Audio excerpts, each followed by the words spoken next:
right, and welcome to Creative Live. This is Boudoir Photography with Rachel Stevens. This is Russ Andes. I am. This is Kenneth Klosterman. And I am Kenneth Klosterman.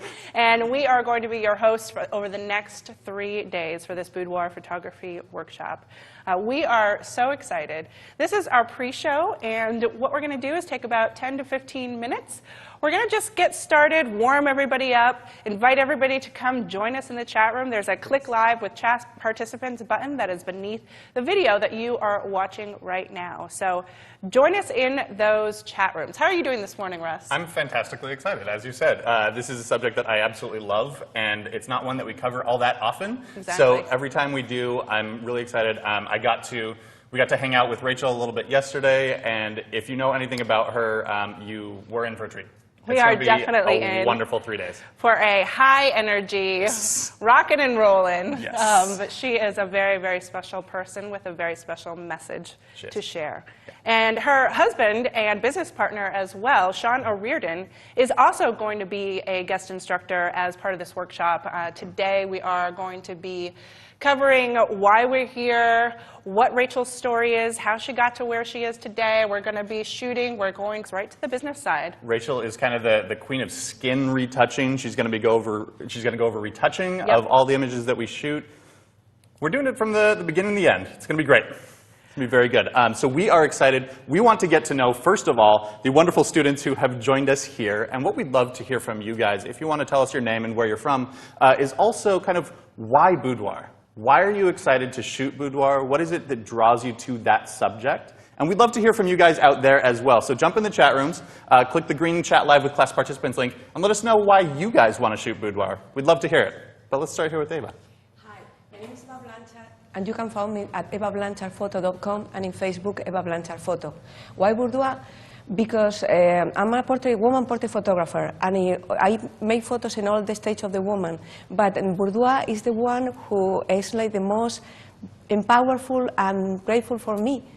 All of them. All the woman stages are amazing. But when you take off your clothes, you fighting with all this, afraid of recognition of the body and thing. So for me, it's the most powerful of all of them. Well, we're going to be talking a lot about empowerment and those fears. So thank you. Welcome. Hi, I'm Stephanie Hayes-Fernando from Calgary, Alberta. My company is Another Broken Lens, so you find me online and on Facebook. I'm here because I just want to learn it all. So boudoir photography, the Photoshop side, I'm interested in marketing.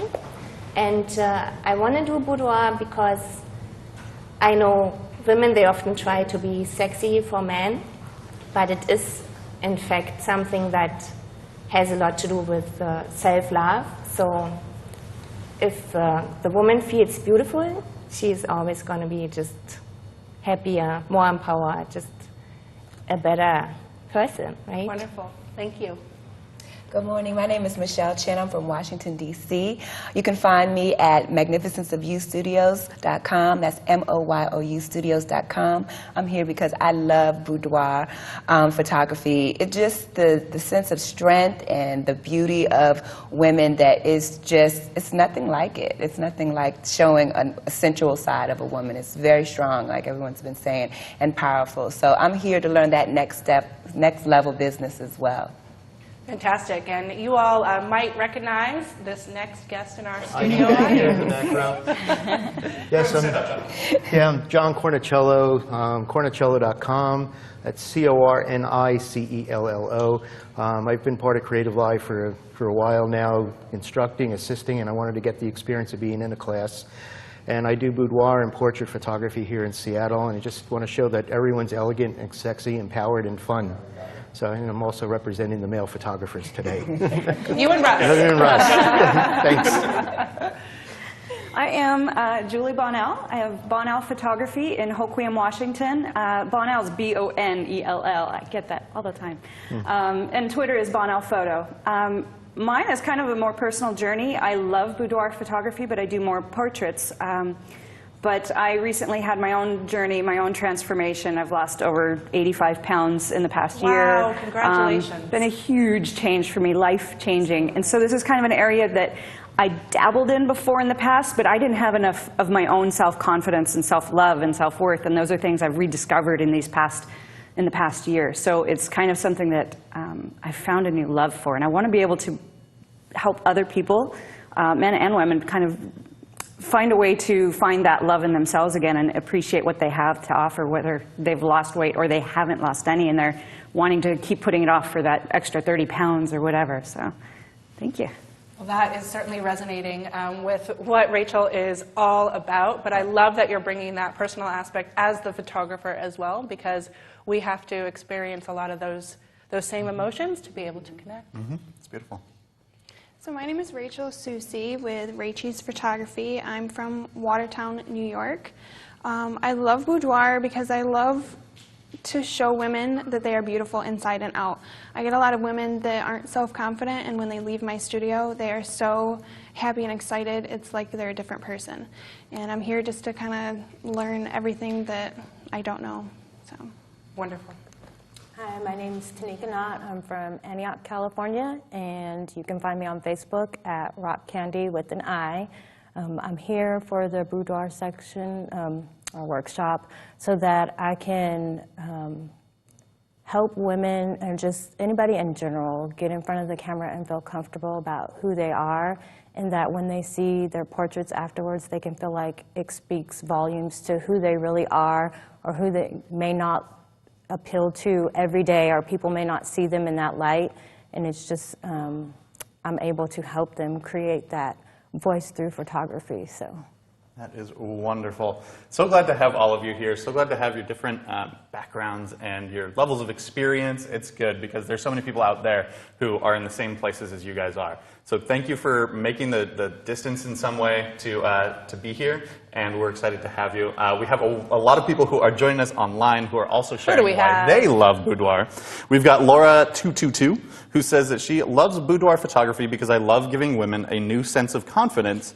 And then when I get messages from their husbands saying how the photo shoot brought a new spark to their relationship, I know I've done good. Nice. And I love that because it is such a multifaceted thing. We've got Parker Fly High, who says, I would like to give military spouses a different way to express themselves. And I know that's something that's near and dear to Rachel's heart as well. I think we might be talking about that at some point. Goalie Mom 95 says it's because it's the most empowering and at the same time sensual, delicate, and beautiful art.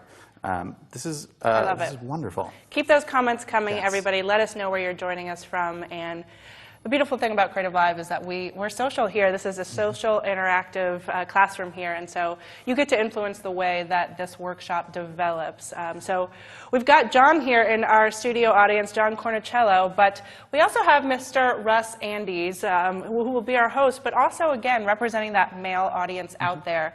We just wanted to kick this off. We still have a few more minutes of our pre-show, and Russ here is a boudoir photographer as well. Yes. And so we wanted to start the dialogue about what it's like to be a male boudoir photographer. Every time we've had this subject on Creative Live before, and this always comes up in terms of how do men, let me just put it out there, not be creepy. Yeah, it's true. It's true. And how do men, are men okay? Is it okay to touch the model? Is it okay? What do we say? How do we coach? So I just wanted to take a little bit of time to talk to Russ. Russ, and we're going to show some of Russ's beautiful images as well. Maybe we should scoot over so they can actually see them? Yeah. Let's do it. I don't know. So Russ, what drew you to boudoir photography? Well, it's something that I didn't actually, it's something that I've seen before and really was, attracted to. It's beautiful. It's something that is a side of ourselves that we're generally not allowed to express. Culturally, societally, it's something that we do. We keep kind of hidden. And it's something that I think is part of who we are, and that's something to be celebrated. But at the same time, I was never someone who was like, yeah, let's go do it. Hey, ladies, take your clothes off. Let's do these things. Right. And so I had a friend who I was doing a portrait shoot with, and she asked me, she was like, hey, have you ever done anything like that? And would you be interested? And I said, I never have, but if you're willing to take that risk, I will do my best. And what was going on inside? Like, how did you feel? I was so nervous. Oddly enough, after the first, after she, got changed, dropped her robe, and got into the first poses, like, I'd say within a minute, like, all the nervousness of, like, okay, this is weird, I'm in a room, I'm fully clothed, there's a half-naked lady who's very attractive right there.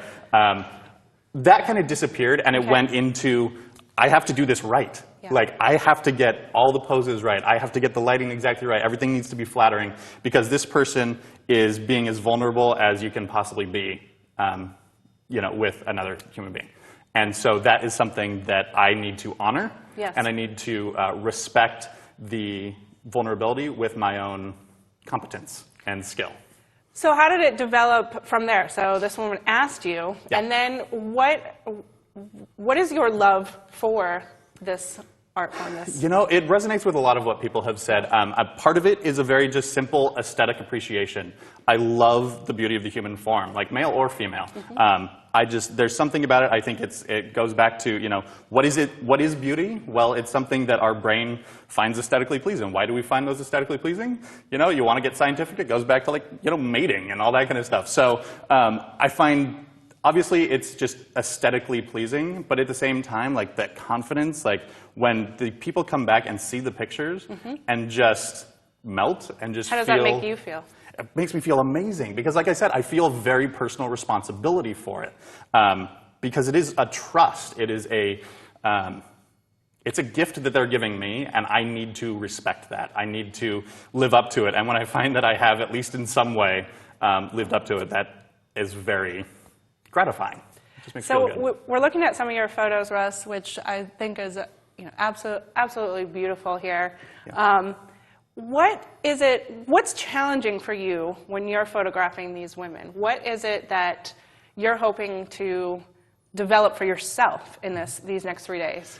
Wow. One of the biggest things for me is that part of addressing the don't be creepy thing is that I have tried to keep it very technical. You know, it's like, okay, move here, go here, now give me this look, and take the shot. And I've been very lucky that I've been able to work with people who, you know, were able to respond to that and respond to it well. But one of the things that I don't do very well is actually, like, I'm going to say set the mood, you know, and make it really something that is an experience beyond the results. You know, and that's something that I really want to learn, because that, I think, is part of the key to really getting the most out of it and getting that inner confidence and experience, is not just seeing yourself, but being able to feel that way. Yeah. And to do that, I have to have that connection. I have to have that experience set for them, so that they are in a place where they are allowed to embrace themselves, allowed to feel confident and sexy. And that's what Rachel does really well. That connection. Exactly. That's what I need to learn. It is different from a male perspective. Absolutely. And that's why we're, again, happy to have you and John Cornicello here to get your insights and to hear from those male photographers that are out there as well. So going from technical to connection is what I'm hearing. And that's definitely an energetic thing. And we're going to see Rachel interacting with her clients as well, just in real time, like she does. And that's what I'm so excited about. We're setting this up as best we can so that she can really do it in the real way. Like, I was in makeup this morning, and one of the wonderful models was there with me, and Rachel came in, and they basically didn't talk, because we wanted it to really be like she's meeting them for the first time. Exactly. I mean, they basically said hi, and then that was it. Exactly. And so that we can have that real experience. So you're going to get to see it from beginning to end. Exactly. You guys are in for a big treat. Well, thank you, Russ. Thank you for sharing your work and setting the tone, setting the mode. This definitely is, here we are, this is a boudoir photography workshop. This is an adult topic. There are going to be women in their underwear, in beautiful, beautiful outfits that we're going to be seeing skin. So everybody at home, just know that. That's what this workshop is going to include. Absolutely. So I'm going to go jump in the chat room, get to know people. Why don't you take us through? All right. Well, thanks, Russ. All right, everybody, again, welcome to Creative Live. This is Boudoir Photography with Rachel Stevens. I am so thrilled to have, as Russ and I were talking about today, a woman who is very, very special. She is going to be bringing most amazing energy to this workshop all the way from Portland, Oregon. She is a self-taught photographer who's going to be sharing everything that she has learned and developed over the years. Her husband, Sean O'Riordan, is going to be joining us. He is her business partner as well. Again, we are going to be going through the different business aspects as well as the shooting aspects. I just want to get her out here. Please welcome to the stage Rachel Stevens and Sean O'Riordan. Thank you, thank you. You get hugs. Hugger. We're huggers. We're Huggers. huggers. How are you two doing this morning? We got to spend yesterday with you. You're pumped. We're pumped. What are you most excited about? I'm most excited about just being here. I mean, I've been in the trenches fighting for respect as a professional in boudoir photography for a decade. So just the fact that I'm here with you all today means that boudoir is getting its due. And I'm just so honored to be in the forefront of it, being able to teach and pass the torch. So this is a big deal for us. It is a big deal for us as well, and an honor to have you and what you bring to this genre with us here today. And Sean, how are you doing? I'm doing great. Great. Awesome. Well, I know that we have He's usually so long-winded. Well, I figure Rachel will take control on that. So. Absolutely, absolutely. Well, I'm going to throw it over to you to get started. Let's do this. Okay, sweet. All right.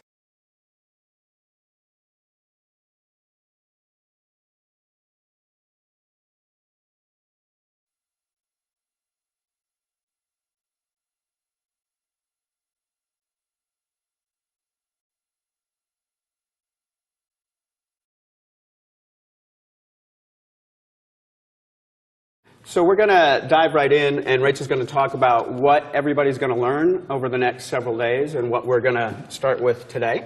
And I apologize for having notes, but I'm a little nervous. And people always tell you when you're nervous to picture people in their underwear, but that kind of doesn't work for a boudoir photographer. It's kind of my normal. So anyway, so what we're going to be teaching you guys and sharing with you in this 3-day workshop is the whole overlying premise is empowering your client, empowering yourself, connecting with your client, which is the most important thing. The techniques that we're going to be teaching you for shooting, retouching, marketing can be applied to any type of photography, not just boudoir. Of course, I specialize in boudoir, but I've dabbled in everything. So these are things that you can segue into, or if you're just starting out. This workshop is for everyone, whether you're a beginner, a pro, whether you're a mom with a camera. Everyone says that with derision. I welcome the moms with the camera. I am a mom with a camera. I'm self-taught. I've had a full-time job, all that stuff, taught myself, you know, all these things that we're going to be teaching you. We're so excited to be able to give people the opportunity to just get in there and do it. You don't have to suffer all those years that I suffered through learning through trial and error. So we could do the next. Okay, so we're going to show you how we do what we do. Rachel is going to hit with retouching and shooting actual client situations. Then she's going to talk about how she's really streamlined her processing. So the most important thing to us is spending time with our kids and being able to build the life that we designed so we get to do the important things in life. And it's not just about being a slave to wages or to your job. We've specifically designed this life so we can live this way. And it took a long, hard slog to get here. It's really worth it, and it can be done, and we're going to show you how we did it. And then you can hopefully apply that to your business and how you can move forward with that as well. And then we're going to show you how we have an annual 6-figure income. And that's going to be with our marketing, how she shoots, and the whole package put together. That's you. So when I say boudoir, I mean empowerment.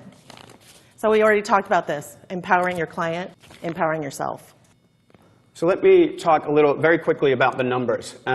We thought that when we were coming to Creative Live, because we're both self-taught, a lot of people will think, well, what do you know? So the best way we can show you what we know is our numbers. This is our last year's annual totals in sales. And you can't see it in the audience here, but you can see it at home. I'll show you. This is our actual authorized.net from January 1st of 2013 to December 31st of 2013. This is my Visa, MasterCard, American Express, and Discover.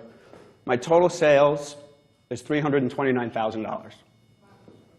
That's just boudoir. That's what we come to the table with.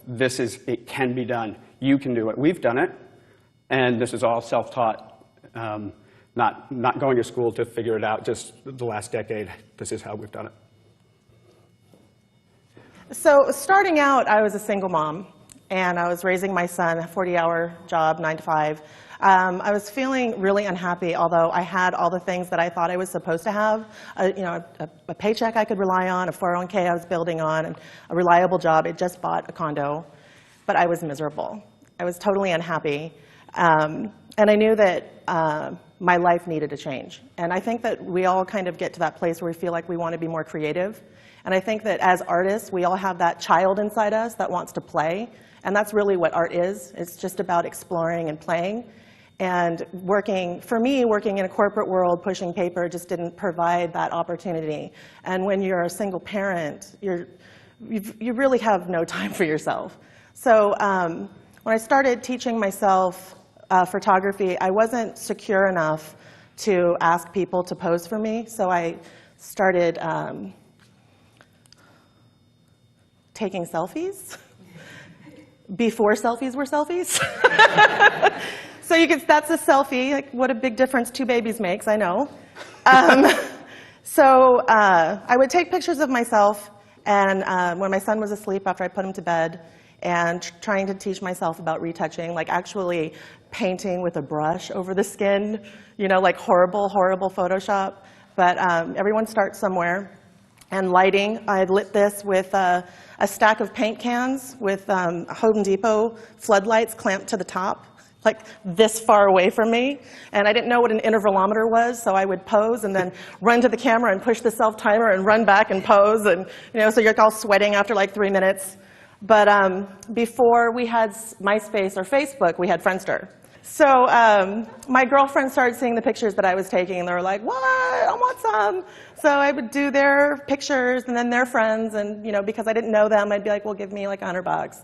And it just kept going until one day I realized, I'm making a little bit of money here. Like maybe this could be a career. And I completely fell in love with being a part of that transformation that women have when they're nervous and you do their makeup, and then they get all excited, they're feeling pretty, they're feeling pampered, then you're taking the pictures and it's like your girlfriend's hanging out, and then you start showing them the pictures in the camera, and sometimes there's tears, and you just see that self-confidence and that joy. And it's just really that kind of like joy and that expression of love for themselves in an environment where it's okay, where there's no judgment. Because we do kind of live in that place where, the media pushes all of these images at us to buy everything. Like, why do you need a half-naked model posing all sweaty with a handbag?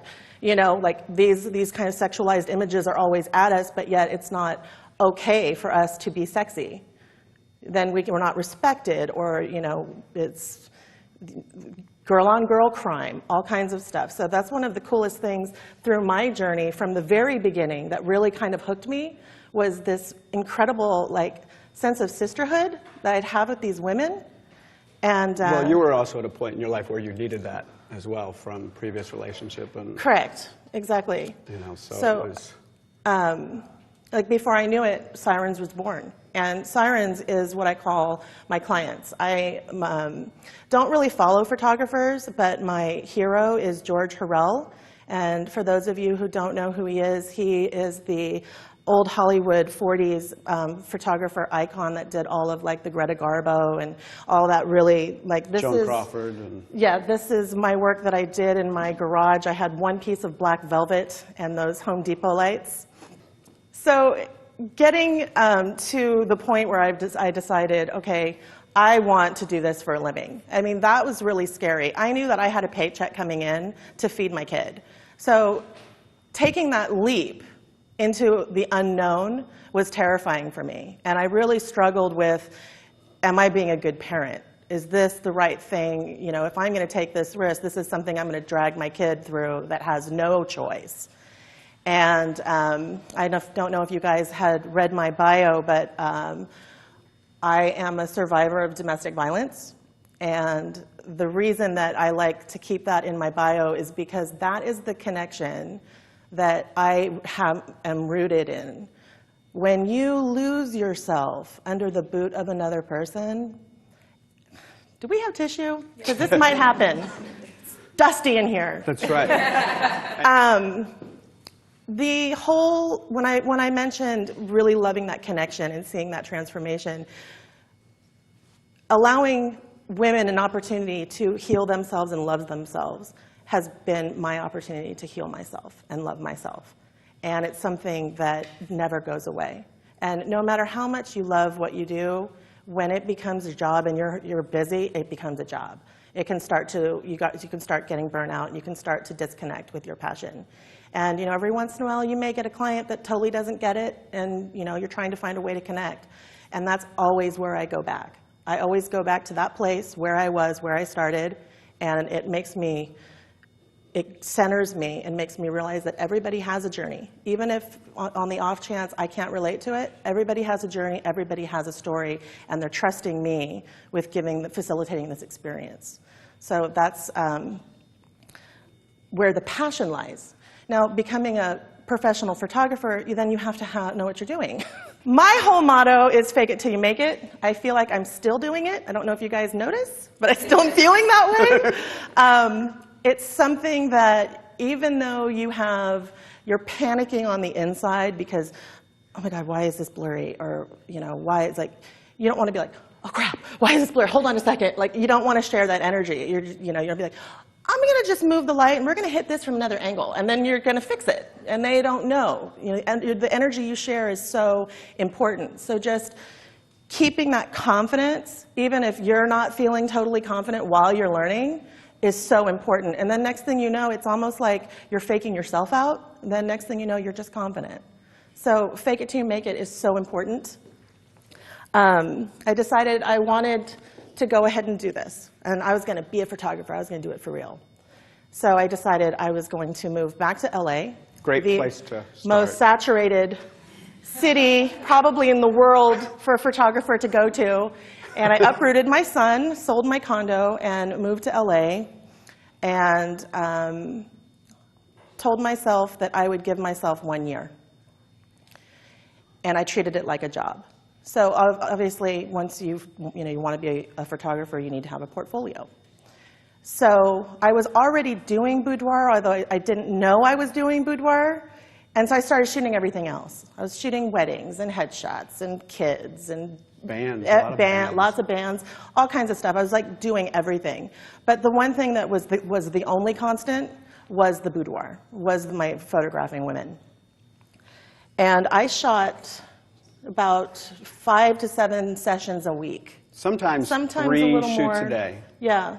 And I would have my ads on Craigslist, and if people weren't hiring me, I was going on MySpace doing trade. And I was reaching out to regular gals saying, hey, I love your look. Do you want to have some fun? Let's play. You want like a makeover? And I went through, shot a bunch of pinup models in LA. Well, let me jump in. There was a resurgence, and I'm sure everybody knows, of pinup in the early aughts, I guess you would say, early thousands. And Rachel was one of the only female photographers in Los Angeles shooting it. And started shooting models like Dana Deluxe and Sabina Kelly. And so she was fairly influential and helpful in launching that, but then realized, I think, and I'm stealing her thunder, that this wasn't her direction with where she was going with boudoir and with sirens as well.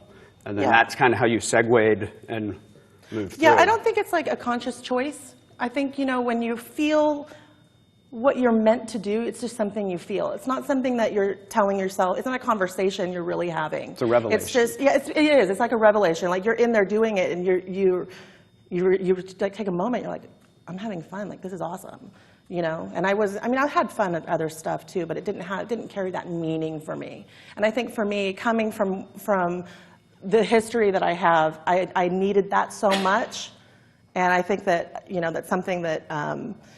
Something that you depend on as a human being. As you evolve, you have the tools that are helpful for you to be a better human being and to have that sense. For me, I feel awesome when I'm in the service of others. So having this gift, which I do believe it's a gift, is the way that I feel I can have that reciprocal relationship. What drives you? This is what drives me. These are my kids. And everything that I do is for these 3 human beings right here. And when you're putting together a business and when you're teaching yourself and you don't know what you're doing and you're going through trial and error and all these things, it's really easy to get discouraged, especially with boudoir photography, because you have suggestive imagery and implied nudity in pretty much every type of photography. However, for some reason, if you put the word boudoir on it, somehow it gets shuffled down on the tier of respect. So there are things that you're going to face that you're like, maybe I shouldn't be doing this, that make you feel like maybe this isn't the path. Don't listen to those people. I'm just here to tell you, just walk away. Don't give it your energy. People that are small-minded, you don't have time for it. People that shoot boudoir, I believe, are progressive thinkers. And I believe have a very strong sense of self and are building strong sense of self, because you have to have courage to do it. So don't give up on that, and be hungry. So whatever you're faced with, know that what drives you. For me, it's my kids. What drives you? So figure out what drives you, center it, hold that inside. And when things start to get hard, you start to get burnt out, go back, ground yourself, connect with that. Another thing that has been really good for me is I compete only with myself. I think that the landscape of just the photography world in general is changing. I think it's becoming more supportive, especially with awesome things like Creative Live. Starting out, I didn't have that experience. I felt like relationships with other photographers involved a lot of critique and ego, and it was just, I didn't have time for that. What I wanted to feel good. I wanted my work to be about empowerment, and I wanted my relationships. When everybody's busy in their life, but especially when you're a single parent, the little free time, precious little free time I had, I wanted to have positive interactions with people. So I really just kind of put my nose to the grindstone and just competed with myself. And I watched, what my clients were ordering, what images they loved. So that was what I competed with. And I tried really hard to make sure that I was making the client happy. And with boudoir photography in particular, be careful with that, because with retouching, sometimes people want you to be a complete and total wizard. And as you get better with Photoshop, the more they're going to want, shave me like a turkey, take off every, wrinkle. I had one lady ask me to put someone else's hands on her. She didn't like her hands.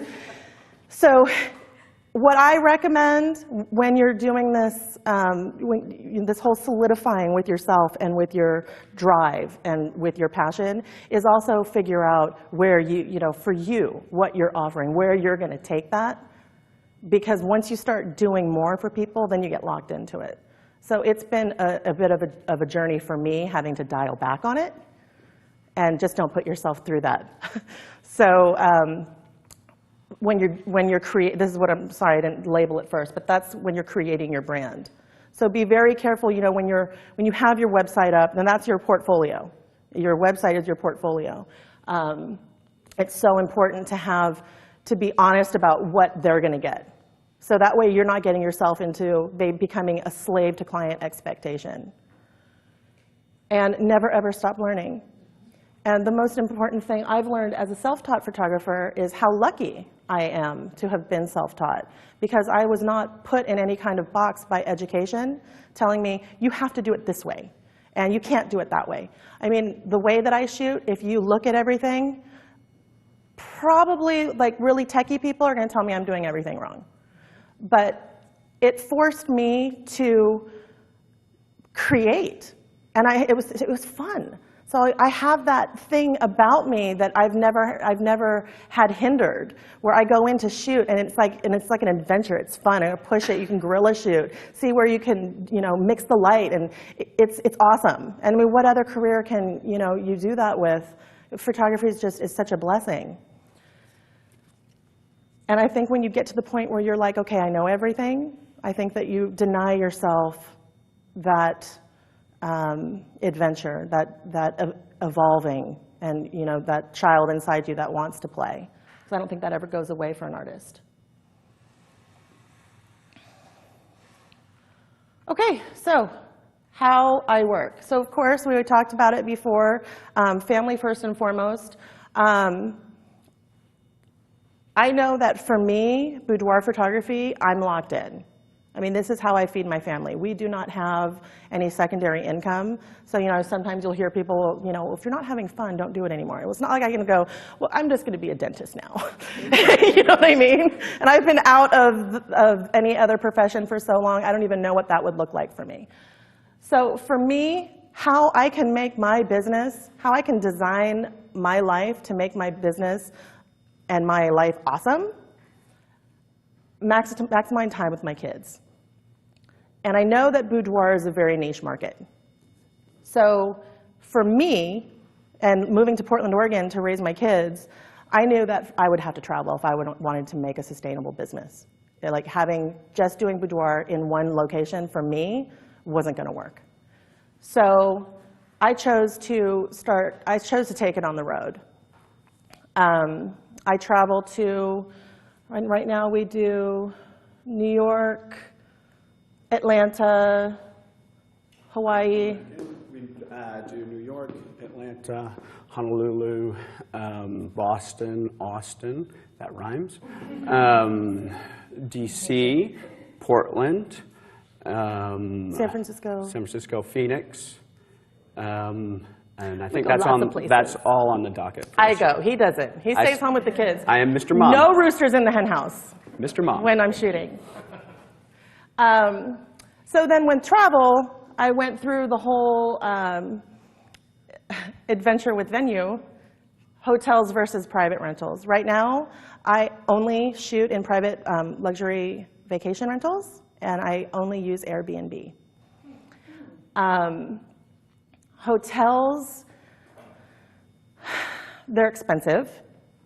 And I had a nightmare happen where I always disclose what I do. I know a lot of boudoir photographers don't.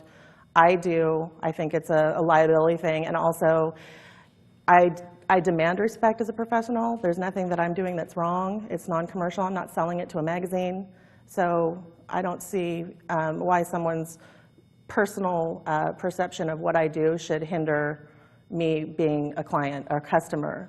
But that does come into play. I've had a disclosure acceptance letter from a hotel and then had them try to shut me down during my event. So that experience, I no longer use hotels. I like the private homes. You disclose, they say, okay. You don't see them. They don't come bug you. There's nobody. You've got the place. It's your place for that weekend. I really like that privacy. I mean, some people like the accoutrements of a hotel, the bar and room service and all that. Personally, I'm not fancy. I don't need that stuff. I over anything else, enjoy the privacy. So the way that I do it now, I was up to I think at one point I was doing 26 weekends a year, and it was nuts. Right now I'm at about one event a month. And I do a Saturday and a Sunday, and I do 13 clients a day. I have one makeup artist. Some people like to have makeup artists if they travel in each city, because then you don't have to pay for their travel. Personally, I value my emotional state, so I don't want to be stressing. Is this makeup artist going to show up? I prefer just to have the one makeup artist, and I do no hassle sessions. And what I mean by that is I'm like a mullet. I'm like all business in the front and all party in the back. So clients have to go through a process with me I am very long-winded. I have my policy, and I have, you know, the FAQ, all this stuff that I provide to a client before they book, and it's very, very stern, like, you know, wording you would see on a contract or, like, you know, on your telephone bill. You know, there's absolutely no warm and fuzzy in it. It goes over all the legality, all the things I expect from them, all the things they can expect from me. That does scare some people off, and that's okay, because that's not my client. So once they book, and then they sign a release saying, yes, I've read the policy and I agree to it. And at that point, if they have questions, they talk to Sean. And I don't talk to them at all until I meet them at the day of their session. So that's the first time I talk to them. They bring their own wardrobe. They bring any props they want to bring. I know a lot of boudoir photographers offer a wardrobe. I personally think that that's like a hygiene issue. I never kind of embraced that. That's all I'll say about that. And why it works. When I'm not on the road, I'm home with my kids. So I work, you know, 9 in the morning till 11 at night, 2 days in a row, 26 clients in a weekend. That's a lot of work. But then I'm home for 3 weeks, 4 weeks, sometimes 5 weeks. And yes, I may be editing, but if my kids want a hug, I'm there. They just come up and give me a hug. And that's something that I think like everyone so far has been reacting to you about, is everyone's like, they seem so down to earth and real. And I think that that's something that's really respectable, is that you guys have been able to like open up and really share everything about your business here. And we really appreciate, like, you know, everyone in the chat room is loving what you're doing. So awesome. I appreciate that, because I think that, you know, you get to a point where you're doing what you're doing and you have this passion. And like I said, you know, being a photographer, it's a journey. And I feel like now my journey has just taken me on this new path, and I have this new passion for teaching. So it's like, it's really cool. Like, I don't know if you can tell that I kind of like what I'm talking about. Rachel, I just wanted to share with you because you talked about what drives you. And so we asked people at home what drives them to kind of to see what their reactions are. And just wanted to share some of those with you. Oliver Best, what drives me? I want to capture intricate moments, beautiful images, or creating. As one aspect of what I do is mythology-driven fantasy portraits. So there is a lot of Photoshop and post-production. But people, what else do we have people talking about? We have Layla Idlos says, what drives me? My beginning drive was people telling me I would amount to nothing all my life. Then one day I picked up the camera about 3 years ago, and my whole center changed. Now I'm so hungry for knowledge and progression. It's like a drug. It's fantastic. It's a good one. Absolutely, absolutely.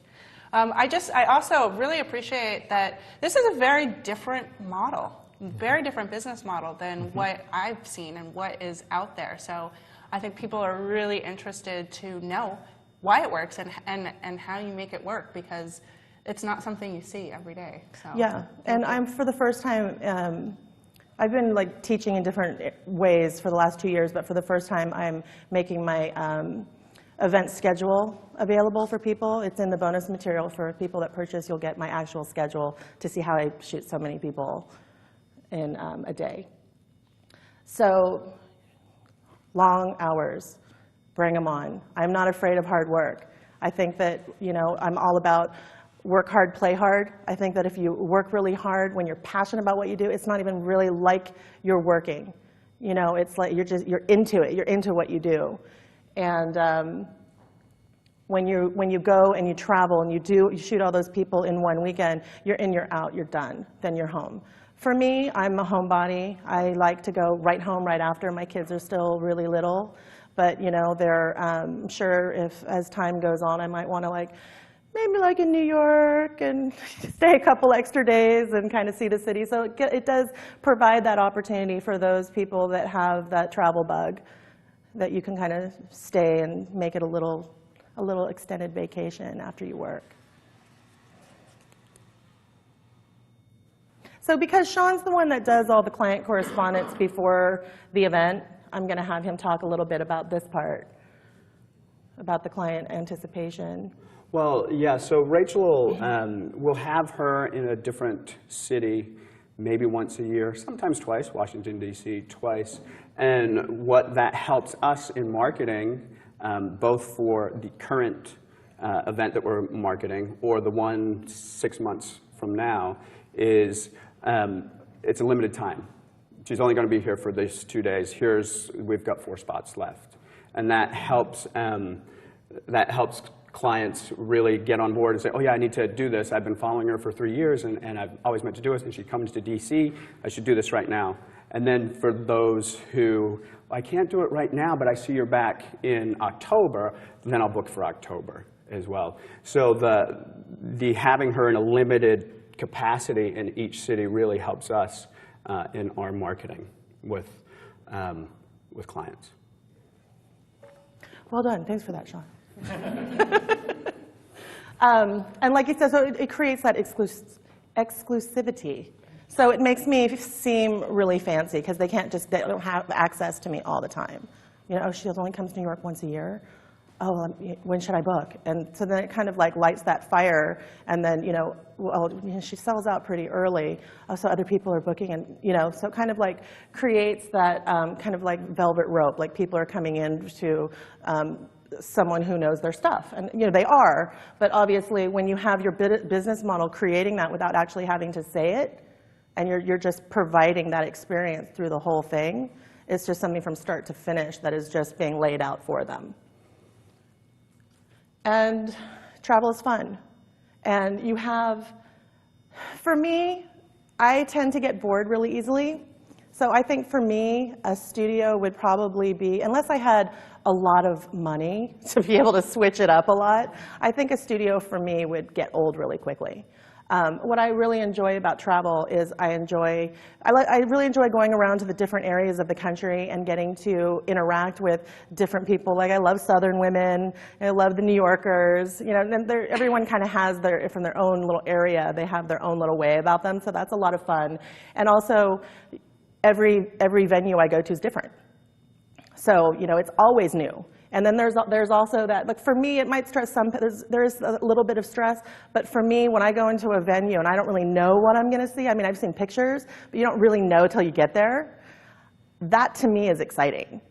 You know, so I know, okay, I'm going to move this around, I'm going to do that, and I think the light's going to come out from here. So like, I walk around a venue when I get there for like an hour, and I just, in my head, and I'm just putting sets together. And then I'm shooting every nook and cranny of that space that entire weekend with every client to try to give her something different to tell a story rather than, okay, we're going to be on a black backdrop now, and we're going to have you over here on this air mattress now. You know, so it's a more organic, comfortable feeling when you're actually in a home as opposed to in a studio, in my opinion. And there's no studio upkeep. So you don't have to deal with rent, utilities. Then I don't really know what the legality is. I know people with boudoir, they always like to drink. People always bring a little liquid courage. When you're traveling, I don't think that you have the same kind of liability if they're doing it in a studio. But of course, that would be a question for a lawyer. But it's something that has been a perk for me, as well as being able to have access to more people. So when you're in a studio in one place, you've got your locals, but then it's like, well, yeah, you got to travel in. So, you know, the people that, for me, being able to have my work be available and affordable for more than just people with a lot of extra money to burn is really important to me. So having that opportunity to, oh, well, this boudoir photographer is coming into town, and, you know, I don't have to go to her. I saw her work 3 years ago, and now she's coming to my city. That's really fun. You know, then they come in with that energy, like, I'm so glad you're here, I've been following you. And so that's a lot of fun. Before you move on, there's a lot of people asking about this being the traveling photographer, Rachel, and how did you get started doing that? Were you specifically, Green Lemon says, when did you start traveling in the scope of your work? Did you already have a name for yourself? And I think we're going to talk more about this later, but a lot of people are asking, how do you find clients when they're not in the city that you live in? Right. In 2007, I realized that to have this be a viable business that we could retire on, I would need to travel. And I didn't want to shoot anything else. I mean, I enjoy people, but I particularly don't like being peed on by babies. Little kids when I tell someone to do something, I like them to do it. I don't have the patience for them to, melt down. So boudoir is perfect for me. And when I realized that travel would be the way to make that happen, I started to talk to my husband about the possibility of him coming on in a more full-time aspect. I'm really good with concepts. Like, I get these ideas. And Sean's really good at kind of ferreting out how to make it happen. So he's really good at getting in there in the details and how to kind of shape it into something tangible. So when he came in, he started doing some test Facebook ads. And I was like, oh, I don't know if I want to spend that money on Facebook. I'm thinking about buying diapers, and we had 2 little babies. So he's like, no, this is going to work. And so when he came in and took care of the marketing, that's really when things started to go. But I ever since the beginning, have kind of had this amazing, weird cult following. So I've had this group of followers who are really, really loyal to me. And they love to talk about me, and so I would, even though I started traveling in 2007, I already had people around the country that knew about me from their friend in LA or their friend in Portland or whatever, and then those people would like my fan page, and then their friends. So it really just became kind of like a sisterhood online.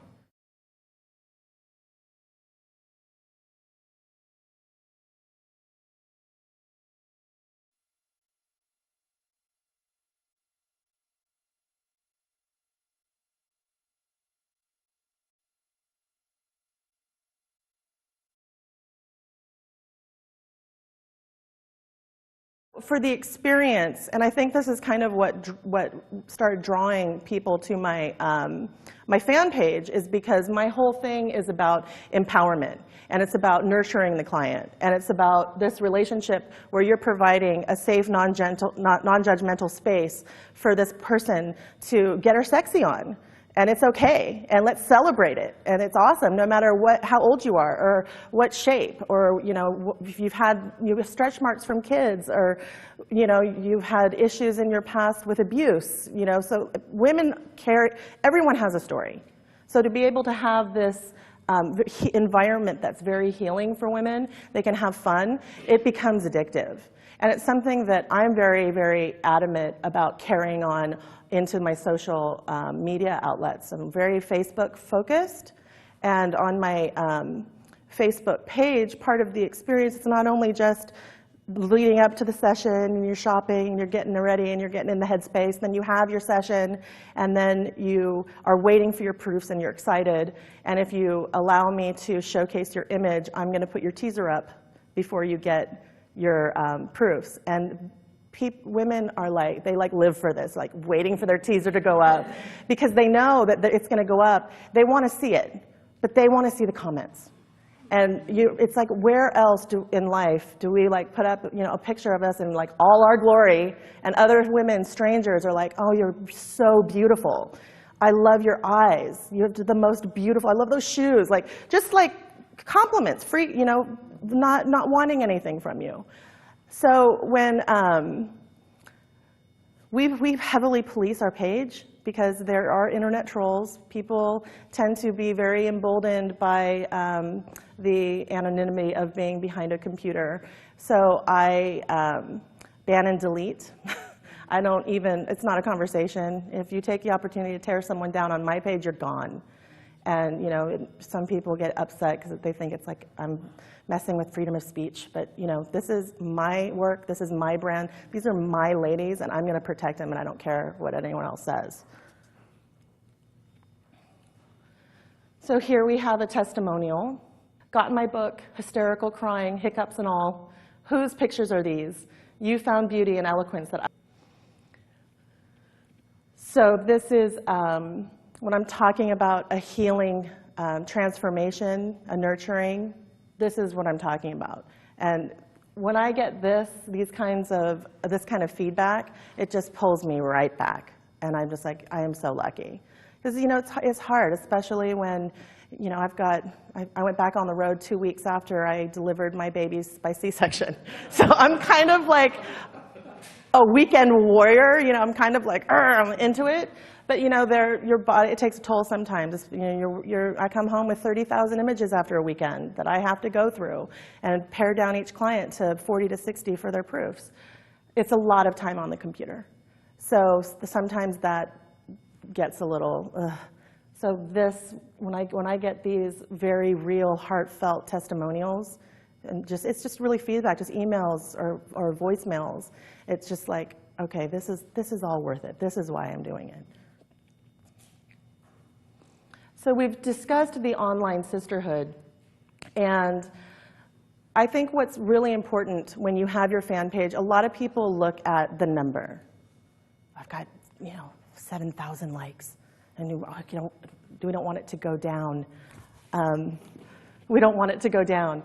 I don't really care about the number of people on there. I care about the quality of people that are on there. I want to know, like, maybe you may never have a session, but maybe if you're watching the pictures on there, you're watching the interactions, I want to know that you're enjoying the experience in a way that is empowering you, that is not from a negative place.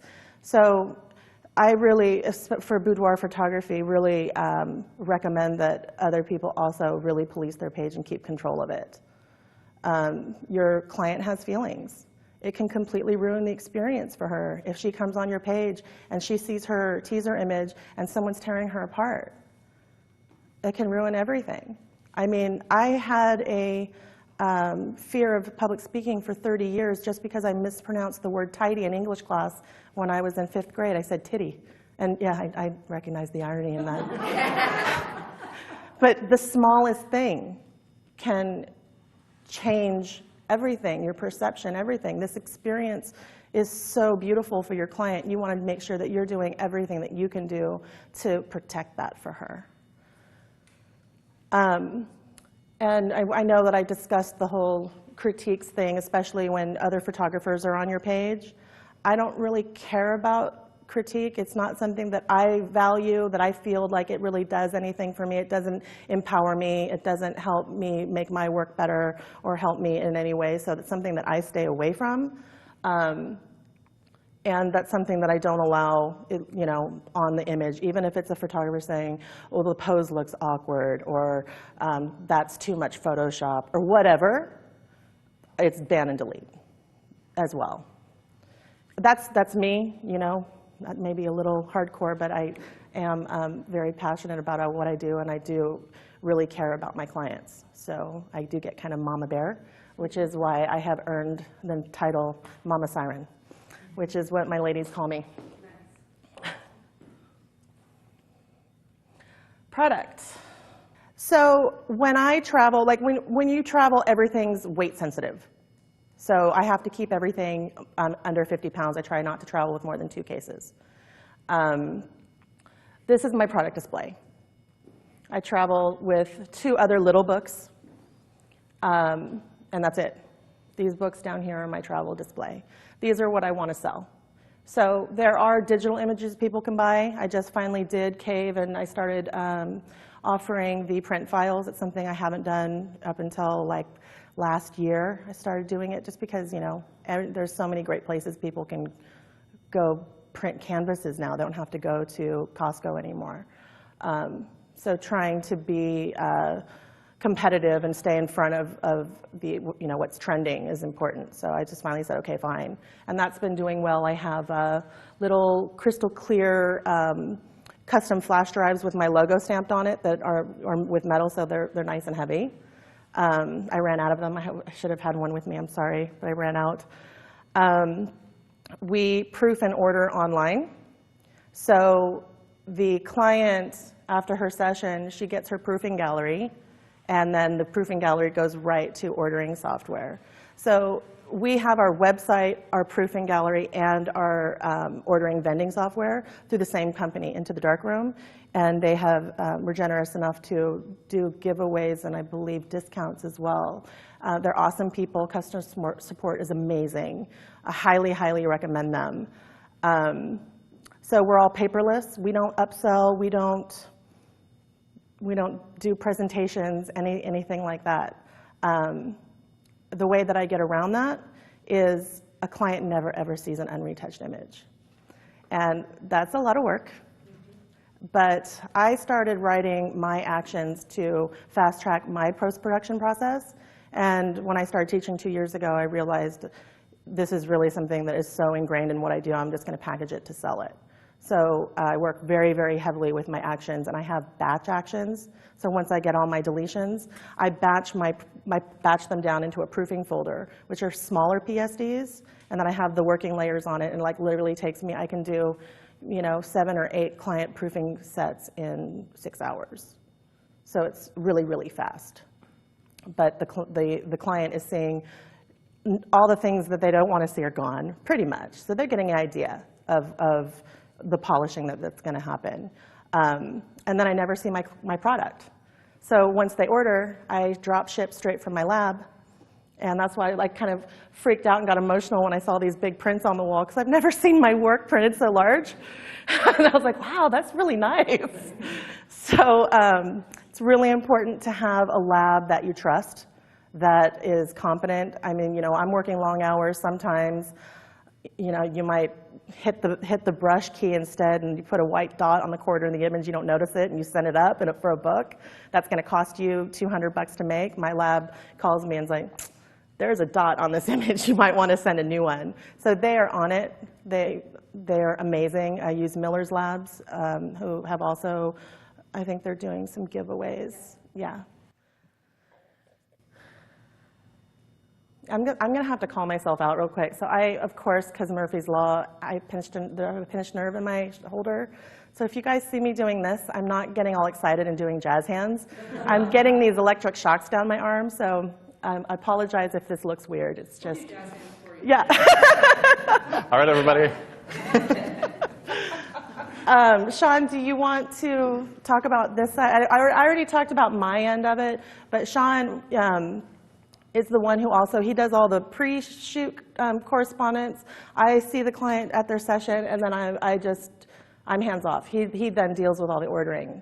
So do you want to talk about your end of this? Sure, yeah. As Rachel said, she never sees the product. We don't present. We give the clients their proofing galleries, and then it's their responsibility to place their orders. We don't sell anything. I'm there to answer technical questions, if there's a problem with the gallery, or how do I do this, how do I do that. But we'll get the question, do you like a 11 by 14 or a 16 by... It's really up to the client. We don't want to push sales on them, because it's still the whole experience, the whole empowerment. It's more about the session and what they take away from it, and they just happen to buy pictures of it. So we really don't push sales at all with clients.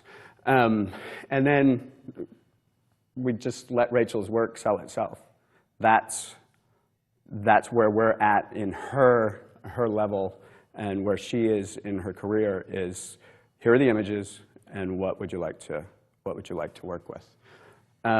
Rachel, coming on back. And then this was our last slide, so I guess we could open up to some questions here. And I'm going to leave because she's so much better than me. Thank you. Thank you, Sean. And yeah, so for people who may have missed the pre-show, Sean is Rachel's husband and also business partner, runs the business side. So he'll be in and out throughout the workshop to help answer questions and teach some of the business side of boudoir. But for now, Rachel, we want to focus on kind of what we've been talking about for the most part. Lou Hu says, what does Rachel mean by telling their story? What does that mean, really? This is one of the most difficult parts of this niche. How is that illustrated via images or the session? Can you talk a little bit more about the story of each of your clients? Absolutely. I think that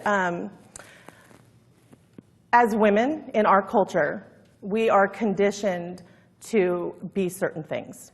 And, you know, mothers aren't sexy, and you can't be sexy when you are professional, because then you're not respected. And there's all these this stigmas placed on women, which I completely don't agree with. I think that you should just be able to be yourself and be open and free. However, that's not the world we live in, and I understand that, especially if you're working in corporate America or in the military or, you know, whatnot. When you have the opportunity to work with a client for boudoir, you're giving her a safe place to take all that and push all that aside. So when I say tell your story, what that really means is be yourself unbridled when you can't anywhere else, or for whatever reason you feel like you can't. You can just be you, not you the mom, not you the professional, not you the wife. You're just you, the woman. It's beautiful. Thank you. I love that. From Love Story Boudoir, how do you deal with women that you felt had beautiful photos, but they still think they look bad? Do you experience that? Or I know we are our own worst critic. So tell me a little bit about when that happens. Dealing with other people's body dysmorphia is something that you deal with. I mean, I understand it, although mine's kind of reverse. Like, I think I look awesome, and then I see a picture of myself, and I'm like, I don't look like that. So I understand that for other women, it's kind of the reverse. I try to facilitate the most empowering experience that I can for them. However, some people, in their head, they look at pictures of themselves, and they cannot get past the flaws.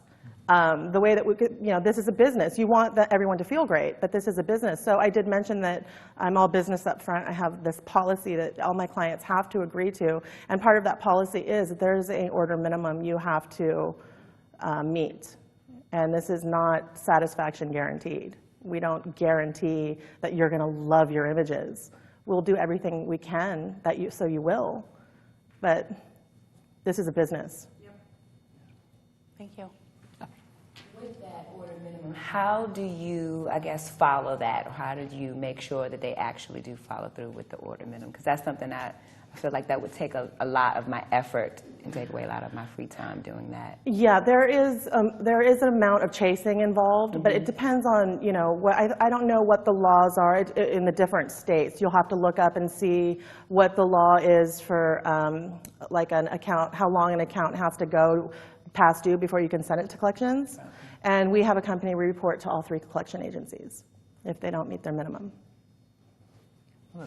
Okay, we got one from Erich Photo, going back to kind of when you got started and the process of becoming who you are now. During the, Erich Photo says, during the fake it till you make it process, what do you do when your images don't meet your standards? How do you convey this to the client while making sure you don't lose them as a future client? Have you ever had to do reshoots? I mean, what's the process when you're still learning?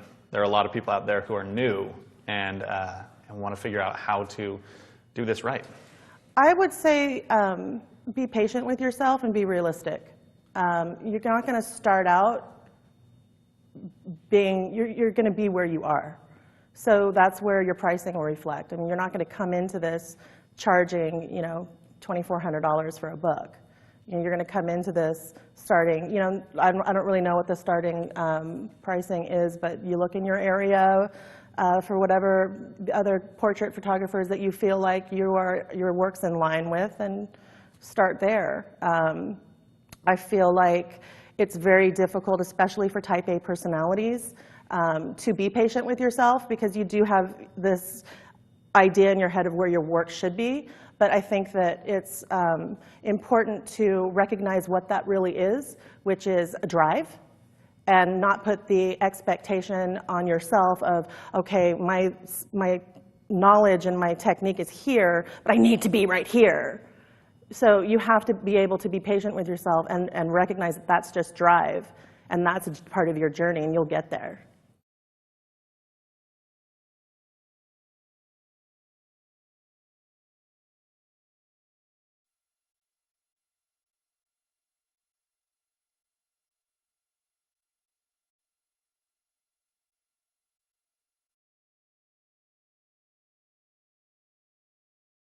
So you can see she's contouring under the chin and under the cheekbone.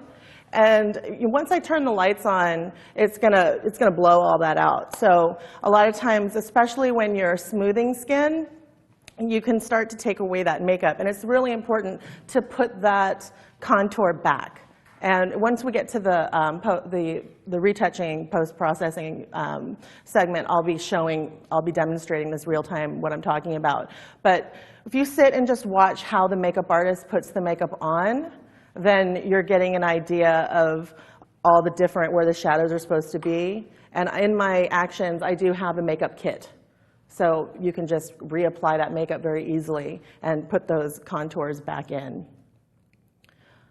If you do sit and watch, you do want to kind of like very lightly joke around and be like, I'm not just staring at you all creepy, and let them know what you're doing and why you're sitting there watching, because that could make people uncomfortable. You always want to remind yourself that while this is what you do, this is like a totally first-time experience for the lady that you're with.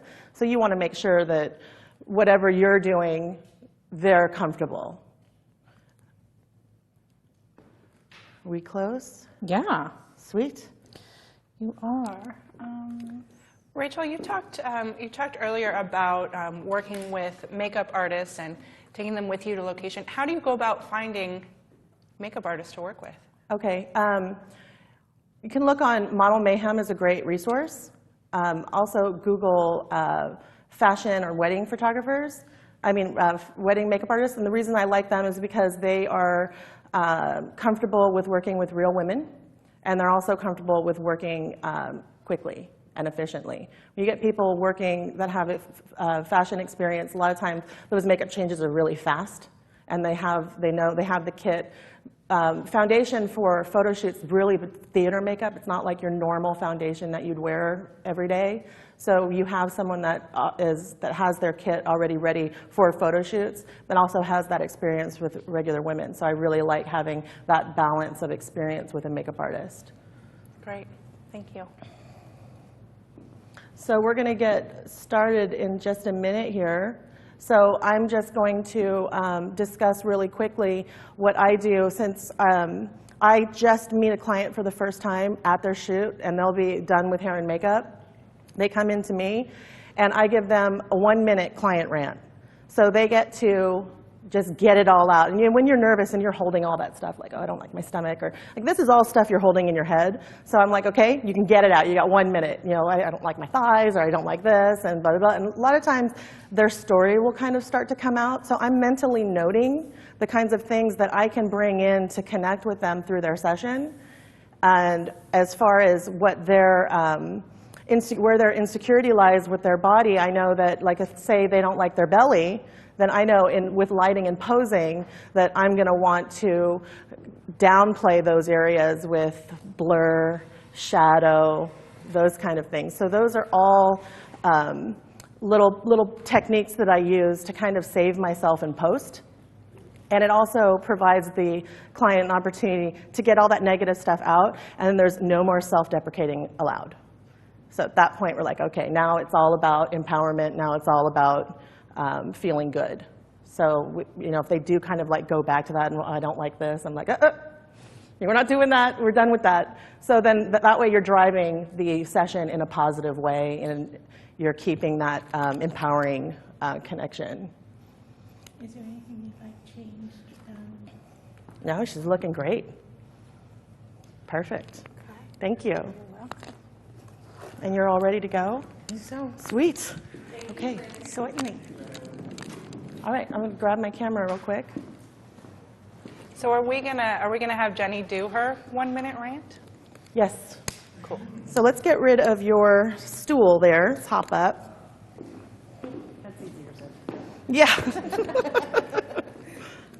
Okay, so usually what I'll do is I'll ask a client why they're here. So are you here for a significant other, for yourself, for both? I'm kind of here for both. I've done this before.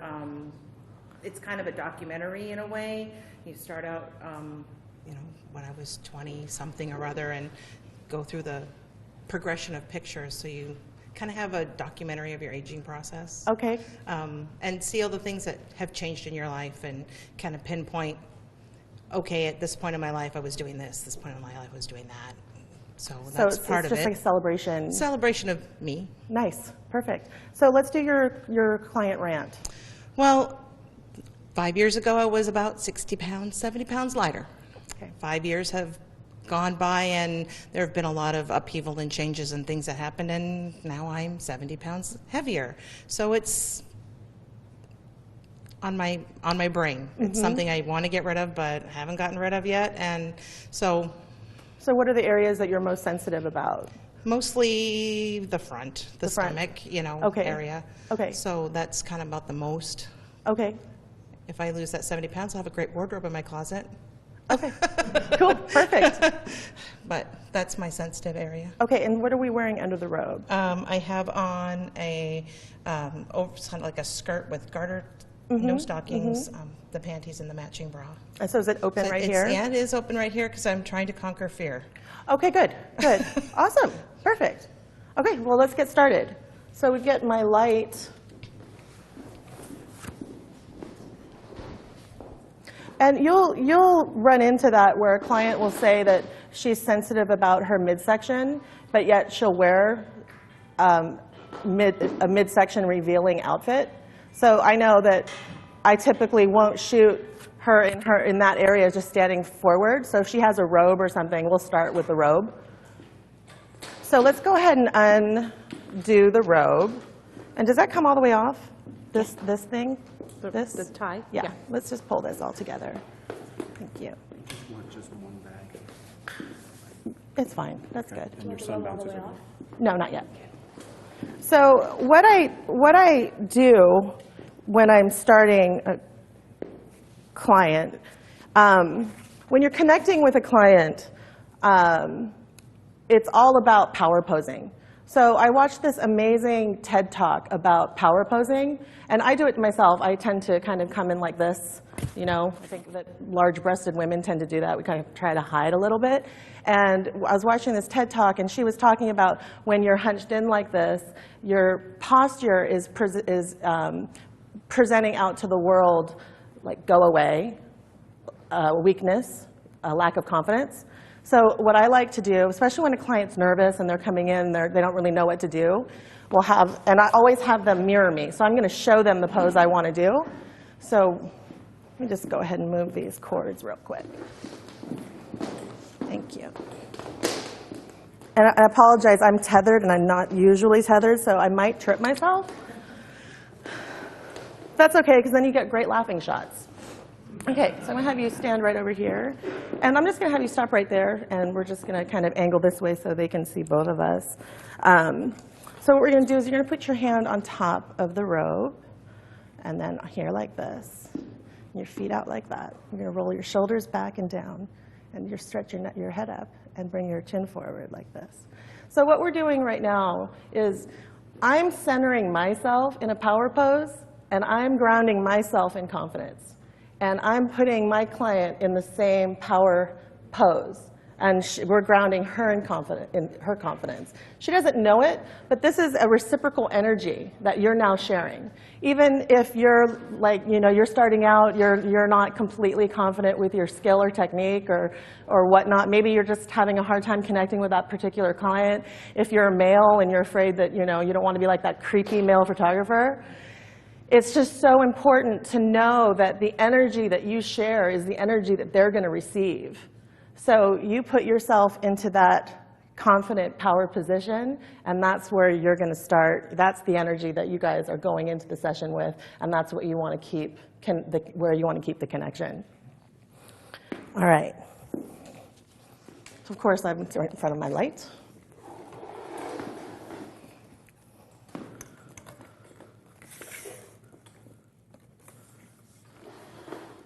Let's have you just take one step this way.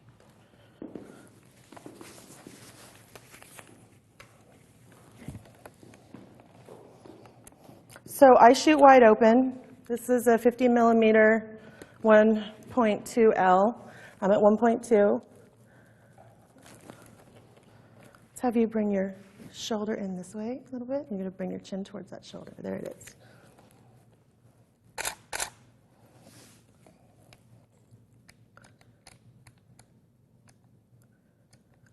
So I keep my shutter speed really high. There we go. Tilt your head this way a little bit. And let's go ahead and move that hair right here. Beautiful. Okay, so I'm going to have you kneel for me. Okay. Do you have issues with your knees? No, it's just going to be the getting back up part. I'll help you.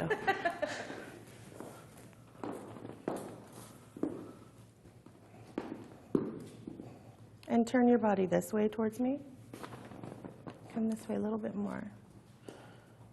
Perfect. So your knees are going to be apart. Your feet are going to be together. So knees apart a little more. There you go. Put your hands in front of your thighs. And this hand here, you're going to slide it in this way. You're going to turn your head this way. Right there. Hold that for me. So this is a great, this is a little dirty, but I call it my POV shot. And this is a great pose for people that do have those sensitivities about their midsection. And I'm all about connecting with the eyes when I shoot. I'm all about making the eyes the first thing that you notice about an image. And because I'm shooting wide open, we have that beautiful blur, that bokeh, which I love that word. I say it a lot. I call it creating poetry in an image. I think that when you use blur, it can be very poetic. And it also helps you obstruct the areas that your client may be sensitive about. Okay, good. Perfect. Okay, so let's pull the robe off the shoulders, but keep it at the elbows. And you're going to bring the knees apart more. There you go. And we're going to come down like this. Right there, and tilt your head this way a little. So people always ask how to shoot curvy women, and that kind of always drives me crazy. I shoot everybody the same way. I feel like women are to women. I shoot them all the same. If you have a woman who's curvy, I think people make the mistake of thinking that they want to look super, super skinny. And what we want to do as portrait photographers is we want to capture the person. It's not about creating something that's a fantasy. It's about really making them shine. Beautiful. Okay. Do you need help up? The shoes, you know? Yep, they are not made for walking. No. There we go. Okay, so we're going to kind of just keep the robe on just a little bit more, kind of like off the shoulders a little bit. Okay. So I'm going to have you lay on your side on the couch. So I know that when I'm shooting, I've got a mental shot list in my head. I know that I'm going to capture standing poses, I'm going to capture laying down poses, and I'm going to capture sitting or kneeling poses and headshots. So you want to make sure that you get a nice variety. I don't always do all the poses with all the outfits. Sometimes I save poses for the different outfits change. So let's come up a little higher on that elbow. There you go. You're going to push your butt back towards the back of the couch as far as it'll go. Perfect. And I like the way that the top leg is stretched out. So the bottom knee, I like the way it's bent. Just want you to bring back that top foot just a little. Perfect. Keep those toes pointed. And you're going to engage those toes.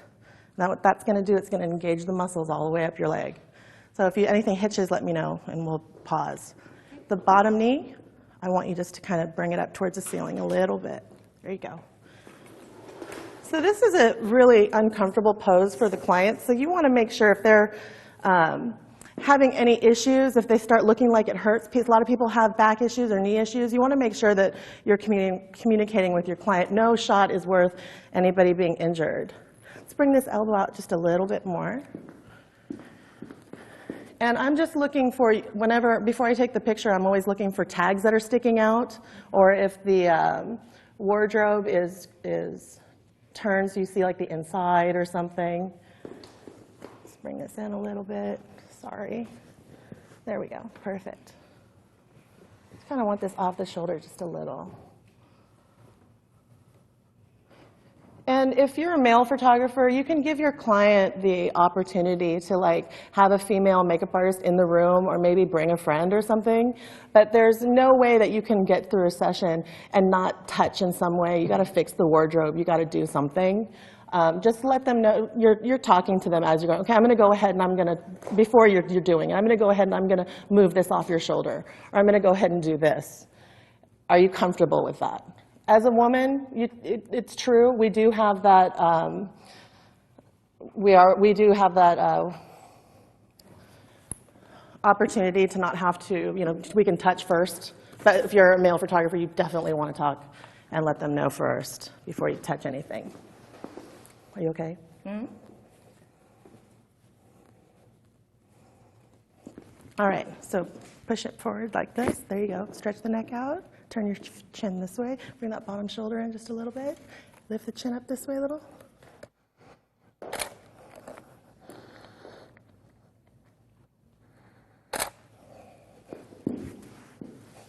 So when I'm shooting, I'm also shooting with a book in mind. Books are very, very popular with boudoir photography. So I want to make sure that I have enough space on the outside to be able to crop for a book.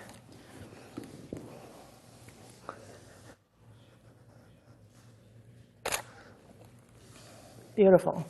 And then once you have the client in the position, this is another reason why I absolutely love continuous light, because you can see real time what's happening. I'm just going to bring the light around and get a little bit different effect. So you can see when I move it here, now she's got a heavier shadow under her chin. So I just want you to gaze this way for me, right about here. Perfect. Stretch your neck up for me. Part your lips. Beautiful. Bring that knee up. Eyes to me.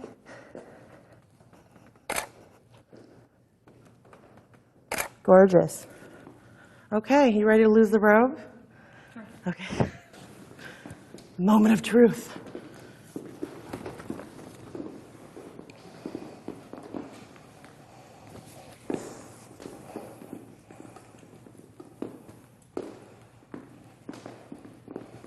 Okay, so I'm just going to check to make sure tags aren't sticking out and to make sure that the strap is not twisted.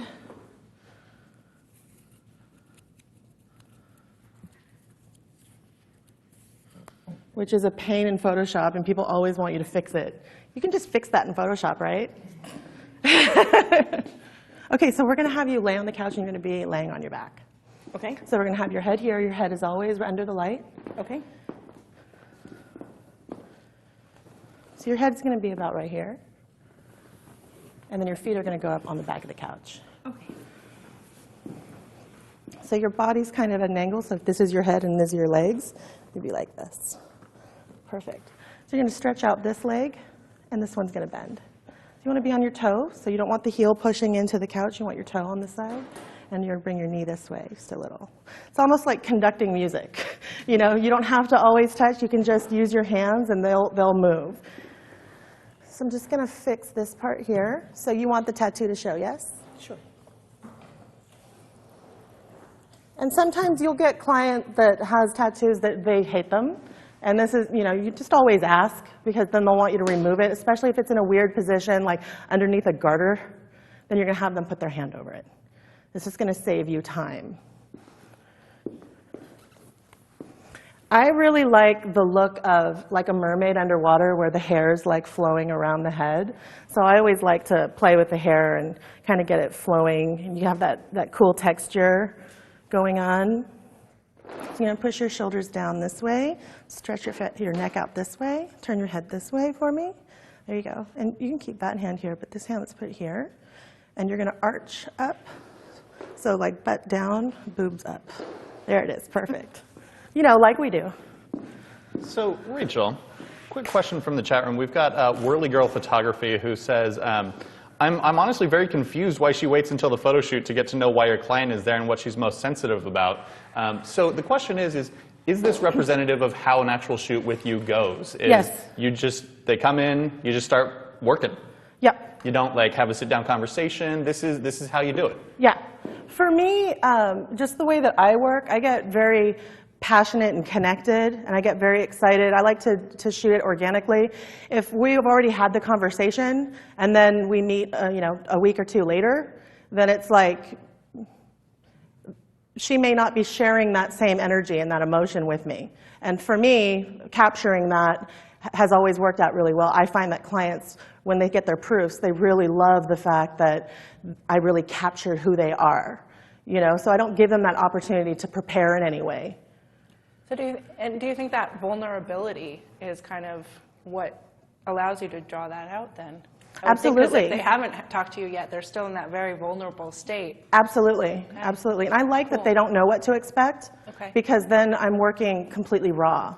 I personally like that. I enjoy that challenge. It may not work for some people, and I respect that as well. But you have to find what works for you and then create your brand around that. Because once you set a way to work, it's hard to go back and change it. So find what you're feeling. You feel it here.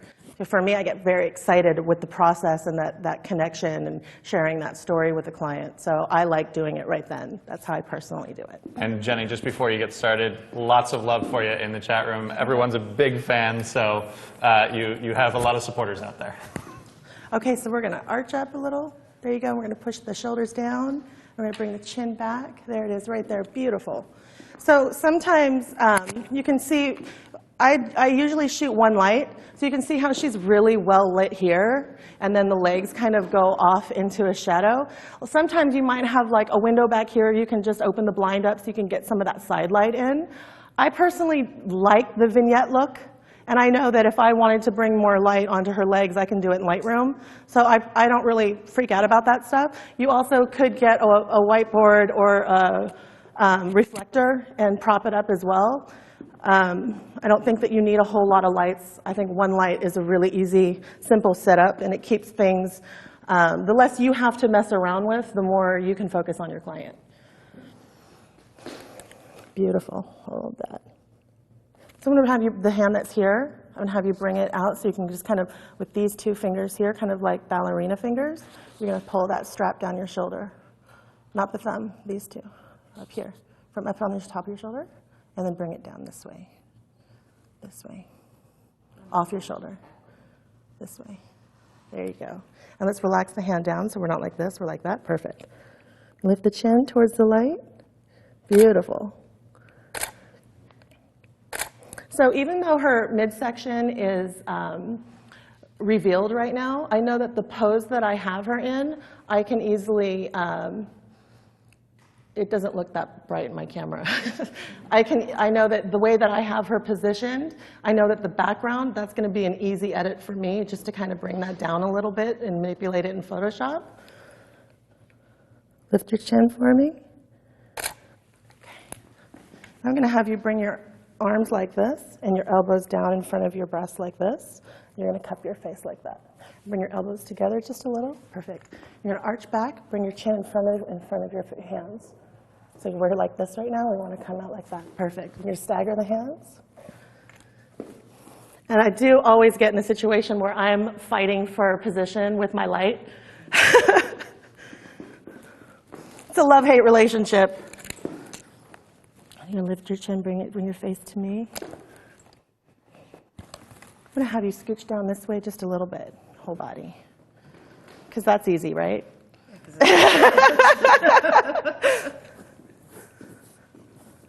All right, again with the hands, and bring the elbows in towards each other a little. Perfect. Turn your face this way for me.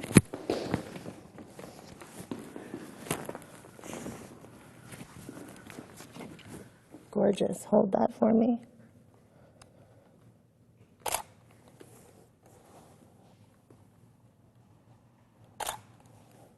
Beautiful. So normally I shoot super, super fast. I'm like, ch-ch-ch-ch.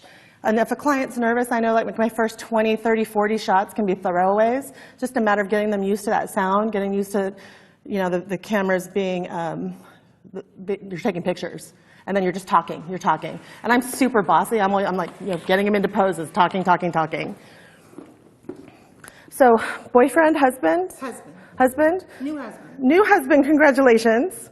So is he like leg man, boob man, all around? You man? Tushy man, got it. So that's a good thing to know. So then you get a couple images where you know that it's going to be something that they both love. You know, you don't ever want to do a shoot and then have the client go, well, my husband really loves my legs, but you didn't really get anything that focuses on my legs. And then it opens up the conversation about, you know, you can start talking about the relationship and when you got married and how'd you meet and all this. Okay, so let's have you go on your belly.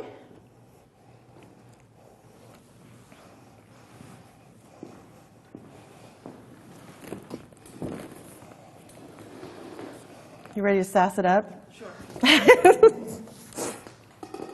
Okay, so I'm just going to adjust the bottom here. So what I'm going to do, because I know that her dude loves her butt, I'm going to make sure that we have it peak. And I'm just going to adjust this just because it's buckling a little bit. I'm sure he'd love to hear that. Is he watching? I think so. Hi, honey. All right. So you can see with the one light, now I have the light all the way down. So it's really just about repositioning it and moving it. You don't need that other light. And let's bring the feet up, point the toes. Both, point them up. There you go. And let's not cross the ankles, because then I see the bottom of your shoe. So let's stagger them like this. Let's switch the other way. There you go. Perfect. You're going to bring your head away from your shoulders. Keep the tilt your face towards me. Again, I love that. Turn your face towards me. A little more, a little more. Let's relax the hands down. Don't move. It's beautiful. So you can tell now she's feeling it.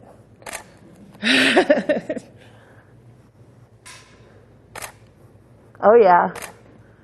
Gorgeous. I'm just going to move your hair a little bit. Kind of like ridden hard, put away wet look. I think we had that conversation. I tend to be a little dirtier when I'm interacting with my clients, but since we're live, I'm having to really tone myself down, which is hilarious because they're like, you're going to do great, just be yourself. And I'm like,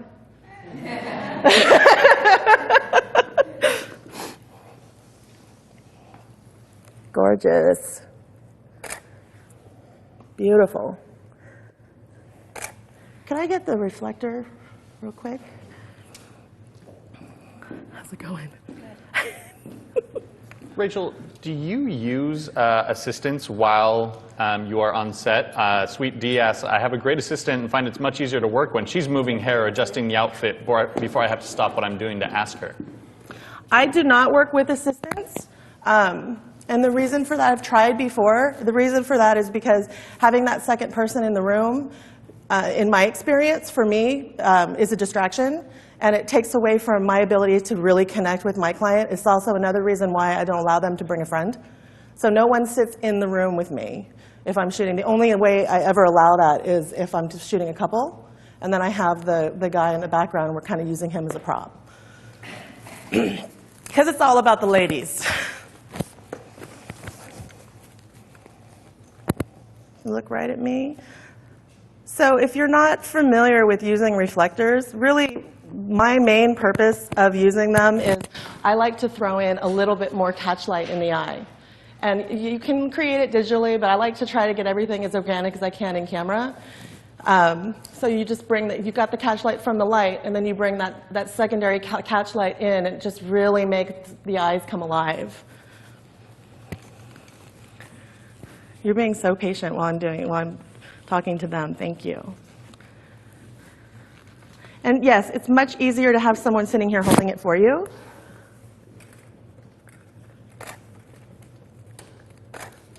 Beautiful. Now you're going to look that way over your shoulder. Oh, yeah. Now keep your head where it is, but look at me.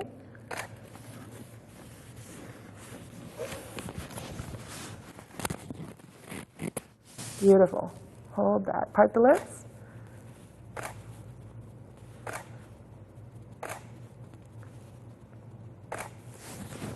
All right. Sorry. So you can hop up for me. Rolling is probably better. So what I'm going to have you do is I'm going to have you kneel right here, and you're going to face your body in. So because I know that her hubby loves her backside, I'm going to get some shots that showcase it. I'm stuck.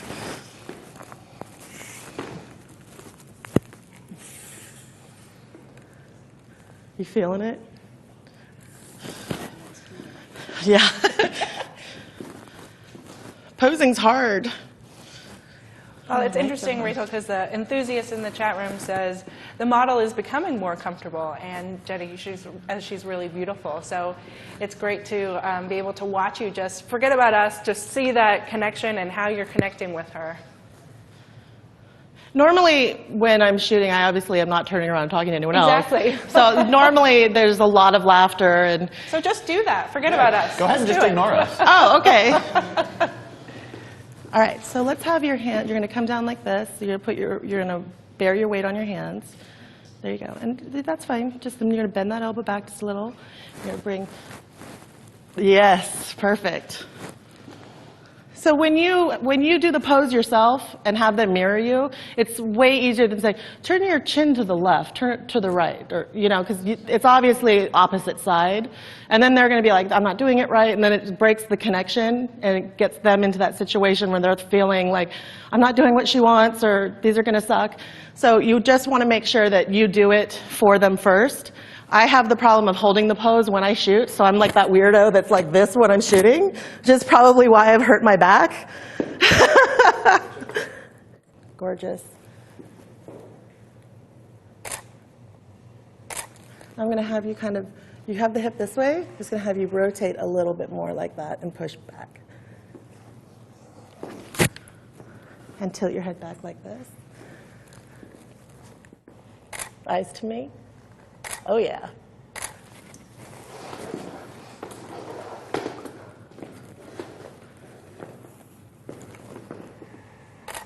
Beautiful. Now kind of shake your head back. Shake your hair. There it is. Uh-huh. Naughty. That's like the great irony of my life is my work is so graceful, but I'm like a Keystone Cop. I'm like constantly injuring myself and knocking things over. Are you leaking? Yeah. Okay, so just remember I'm digital, I shoot fast, blink. It's okay to blink. So sometimes you'll get clients that their eyes start to water. So if you're doing a schedule like me where I stagger, you don't always need the makeup artist to come out and fix it. Just grab a tissue, wrap it around your thumb, and then just hold it there, have them blink a couple times. And usually that takes care of it. But sometimes it just keeps going, and you'll have to get the makeup artist. Give them a break just for a couple minutes, turn the light off, let their eye relax. Some people get light sensitive, because it's 1,000 watts. It's a very, very bright light. Okay, so we're going to have you bring your hair forward like this. And what you want to do is you want to keep that arch. Ooh, girl, wait.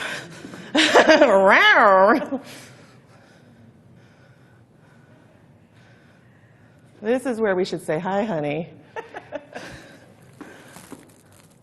Yes. Is the fan plugged in? Is the fan plugged in? I don't have the luxury of traveling with a fan, so when I saw one here yesterday, I was like, ooh, a hair fan. She found it.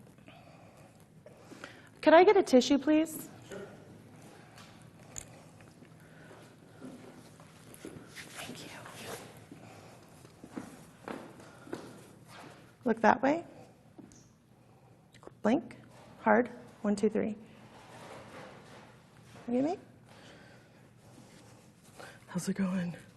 Good. Okay. Thank you. All right, I'm going to have a little fun with the hair fan here.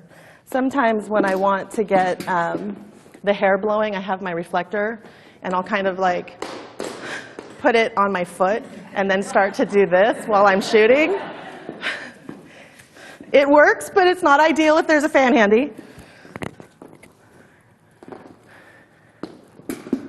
Oh, that feels good. So lean in like this for me. So boobs forward, booty back.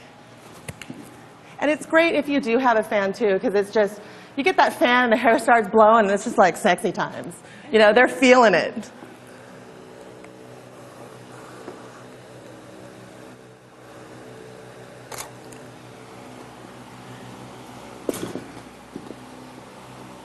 Check it in. Lift your chin, eyes to me.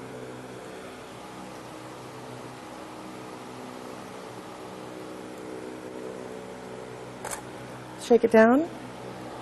Lift your chin, nice long neck. Turn your head this way.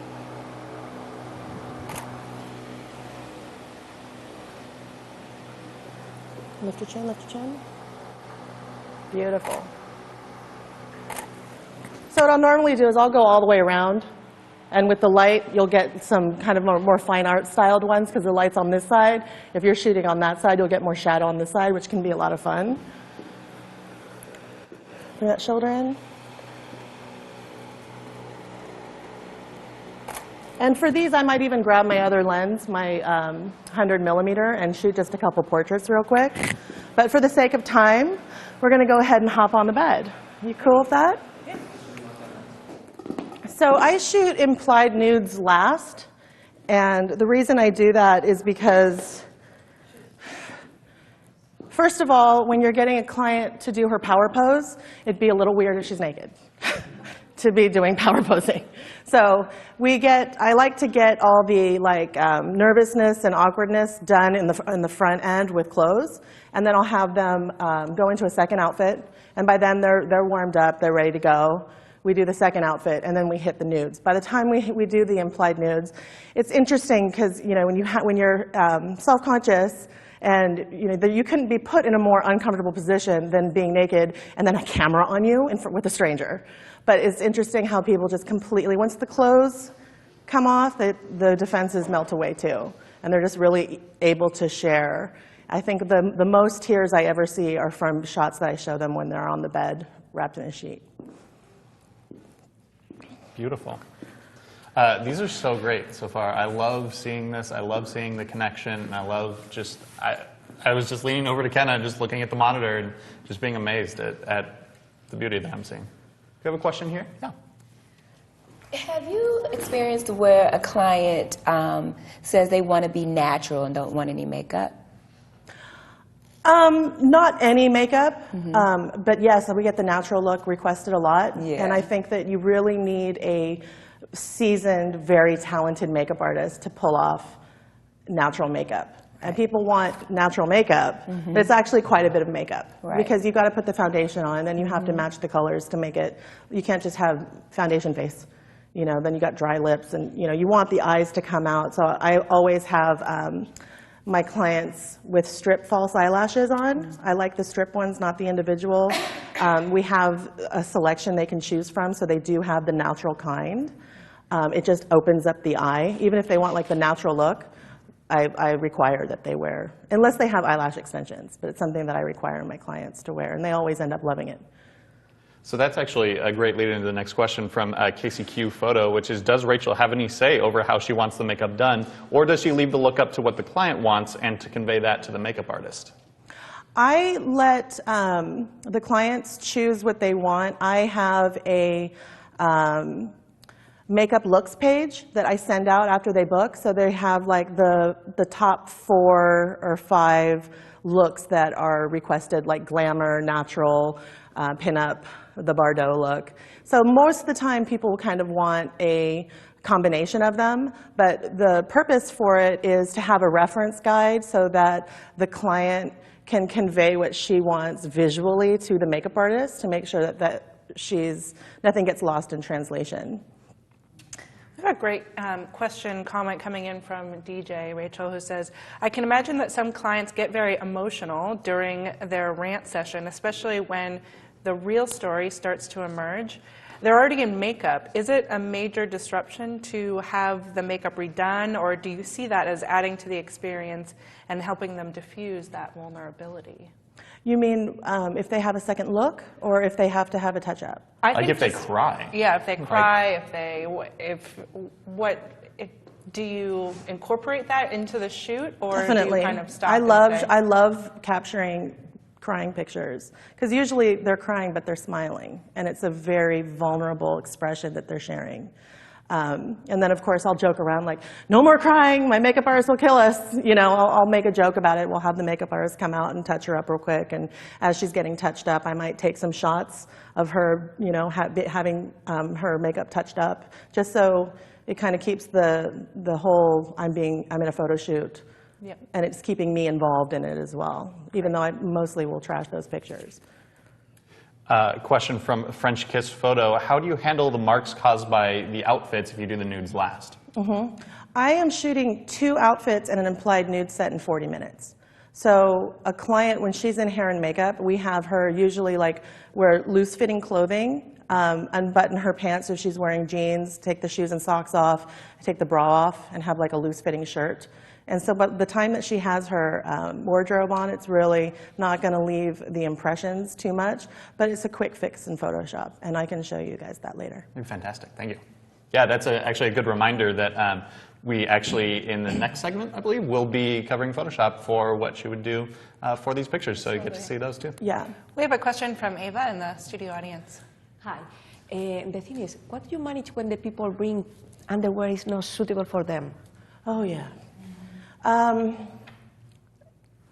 have people bring several things, and what I always tell them is wear what you love on the most, and that's what we'll start in. People always bring stuff that's like, I love this, I love this. I don't really like this. They always have like that one thing they don't really like, but I will sit if they want, I'll sit and I'll help style their outfits with them. But it's always like, oh, I really love the way this looks on. So those are the things that I'm gonna go to over like what my color preference is or whatnot. All right, we've got John Cornicello in the back my with the question kind of goes to makeup to the Photoshop. Do you have the makeup artist kind of blend into the rest of the body? Do you do body makeup too? Or do you do most of the touch-up for the body and blemishes and inconsistencies later in Photoshop? Like a rosacea? Or people's bodies tend to be lighter than their faces too. And oh, I see what you mean. Yeah, yeah. And I think a lot of that is because women, we moisturize and we sunblock. So we sunblock and put our hands, and that's it.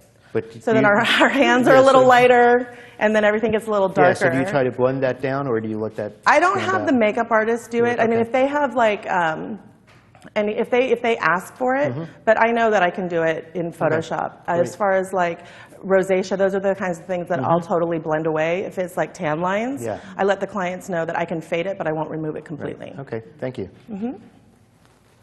Julie.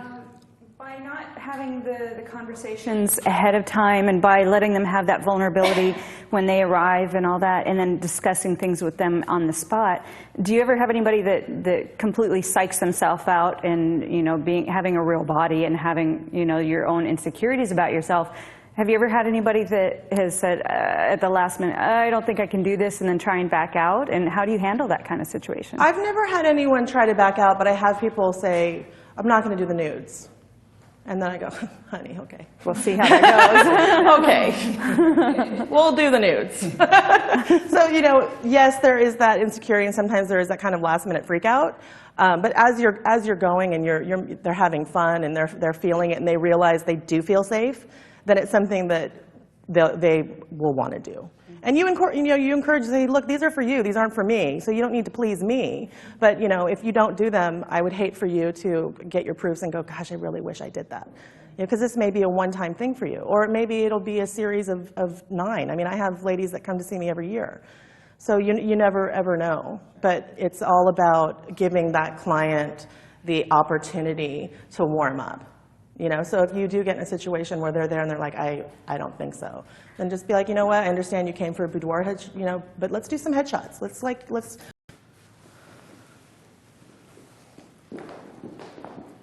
Thank you.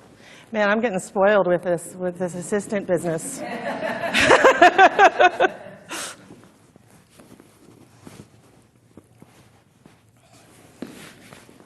All right. Are you a shoe person? You'll be more comfortable without them.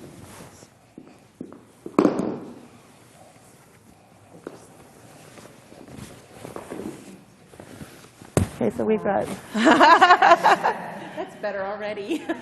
So with the top sheet, this top part here, I always make sure it's not as away from the shot as possible. I'm always looking for this too. Trying to get that like down here. Okay. You ready? Yep. Let's drop trowel.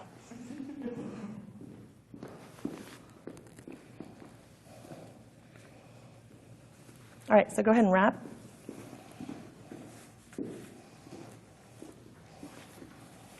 You got a hold on that? Yeah. All right. So normally I won't hand hold like this, but since we've got cameras and everything, we don't want anything to pop out. So I'm going to help her up. So go ahead and kneel on the bed for me. So be right in the center there.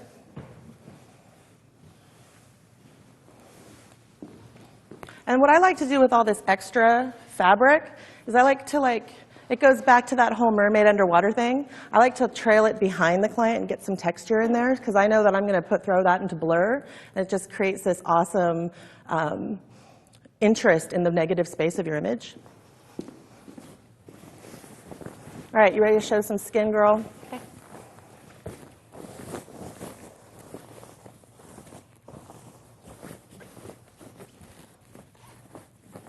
Okay, so what we're going to do is we're going to, let's see, you're going to pin the sheet under your armpit on this side.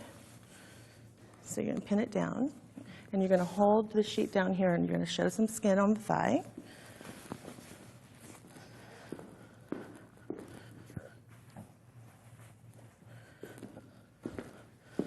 So normally what I'll do is I'll try to be showing the backside, but because we're here, I'm trying to preserve her modesty a little more. And with this hand, you're going to hold here like you're holding up, like it could almost fall down. Right in the center there. And knees apart just a little more, feet together. And we're just going to mess your hair up just a little bit.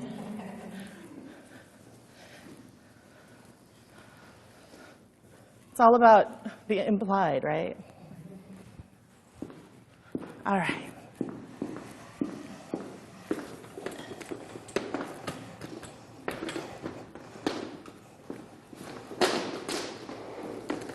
How you feeling? Having fun? Yeah.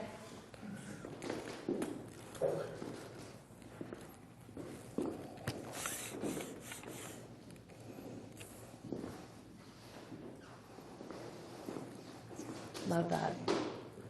So I like when the hair gets kind of messy in the face like this, but just because you're shooting digital, it's like shooting HD, so all the little hairs that kind of come here.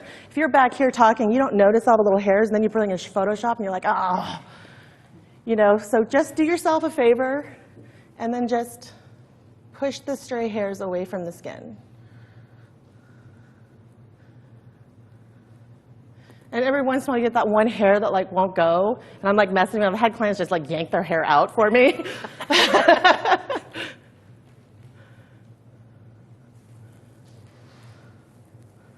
Perfect. All right, so we're going to get sassy. Okay, so you're holding like this. You're holding up like that. We're going to kick this hip out a little bit more. Stagger those shoulders this way. There it is. Feel that? Oh, yeah.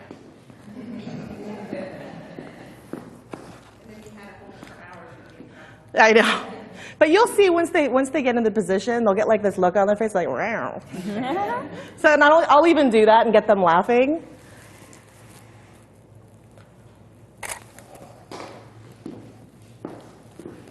So let's have, is this pretty taut? It won't fall off if you don't hold it? What about grabbing the bottom of the other side too?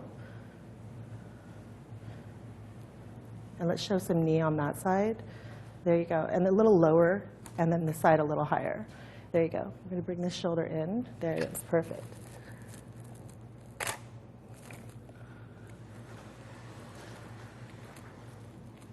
Beautiful. Lift the chin just a little bit. Gorgeous. Beautiful. So I'll sometimes even get on the bed. Remember that pose we did on the floor where they were kneeling? I'll even get up on the bed and shoot down here a couple times. And I'm like literally like crawling all over the room like a monkey. You know, and one of the great things about shooting prime lenses is because since you don't have a zoom, it forces your body to be the zoom. So then you're like discovering poses that you would have never even thought of. Gorgeous.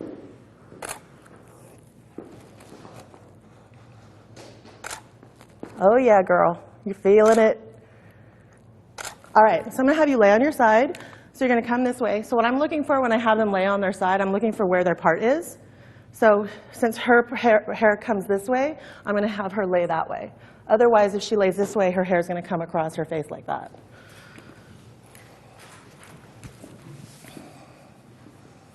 So you're gonna come this way just a little bit. And typically what I like to do is I like to have them positioned so that for these kind of laying down shots, I like to try to get as much white around them as possible. So a lot of times I'll have a wider bed, so that I'll have them lay and I'll prop the pillows behind them. And sometimes I'll do some flat and then some higher, just depending on what, sometimes you get there and the headboard sucks. Yeah, so you never really know what you're working with when you're going into a rental. Sometimes it looks great in the picture, and then you get there and you're like, ugh. So I'll stack pillows. That's how I deal with that situation.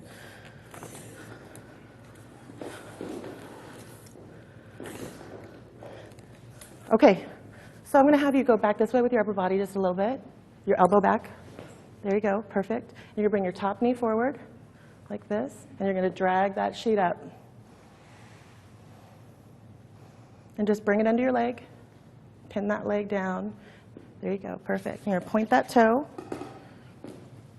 You're going to bring this foot out just a little bit so this knee can come down. I'm just going to fix this. How's it going? It's all covered. So how are you feeling here? Do you feel like you need to put your elbow out just a little bit more? Maybe just a little. So you can go ahead and you can get them into a comfortable position and then repose it.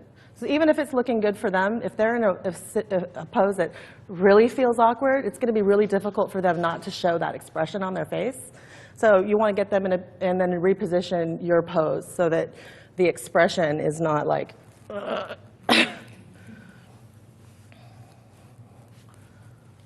you're going to stretch the neck up, the head up like this. You're going to bring your shoulder forward right here, this way a little bit. Top of your head comes this way. Turn your chin this way towards that shoulder.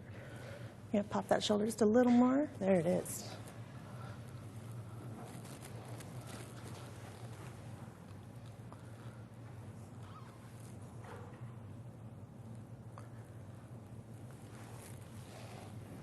Okay.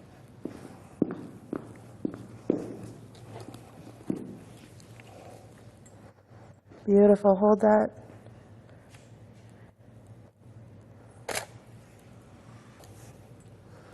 Perfect. Stretch your neck up just a little bit more. Up this way.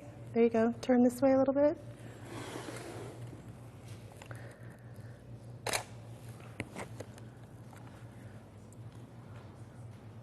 So you have them push their shoulders down and stretch their head up a little bit. And you have them pop that shoulder in. You're going to have them turn the chin towards that shoulder. You can see how it creates. When I talked about creating poetry, you ever want the shoulders to be blocky. You always want them to kind of come in, so then you can see that the image is flowing.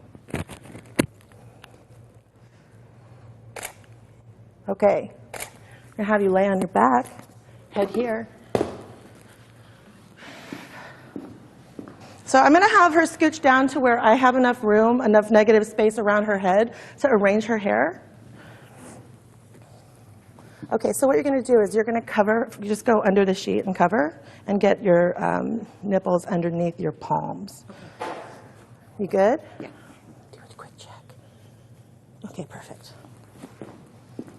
If you have like a client that's really conservative, you can start and have the sheet up like this. Just make sure you tuck it all the way down their body so it's like a little mini dress, and then you have it flow off the side like a train.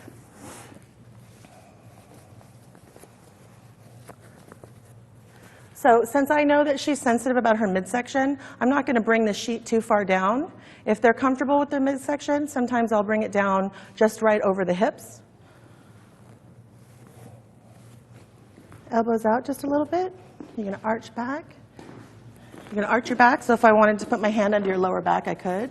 Bring both knees up. Lower one knee. Pinch them together. Pinch them together. Halfway. There you go. Pop your shoulders towards the ceiling. Elbows pinned down. Pop your shoulders. Bring them out. Like this. There it is. And bring your face back. Beautiful. Turn your head this way. Turn your head this way. Slide your head that way a little. Eyes up to me. Bring your chin to me. Beautiful. So with this shot as well, you want to be careful with the forehead. When people are looking up like this, a lot of times their forehead will get those lines. And if that's happening, you have them close their eyes and relax, and then open really quickly, and then close their eyes again. Okay, I think that's all we have time for with Jenny. Fantastic. Let's give a round of applause for Jenny. Awesome, awesome job. As I've been saying, chat room loves you, Jenny. Congratulations. And I hope that she loves these pictures because they're beautiful. I've been watching them as they come in. So we've got a couple seconds here while we're switching out and getting our next model ready. I wanted to read something. Eval Co. actually jumped into the chat room, who is a previous client of Rachel's, and commented about the meeting someone for the first time and not having that connection ahead of time. She said, it's a very natural experience. Not knowing the photographer means you can separate yourself from the experience, but as your conversation develops, you make the connection. I can say how powerful it is. I've gone with girlfriends, and each of us have always discussed different topics with Rachel, and all leave with euphoria. It actually is more comfortable going in not knowing her and leaving with a gift. At the end of the day, her photos made me cry, and she captured my very essence. And that's something that I think is really an interesting perspective that we haven't seen as much of, but I love hearing from an actual client. Exactly, exactly. And so before we bring our next model in, we wanted to just talk to you guys in our studio audience as we have really deep conversations going on here in our chat rooms. And again, everybody, you can get to those chat rooms by clicking on the link beneath the video. But what are some of the challenges or successes that you all have found in terms of creating that connection with your clients? How do you go about it? Well, I know for me, I'm also, too, a siren or a former siren of Rachel's. Nice. So I've had the pleasure of working with her and shooting with her as a client.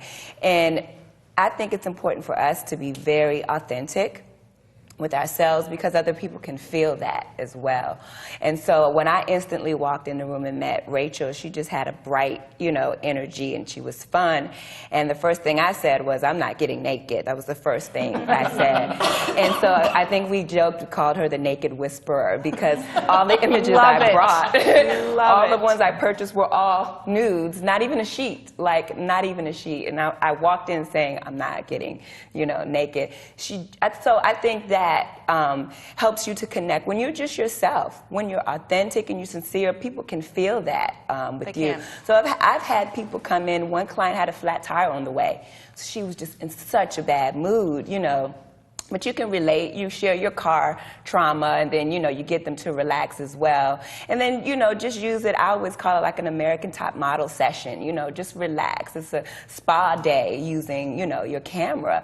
And so when they feel pampered, I think it's easier for them to relax as well. So I love that. That's I love beautiful. that. The naked whisperer. We thought she was the queen of skin, but she's actually the naked whisperer. Queen of making people show skin, something, maybe? Maybe that works. Anybody else? Anybody else have any thoughts? Yeah. Go ahead. No, I was thinking, as a guy coming into this, you really have to know in your head what the intention is. As she said, it's for the client. You're not doing photos for me. You have to please yourself for the client. So a lot of guys I know come in, and they're too nervous. And you have to come up with, you have to get yourself calmed and centered and know why you're there and just be confident.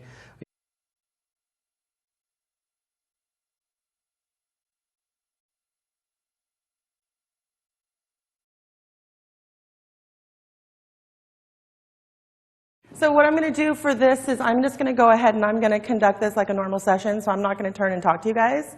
So I'm just going to pretend like, we're going to pretend like nobody else is here. Love it. That would be fantastic. Okay, what are we doing with you today? You here for you, for someone special? For me, I always felt that even when I was thin, I was fat. And I've let men kind of dictate how I feel about myself. Mm-hmm. And I feel for myself and for my daughters that I want them to see me as beautiful no matter what my size is. Beautiful. So I'm really kind of wanting to be empowered. Yes. So this is a big deal for you. Yes, this it is is. like owning yourself. Yes. And well, thank you for coming here and doing it on such a public venue. Well, I'm honored. So awesome. So we're going to go ahead and we're going to do that 1-minute client rant. So what I'm going to do is let you just get all your insecurities out in 1 minute, and then we're not going to bring them up again. So basically, it's just like fun. If you're having fun, you're going to love the images. Okay. So we want to get you in that headspace. Okay. So you can just tell me like what areas you are sensitive about. Probably my stomach and mostly my rear end and my thighs. Okay. So, and those are the areas I'm probably most insecure about. Insecure about. Yeah. Okay, cool. Well, that's easy. Awesome. Let's get it done.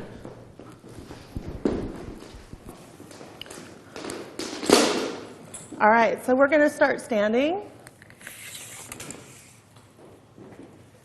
Ooh, you're tall. You're going to give me shin splints. I can keep the shoes off. No, no, no. All right, girl.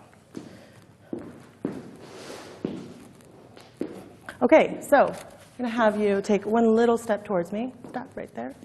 We're going to stand nice and tall. You're going to roll your hips back behind you. So booty back, boobies front. Exactly. Hands like this. You're going to kick the hip to the side. Does that feel comfortable or feel more comfortable this way? This is fine. This is good? Okay, so I love the way you just staggered your shoulders. So I'm going to have you, yeah, perfect. I'm going to have you come like this. So right when we put our hips back like this, sometimes we tend to bring our head backwards. So we don't want to do that. We want to bring our chin forward. There you go, perfect. Perfect. Do not move. I know. We can have like this much compassion for models now. Wait, no, like this much.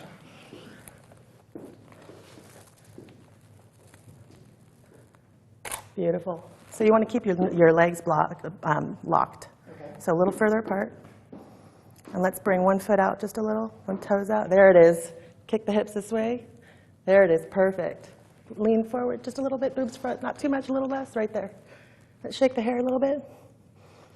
There it is.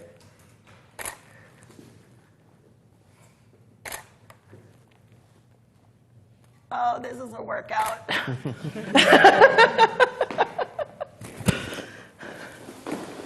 All right, so I'm going to do you have any issues with your back or your knees? Nope. Okay, so I'm going to have you kneel. Okay. Come forward towards me just a little bit. And knees apart. So you're married? Yes. How long? 7 years tomorrow. Oh, congratulations. Happy anniversary. Thank you. It's about how long I've been with Sean. I'm amazed he's survived this long. I keep threatening mine that if he doesn't behave, I'm going to bury him in the backyard. So. Exactly. I'm like, I watch a lot of cold case files. I will get away with it. All right, so we're going to bring that shoulder in like this. And then you're going to have your hands right on the top of your thighs like this. We're going to come down like that. Exactly, and turn your face this way. I'm just going to open this up just a little bit. And there's a little hair here, I'm going to pull it in. Okay. Not getting fresh. That's extra. Oh, man. Beautiful. Gorgeous smile. Okay, we're going to have you lay on the floor. I know. On my stomach? We're going to have you lay on your back. Okay. So I'm going to have you put your head about right here.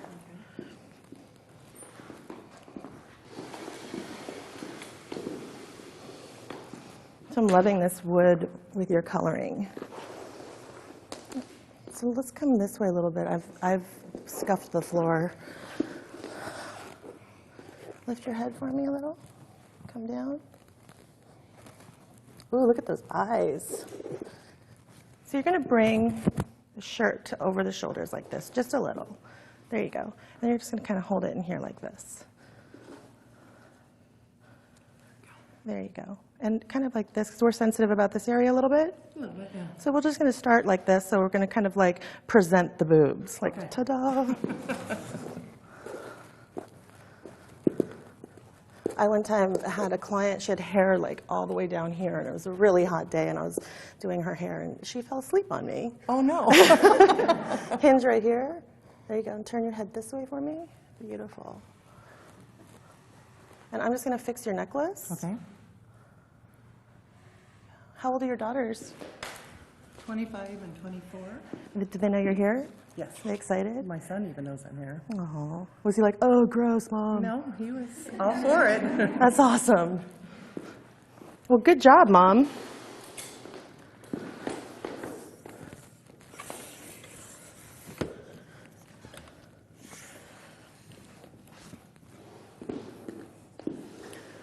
All right.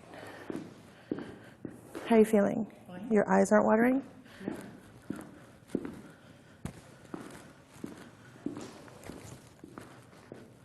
All right, so what we're going to do is we're just going to have, I like the wear the knees up. You're going to bring the other knee up a little bit more. And then the left one, you're going to go half-mast with it. And then pin them shut like this. And you're going to kind of let your knees come this way a little. And then your hip goes out that way a little. So like the butt down. Okay. And lift your chin this way. Perfect. And slide the bottom of your head this way a little bit. Yep, right there. It's like people origami.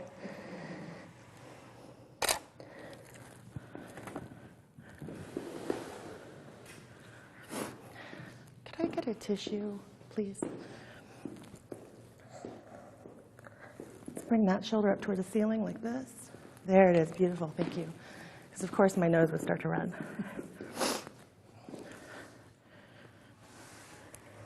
And lift the chin like this. Beautiful, hold that.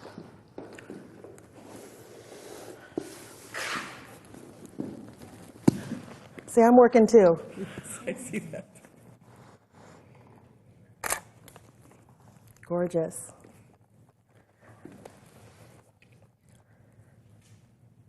Lift your chin towards me some more. Relax your forehead, close your eyes.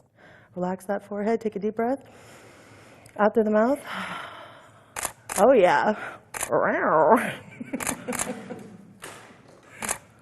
right. Whew. Okay. Up you go. Need help? So I'm going to actually have you sit on your hip with your elbow anchored on the side of the couch.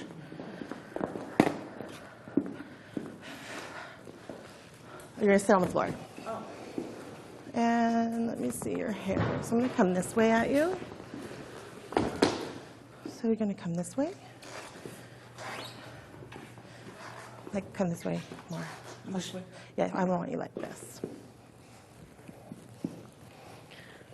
Like that. So, other way. Oh, We'll get it. We'll get there. the blonde. Then what's my excuse? Perfect. Does that feel comfortable? Yes. Nice. So you live locally? Pardon? Do you live locally? I'm in Portland. Oh, you are? Yes. Fellow Portlander. Yeah, I just learned today that you were from Portland. Yes.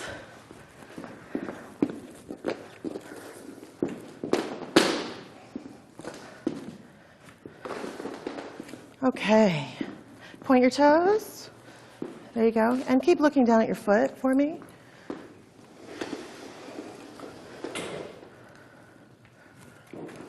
And pop your chin just a little bit. There it is, right there.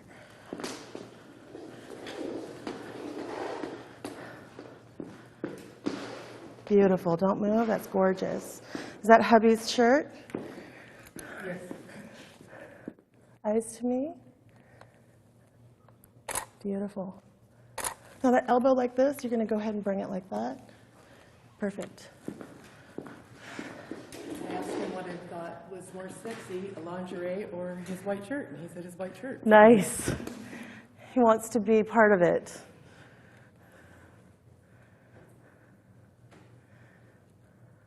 So this whole journey for you, the accepting and really centering yourself with who you are now, is this something that has been going on in other ways as led you here, or is this like your starting point?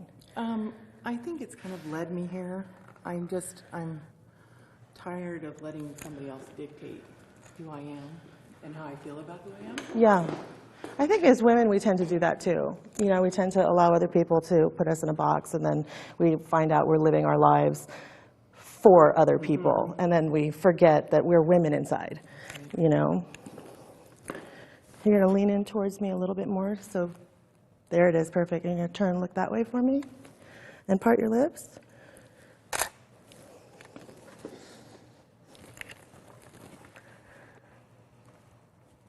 And eyes up to me. Beautiful. Relax your forehead.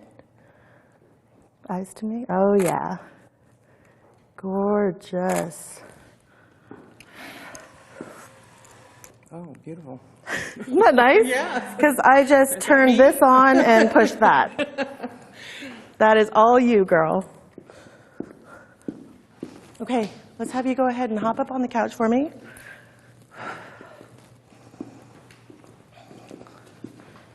And let's have you go ahead and lay on your belly. Are you comfortable taking the shirt off? That's fine. Okay, let's go ahead and lose the shirt, and then we'll revisit the shirt on the bed. Is that cool? That's fine. I'm just going to put it over here so I don't forget. Let's have you on your belly, and you're going to scooch down.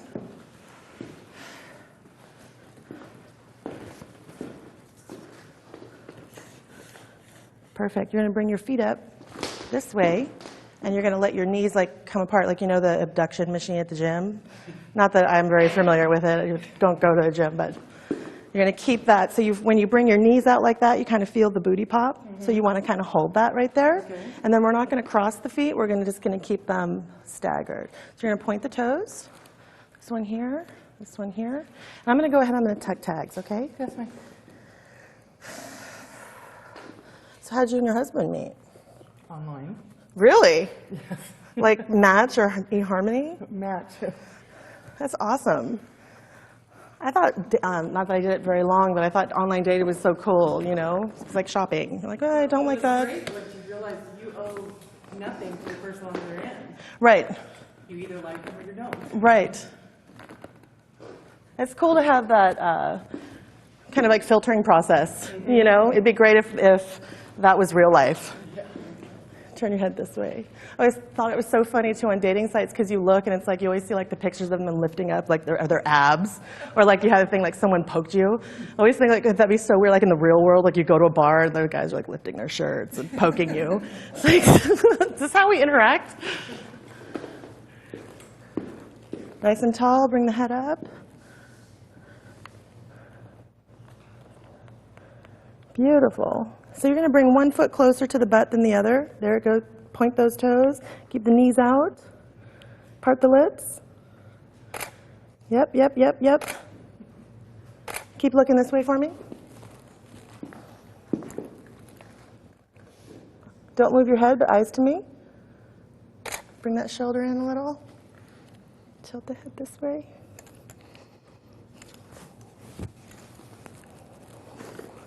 Oh, great. Now I'm going to have to really get down here.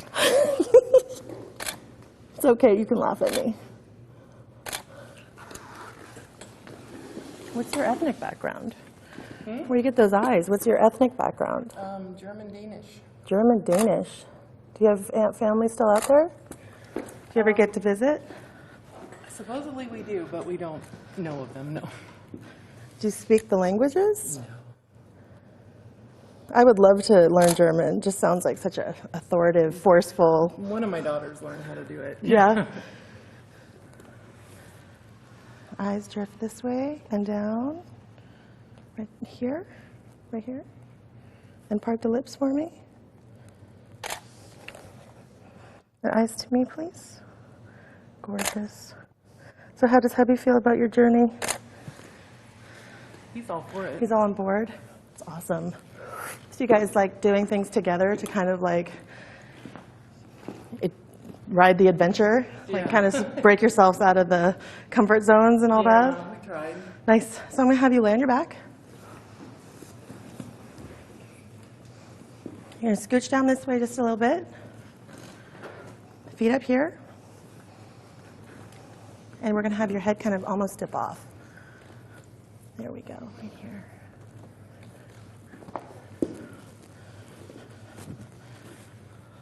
It's like I'm playing with dolls. Turn your head this way.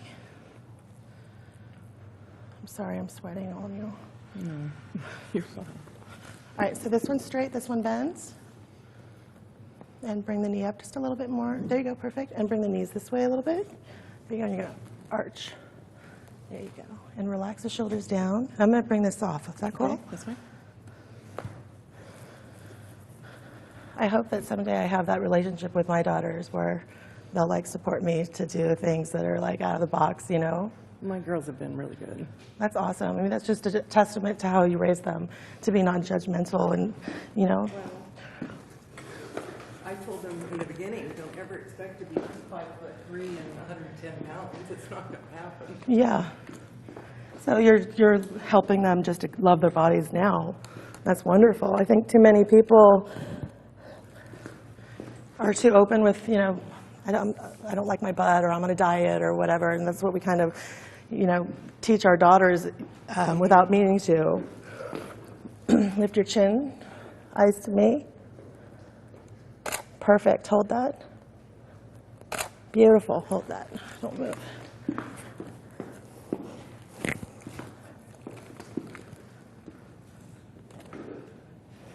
Eyes to me. So when you look up at me, you're going to bring your face back like this a little more and tilt your head this way. Beautiful, hold that. Put both hands on top of your thighs. There you go. And bring those. So instead of doing this, we're going to kind of come in this way a little more. There you go. Turn your head this way. Perfect. Oh, gorgeous. Close your eyes. Part your lips. Beautiful. Now eyes right to me. Boom. Yes.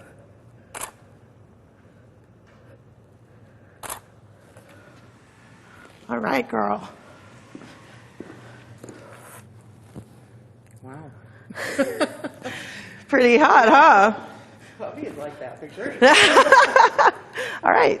So you want to do some bed shots? That's fine. Okay.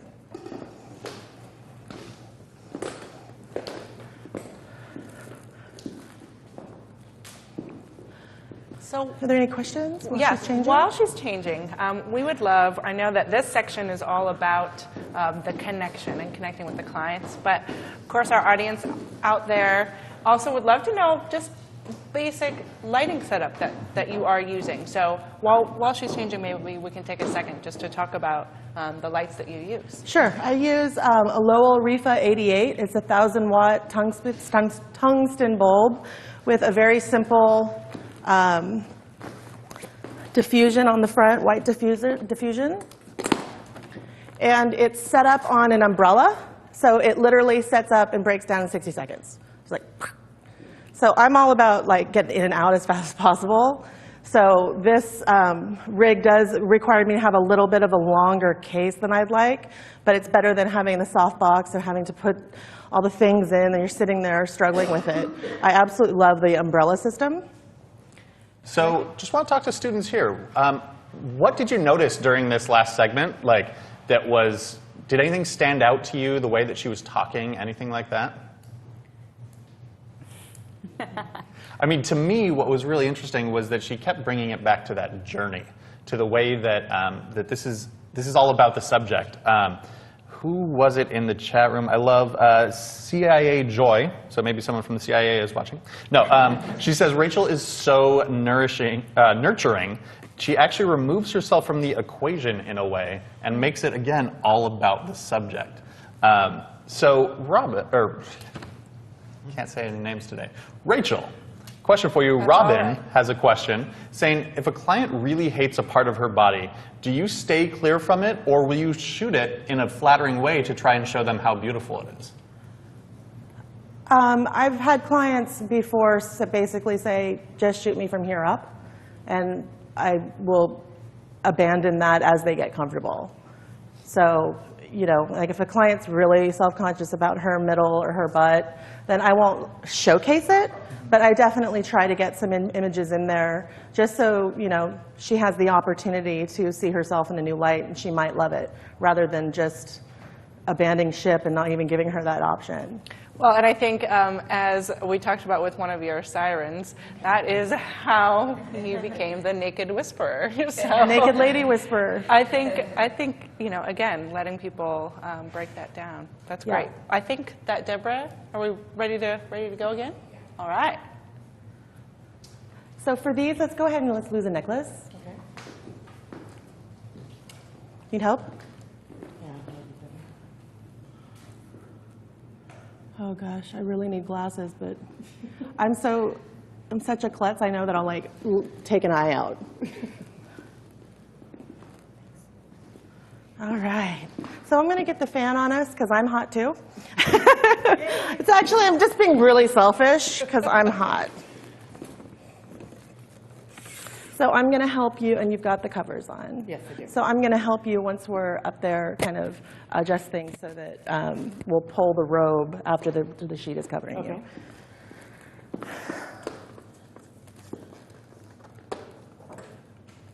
Is this on? No? One is this lowest, right? Okay. This fan is no joke. Oh. Okay, I know. I'm just going to stand over here for a little bit. So how's it going? Okay, so we're going to go ahead and I'm just going to see where this is.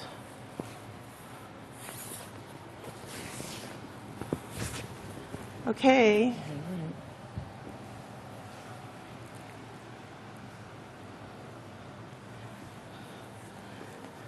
There's like no preparing for this, huh? No. Well, I commend your courage. I know this isn't easy to do, especially with the added everything else. So you're going to go ahead and hop up on the bed for me.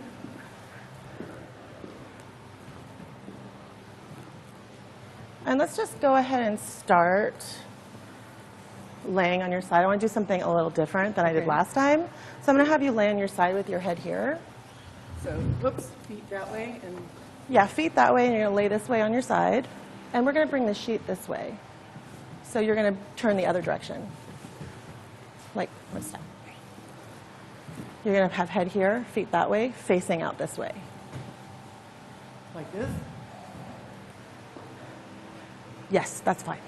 I will adjust. I'm not trying to be a No, you're dyslexic. No, you're right, because the sheet's open and back. We've got a little added things I have to think about with the cameras. So, ooh, I love what you're doing right now, though. Don't move. Do you feel like more like relaxed though without the clothes? Yes. Like, isn't that weird? It's like I don't even like to look at myself naked in the mirror, but it's like whenever the clothes are off, it's like, ah. So let's bring this knee out just a little more this way. Perfect. So here, the sheet, you can go ahead and pin it with your armpits. There you go. And we want a little cleavage. That's okay. So nothing's showing. You're good. So you're going to cross your wrists like this and just relax. So we want to make sure that we don't ball up the fists because sometimes you're not even aware you're doing it. I'm just going to show a little back.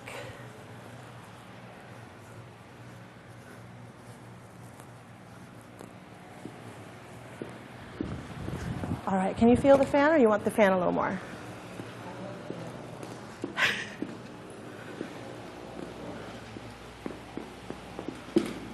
Better? Perfect.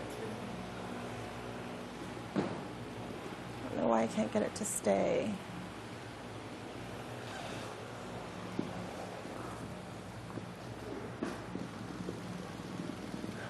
Great, now it's going to vibrate. All right. Can you still feel that? A little bit.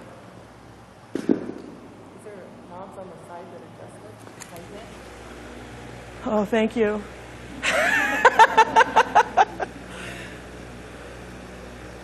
What happens when you're raised with a bunch of mechanics? Oh, yeah? So you're handy? That's hot. Should bring like a tool belt in. We're doing a tool belt shoot. It'd be like the old 80s hairband videos. Oh, yeah. This way a little bit. Not too much, just a tiny bit. Tilt your head this way.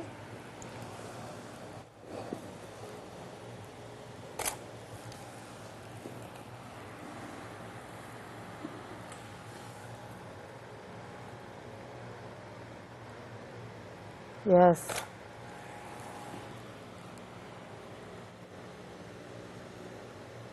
All right, you're going to bring this elbow out just a little. There you go. And then you're going to come like this. So we want the hand over the hair behind the ear. You can kind of fluff it a little bit. Perfect. You look comfortable. I kind of want to get on there with you. I'm probably going to sleep. I came down here early this morning. Let's cuddle.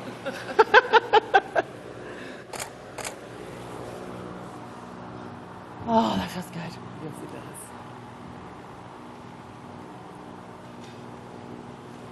That is awesome.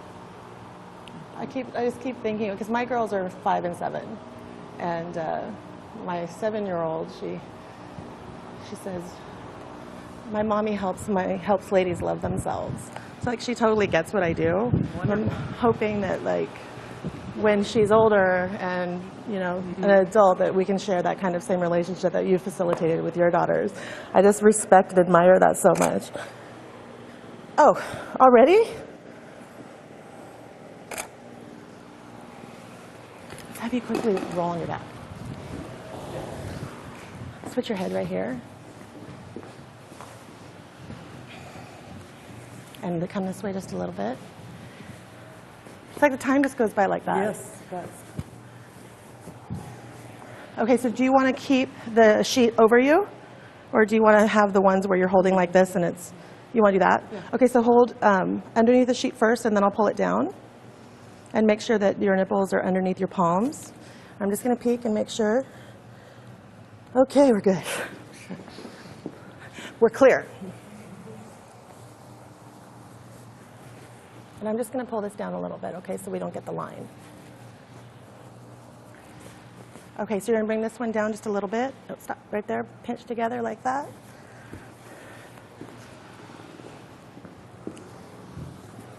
Come down.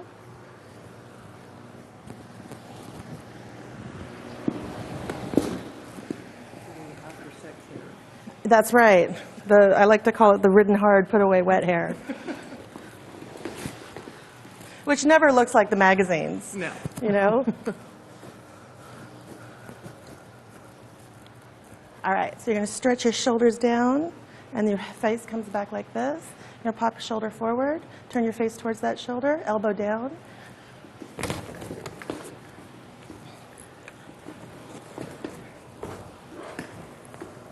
Eyes up to me.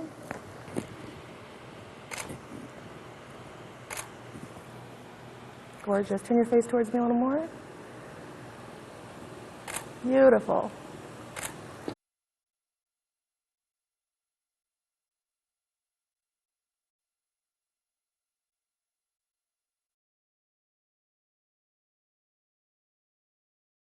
I am going to let you guys help me decide what image you want to start on.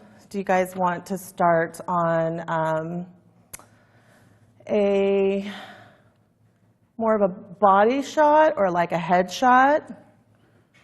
So I'm going to kind of scroll down. You guys kind of just pipe in and let me know.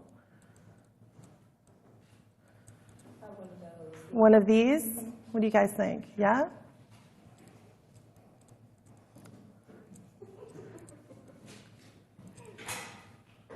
let's see. She's got a great smile. This one? Yeah. Let me see if there's another one. Yeah, I think I'm, that one, yeah? All right. So, here are my presets here. So I always hit tungsten soft first. Then I'll just kind of like scroll through and see what I like. I like to really kind of flatten it down. And then I know I like it kind of on the cool side. And then I can just kind of bring up the warmth where I want it. And because we're dealing with some rosacea here, and so her face has got a little bit more red in her chest and here on the arm, we're going to go ahead and blend this once we get into Photoshop. So when I'm exposing for color here, I'm kind of looking over here right now.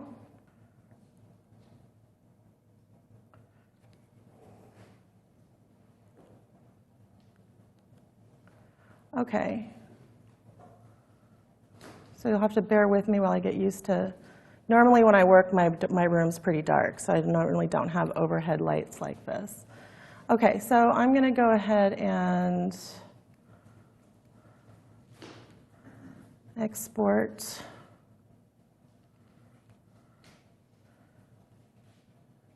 to, let's see, PSD, 8-bit, do 300. And let's see what's in here. Do another folder. Oh, here we go.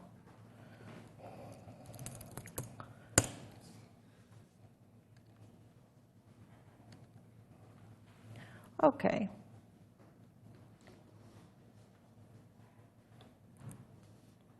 You'll have to pardon me while I try to get out of here. There we go. So, open Photoshop here.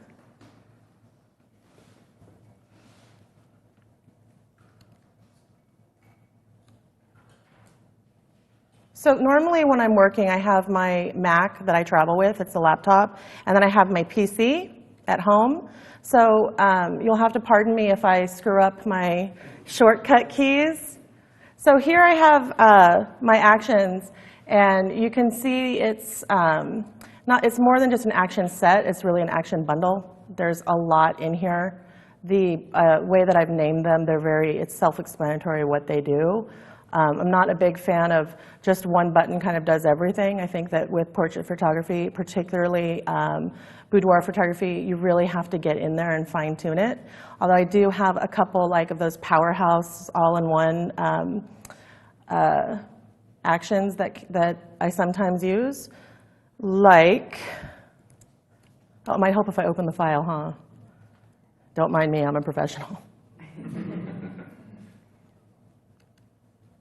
There we go. Okay.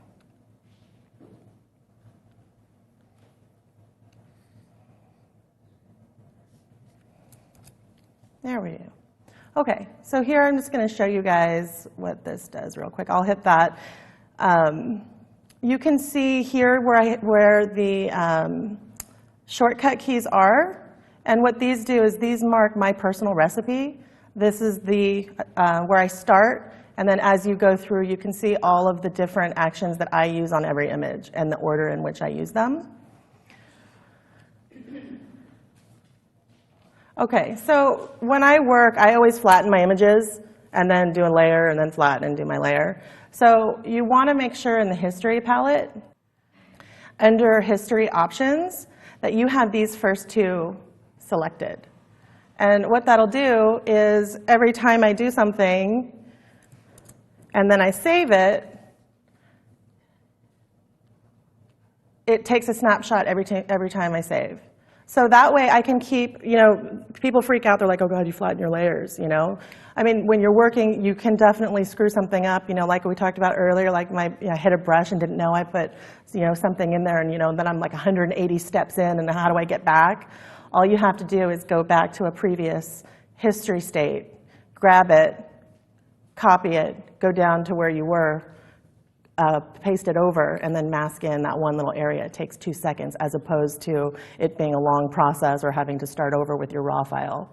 I mean, I don't know how many people have tried doing that, and then you put your raw file over it, but you've already done these, exposure and color adjustments, and then you're like, oh, great, now I have to start all over again. So this is a lifesaver, this little thing right here. History, options, the first 2 checked. Okay, so I'm going to go ahead and run that same one again, this one right here. Sometimes this just looks awful, but it gives you an idea of where you can go with it. So I'm a really big fan of blending. It's kind of like, the way I look at it is like a painter with a palette, and then you have your paints and you mix your paints, and then you put it on the canvas in layers. That's how I look at Photoshop. And I'm just going to brush what I want back in. I kind of liked what it was doing back here. So you guys are familiar with masks. So you can see over here with white where I'm going with it, where I'm adjusting it. So I'm liking that there. So every time I flatten, I save, and it's going to save that little snapshot for me. And just for the record, when you close your image, all those history states go away. So don't think that when you close it and reopen it, they'll be there.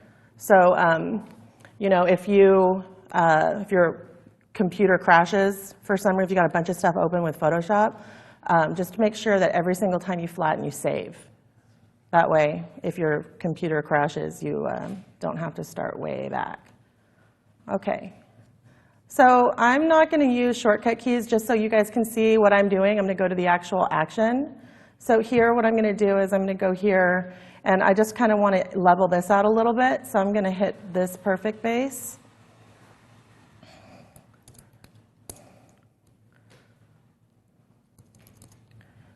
I'm just going to kind of... Now, everything that I do in Photoshop is really subtle. So as we're going, it's really not going to look like I'm doing a whole lot. But as we get towards the end, I'll start from the beginning, and we'll go through the history states so you guys can see. And I think that's really key when it comes to retouching women, is you really want the adjustments that you're making to be subtle, because you don't want to change who they are.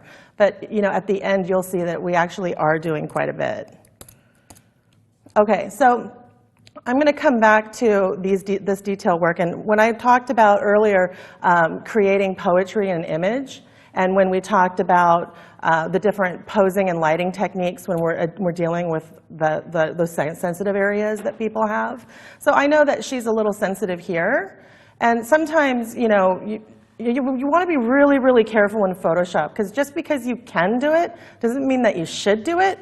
So like I said earlier, when you're building your brand, really figure out where you want to be in Photoshop, like how far you want to take it, and then stick to it. Because it's easier to do a little more for a client, maybe, than to have to dial it back from your whole portfolio.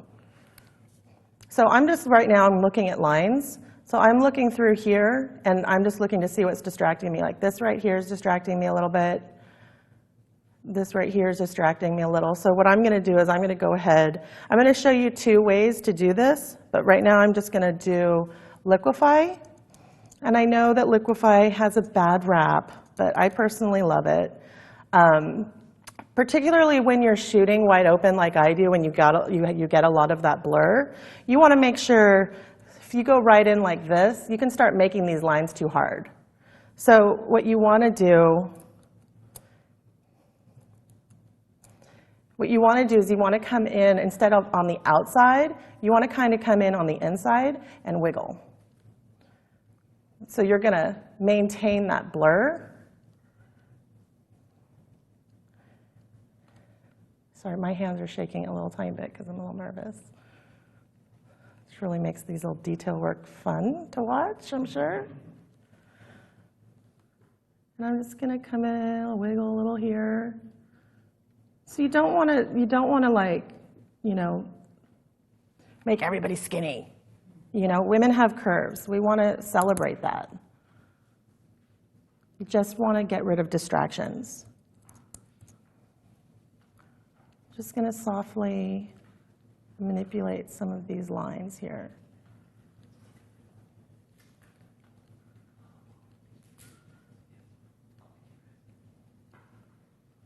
And then we'll get into some of the rosacea, which I'm sure you guys want to see.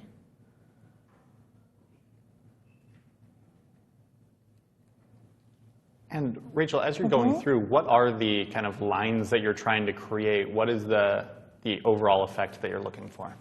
The first thing I'm looking for is I'm looking for anything that is distracting from the image caused by wardrobe, like is a strap bulging, making bulges, is the camera lens creating like a weird distortion. Sometimes it'll make the temples too wide, so sometimes I'll tuck the temples in just a little bit. Especially when you're shooting with like a 50 millimeter or 35 millimeter and you're getting in close, sometimes you can get some distortion. Artistically, that can be really cool, but sometimes it makes a little bit, you know, we don't want to make women whiter. So you want to just kind of like tuck in gently where it tends to distort. So when you're retouching a curvy woman, a lot of times I'll see people try to totally remove what's going on under the jawline. I am not a huge fan of that. I think that what we want to do as portrait photographers is we want our clients to be able to look at the image and recognize themselves. Not give them the perfect fantasy of their ideal self, even if they're asking for it.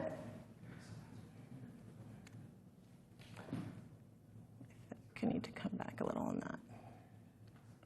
There we go. All right. There, it's better. Okay.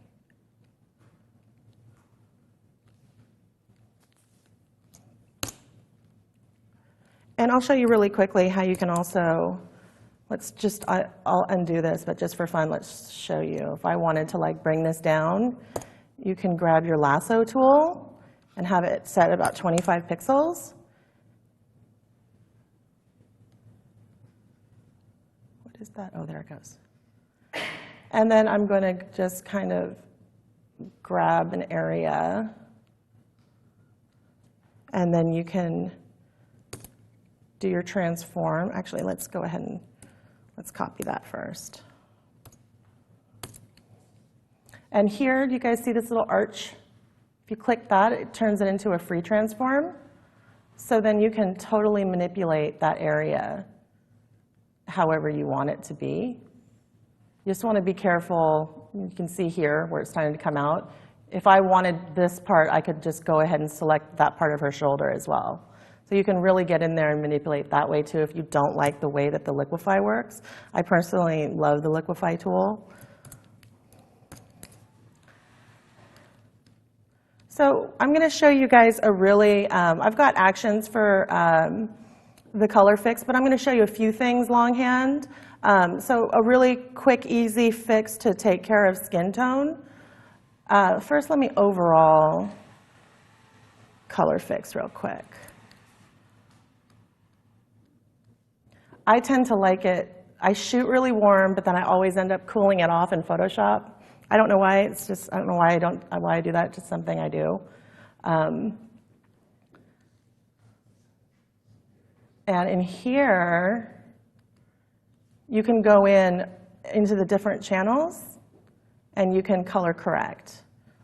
So if you want it less red,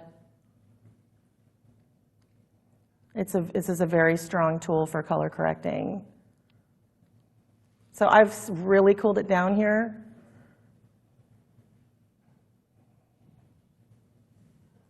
Is it looking good on the screen behind me? Oh yeah, good. want to mask that out, and I'm just going to bring it in where I want it.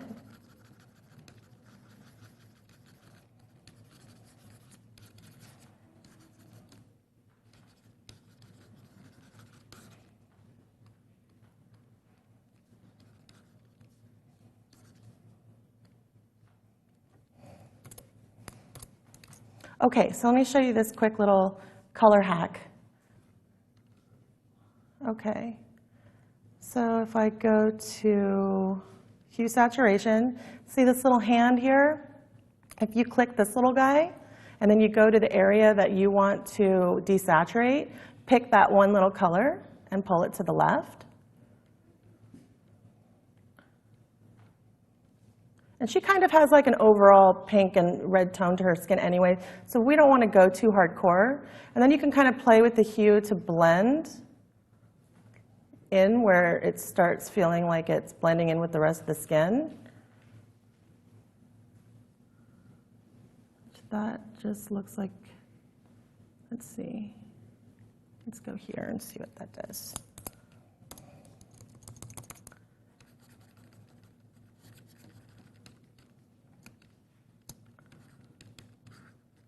So I'm just going to bring down some of the red just where I feel like it's bleeding out.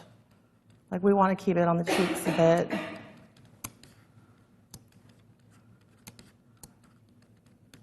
And then once you have your area selected, you can go back in, oops,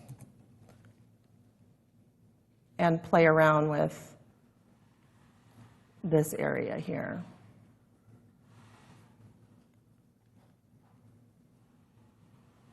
Which in her case, I'm going to need to go in, and I think I'm going to need to patch it first. This is going to be a few steps here. So I'm going to go about right there, like 16%. So I'm going to go in,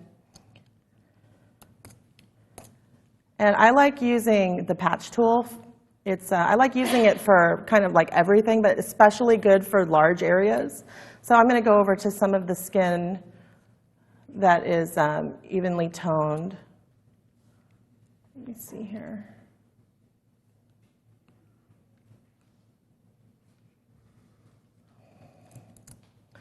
Sorry, mine's set differently. Let me get rid of that. There we go.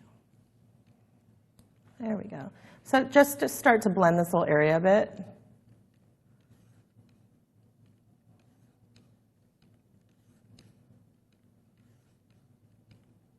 And this is like especially useful when you're dealing with farmer tans. Being able to just grab a large area with the patch tool of skin and kind of pull it over just to get that little blend. And then you can go back in and deal with the color. So now, so see here where it kind of seems like it's like grouped, like kind of like bumpy, like lumpy almost. Now it's more smooth, so that's going to be easier to address for color matching. And I'm going to show you guys something totally awesome. It's my Skin Clean action, which I use a lot for evening out skin tone. So I'm going to grab my brush here. I'm going to put it at about 10%. And then if you hold the Option key and you grab an area, it's going to grab that color.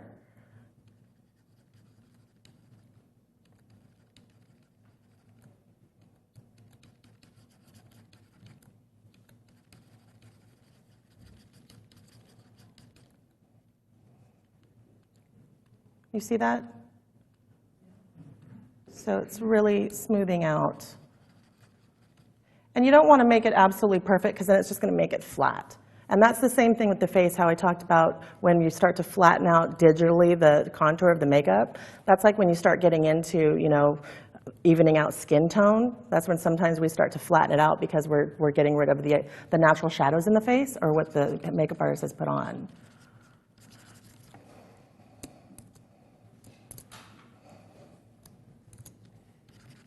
Oh.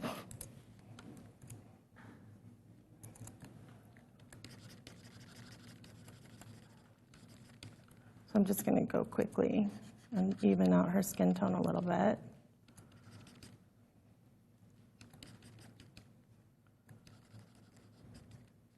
you guys all following? When I first started teaching, I realized like my idea of a beginner was not a beginner. So I always like to make sure everyone's following. So when I'm color balancing an image, a lot of times when someone has issues with their skin, like especially like rosacea or sunburn, it can be really distracting. And then you can actually make it worse when you're trying to overall color correct an image. So you want to get in there and try to blend the skin as best you can before you really get in and start to balance out the color for the entire image. So you can see what I'm doing now is I'm just masking out like where it went over her hair and like her clothes.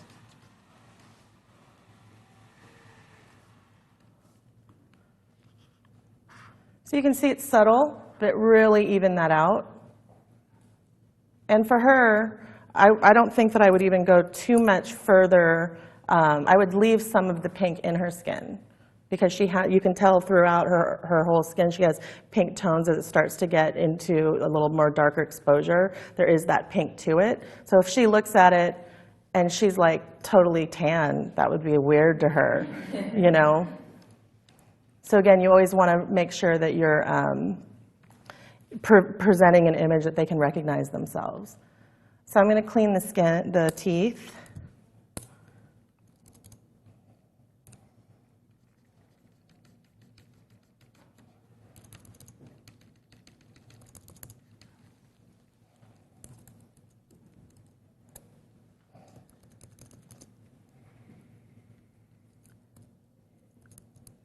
There we go. And pardon me as I get used to this setup. It's so funny how quick you can be on your own machine, and then you get on a different machine, you're like, ugh. So the pearly whites, I also sometimes will hit the whites in the eye a little bit, and maybe the highlight a little, and it'll just desaturate a little bit. As people get older, a lot of times their eyes will become more yellow or more red. When they're younger, they'll have like more of like a blue tint in the whites of their eyes. So you want to make sure that you don't make it like too white, you know? And I try to always, especially when people bleach their teeth, I try to make sure that the white of the teeth and the white of the eyes balance. So clearly, you don't want it that. Like it's okay to have a little bit of yellow. So I would go about right there. And I'm like the absolute worst person with naming actions. So they're pretty basic.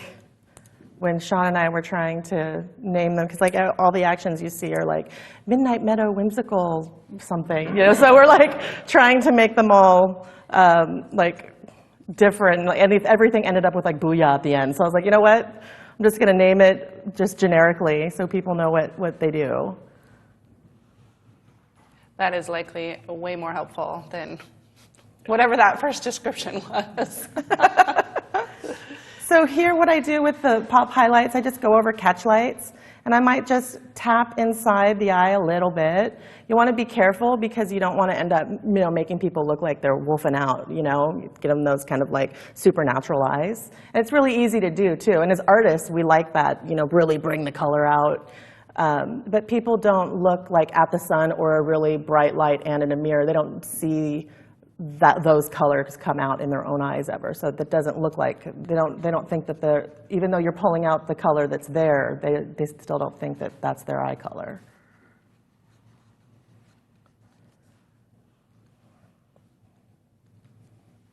I'm just going to hit these real quick. You can see that? It makes it pop more, you know, but it's still subtle. Okay.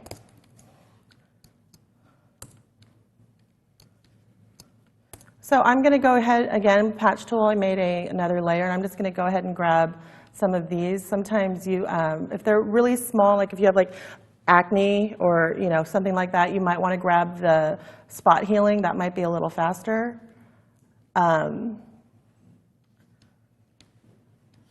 just find the patch tool has more control.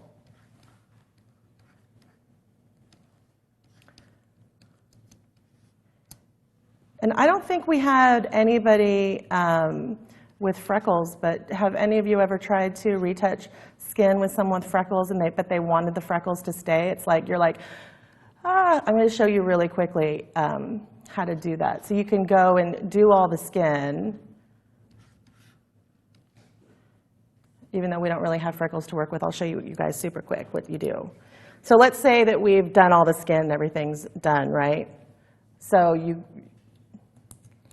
you grab a previous state where the freckles are, and then you go ahead and, let's go back to, with her arm a little.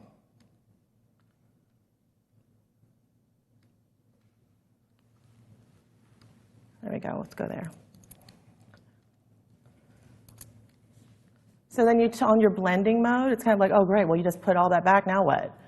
On the blending mode, if you go darken, you can see where these come back.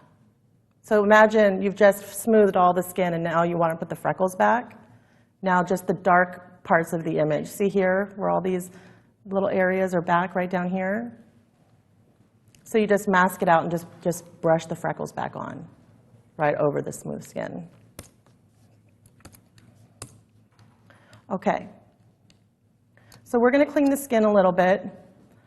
In my opinion, there's 2 techniques in my actions that are worth buying my actions just for these. The skin clean. You can look it up yourself. If you don't want the actions, the technique is called frequency separation technique. Now with the Google and the YouTube, it's pretty easy to find pretty much anything, a tutorial on it, so you guys can find it. So what it does is it separates your image, so you've got your color, and then you have your texture. So you know when you have the image and you're working on it with your clone stamp tool and everything just starts to look fake and plastic and you just start to lose all the texture? Well, now here, when you have this frequency separation technique, now I can go in with my clone stamp tool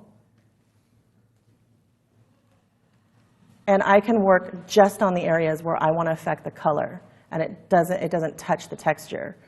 So in here, oops.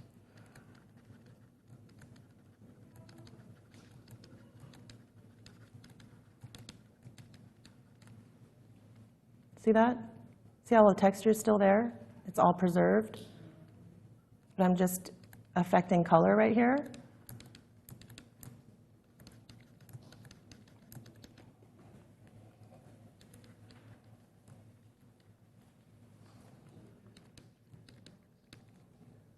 And you can even grab from the other side just to start the color that you want. Uh-oh.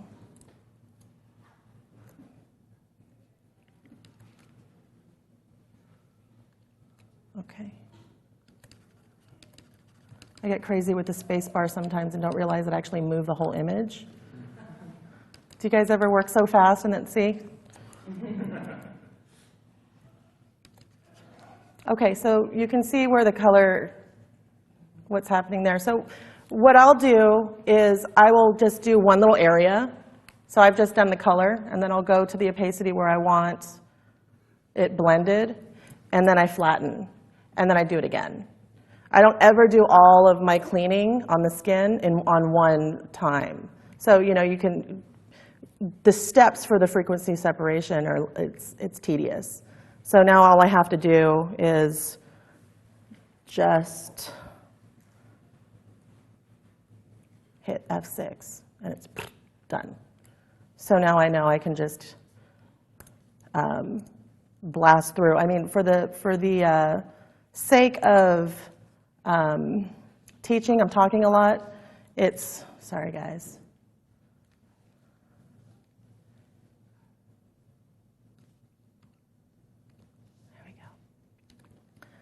It's a little slower, but in my post-processing, using my actions, I never spend more than 10 minutes on an image.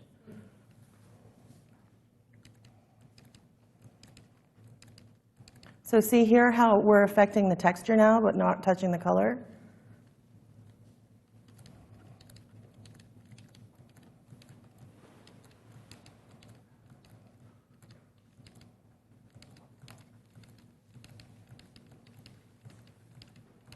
And again, you know, this is getting back to where, how much Photoshop you should do, especially when you have like, you know, an older gal or someone who's curvy.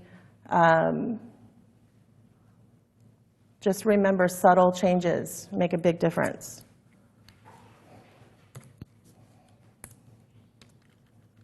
Oops.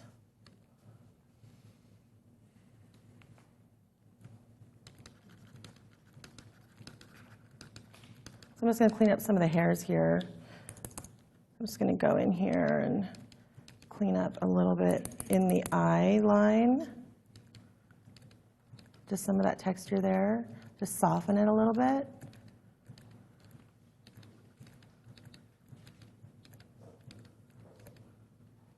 Do you guys have any questions about the skin cleaning? I like seeing people taking notes in our studio audience. Let's see if we have any from the, oh, go ahead. Do you ever ask, like some people have, you know, whether it's a scar, like tribal marks or moles. Sure. Do you ever, I made a mistake and like erased one time and they were like, where's my mole? You know? Yeah, I've done that before too. Okay. Yeah, especially when you're smoothing skin that's like a small beauty mark and you don't even realize that you've really toned it down and like pretty much blended it away. Usually during the session, if especially someone has a scar, I'll like gently touch, like if it's here, I'll touch your shoulder, like, do you want me to leave these in or out? Because it's a sensitive subject, so you want to address it with a lot of care. You don't want to be like, so do you want to keep that scar on your chest in or what? You know what I mean? Like you want to be able to address it and let them be vulnerable by being vulnerable yourself, you know. And I think that kind of helps with the touch. If you're male, you probably don't want to touch, but definitely communicate and be sensitive.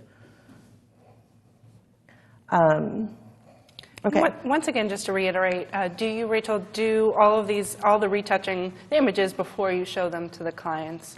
I don't go this in depth with it. Like I said, when I'm doing my proofing stuff, I batch everything down. So as you guys know, when you're shooting, you know, when you're working an image, they're huge. They're huge. So I'll batch it down to like a small JPEG, a small PSD, which they go really fast. And you can actually even use, for skin smoothing, you can use like the smudge tool. And they won't even notice because it's just such a small image. Like obviously you can't use a smudge tool to clean skin on a big image, but for proofing ones you can. So that's just for proofing, and then you go back after they select which ones they want to buy. And I start from scratch with the large images. Thank you. And I would say that my sales quadrupled when I started doing that, at least.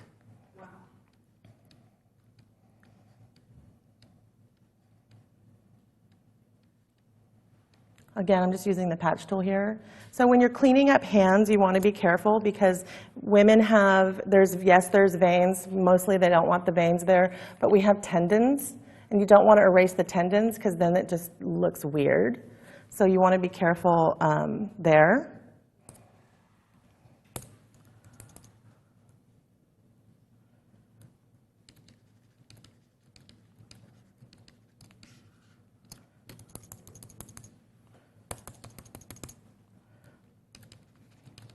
And again, we're on the frequency separation on the skin clean action, and I'm just going in here and I'm just blending the skin. Remember the red that we were trying to do earlier? I'm just going to blend some of that in a little bit all over. But like I said, we're going to keep some of the red in her skin tone.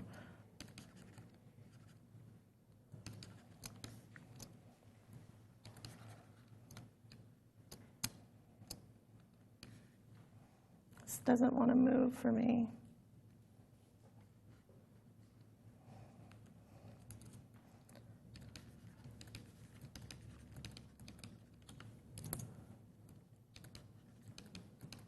I feel like I should be talking, but you already know what I'm doing. Okay, so I'm just going to grab really quickly the brush, and I'm just going, so here's a little lighter than I'd like. So I'm just going to grab from here and blend a little.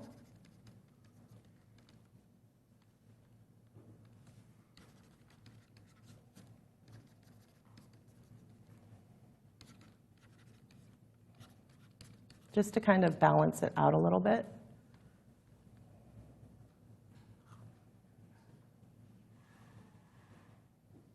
Right about there. So do you guys want to see where we started from this point? Yeah, absolutely. So that's where we started. Just kind of go through the...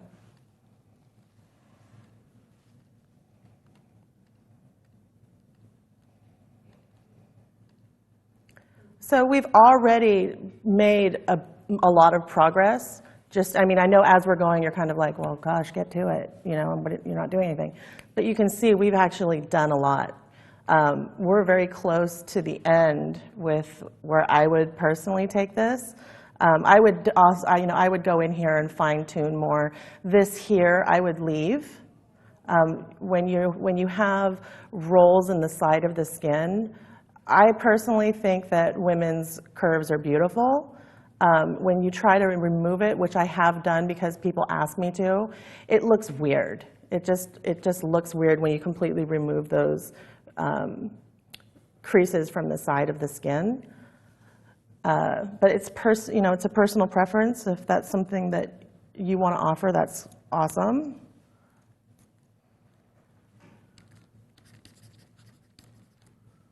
Ooh. Sorry, guys. I don't know what I'm doing with my...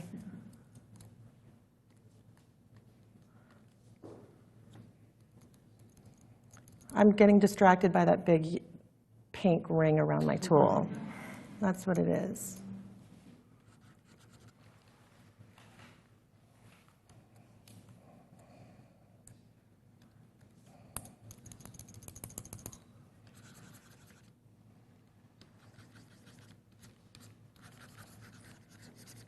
I don't necessarily like it everywhere.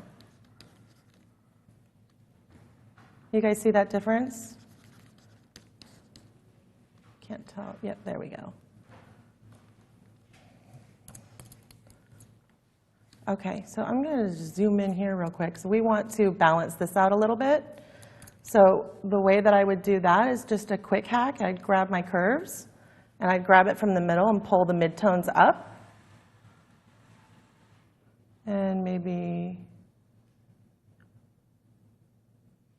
So what we want to do is we want to flatten it, because I know that I can bring it down, I can bring more shadows in. So to retouch, you want, so see how dark it is? We want as little shadows in there as possible while we're retouching, like the cellulite or whatnot.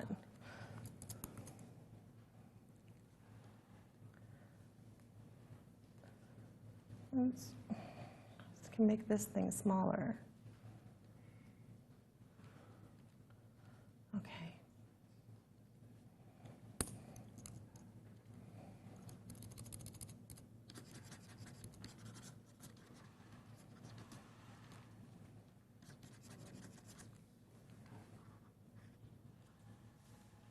Not there.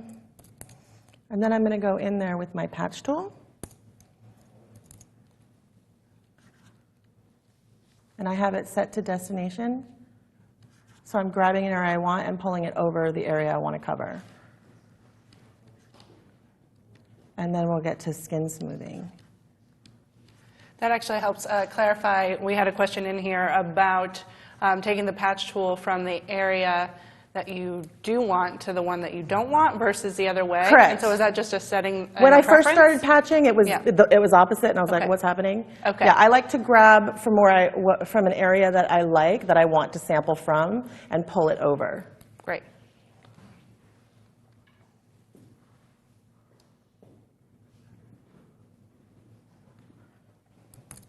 Okay. So I've got my skin clean again. I'm going to grab my brush, and I'm going to just, because we did have her kind of vignetted with the light, I'm not going to make it as bright as over here. I kind of like how it's going off into more shadow. I just want to bring it up a little bit. Oops. So you can see how that balances out more. And we'll take care of we'll take care of the shadows in a minute. I want to show you guys. I'll do another little quick hair pop. So if you want to bring highlights out in the hair, just real quick, you grab your brightness contrast. And I have actions for this too, but I do want to, the short little hacks, I want to show you guys longhand. So it's not all actions.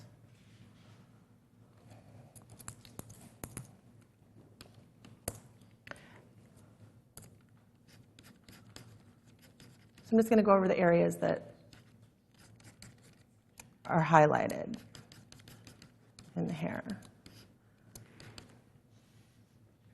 So super subtle. I might even go in there right over my catch light. Just bam, a little bit.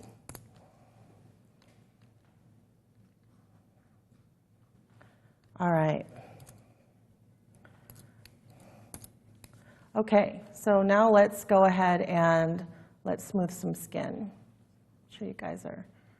My favorite is powdery skin. I love that kind of like powdery look.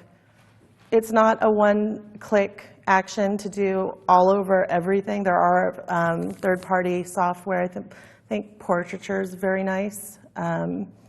I personally like to work inside Photoshop as much as possible. I think it's a more natural look. And it's, you know, obviously saves money to buy one program, or I think you can do the subscriptions now too. We pay monthly. Do you know what the powdery skin action is doing? Like what it's changing in the program? The actions, so they can be completely adjustable and customizable. I use smart filters. So if you look over here, you can see the actual filters that are being applied, and then you can go in and fine-tune it yourself for your image. And then you just click here and you can see what blending mode it's on. So this is just really an inverted, the layer's got all of these filters applied to it, and then it's inverted and then put into vivid light. Great, thank you. And by the way, we love that you are reading people's minds out there on the internet. People were asking about portraiture and whether you did that over working right there in Photoshop. So reading people's minds. And I was literally just waiting for a chance to, for you to finish a thought so that I could jump in and ask. So yeah, nicely done. I know that Way to be a mind Alien reader. Skin does another one, and they're great. It's just,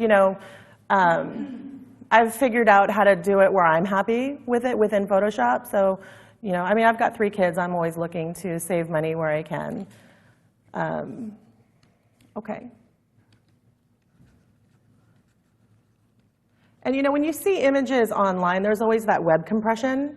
And so sometimes people will be like, they'll get their proofs or whatever, and they get their books, and they're like, oh my God, just to see it in print, it's so different. Because when it does go on the web, there is that kind of compression where you do lose detail a little bit. I personally like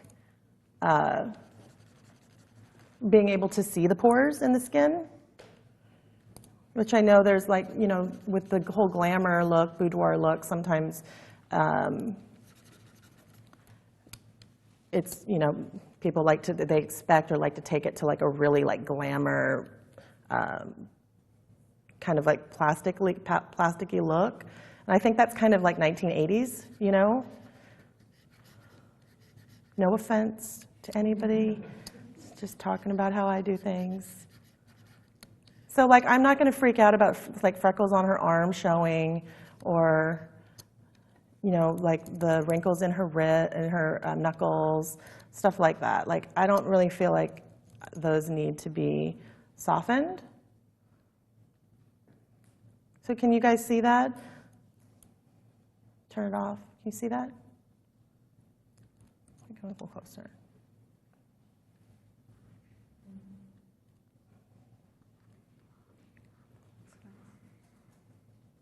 And I'll run this action a few times.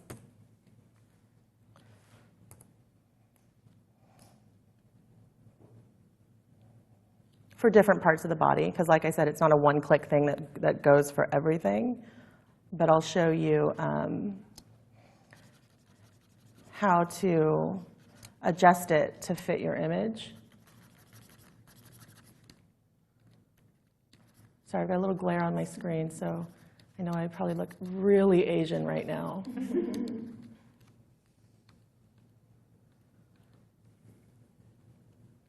having a little hard time seeing right there, but there might be a little bleed off there, I can't tell.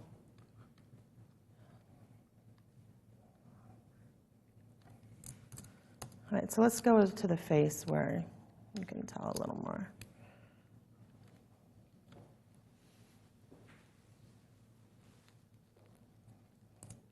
So I've already put some skin smoothing on here, but let's go in here, and if you really want to get like this stuff out, I'll just do a couple little areas. So you can open up, you double click your, where the eyeball is. Well, let's do that one, let's do this one.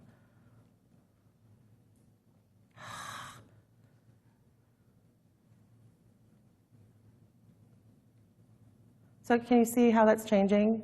If you look here and here. Don't look here. But you guys can see that, right? So as I go over this way, it gets sharper.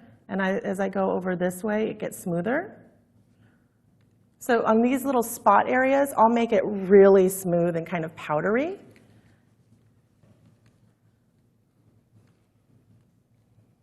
And again, that same area here, we're looking here. You go that way. So you can go in and find out what, really fine tune for every image, where you want, what level you want it. I don't want to take away too much texture, but just for the sake of showing you guys, if you wanted to take it a little further, you could just run this again and customize it.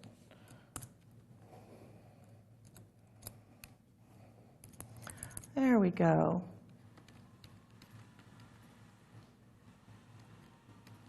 Okay, so here I have like a glow. If you wanted to put a little bit of glow over the skin, which I don't think we need it here, but let's put it here.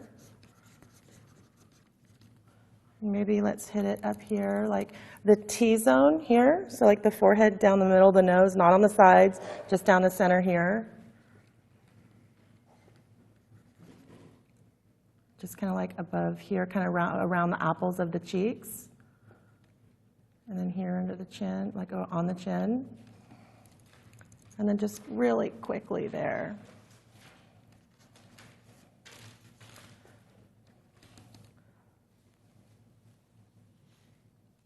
So the whole thing I'm going to bring back.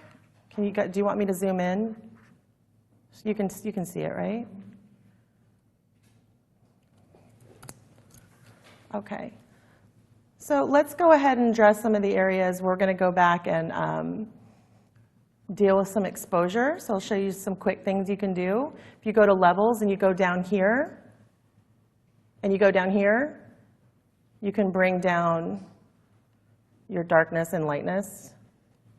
And like here, if I want to bring it down, I always just use this a little bit.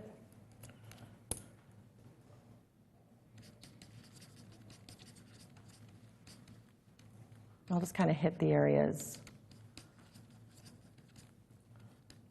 And this is where also, when I was talking about bringing in contouring for the makeup artist, these are like the areas where you can do really quickly some contouring. See that?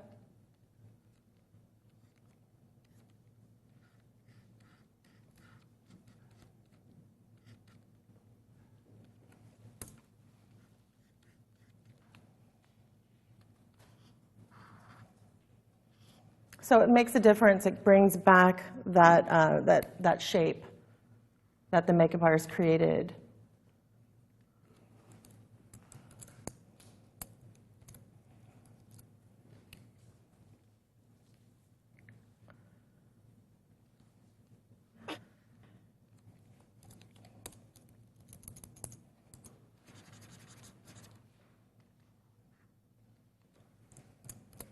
Okay.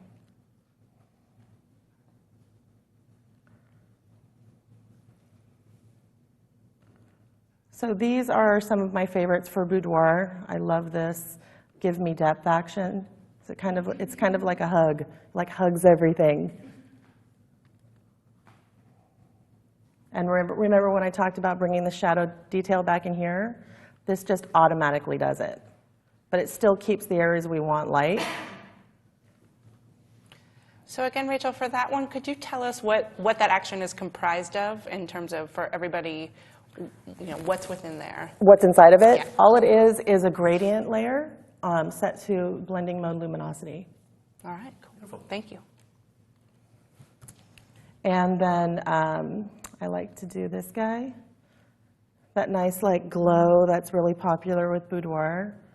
So you can see here. And if it sometimes especially when anytime you ever go onto where you're doing, basically all it is you're blurring the image and then you're setting it to a soft light or an overlay. And whenever you use like overlay, soft light, hard light, any of those blending modes tend to really pull in and your contrast and tends to kind of oversaturate your image. So you can just go here to select the actual image of that layer and then do an adjustment right on that layer, hue saturation, and you can bring the saturation back. So see how we've got all the pink and it's kind of orange? Now if I drag that saturation back, it's starting to give it, I mean, obviously we don't want to pull all the color out.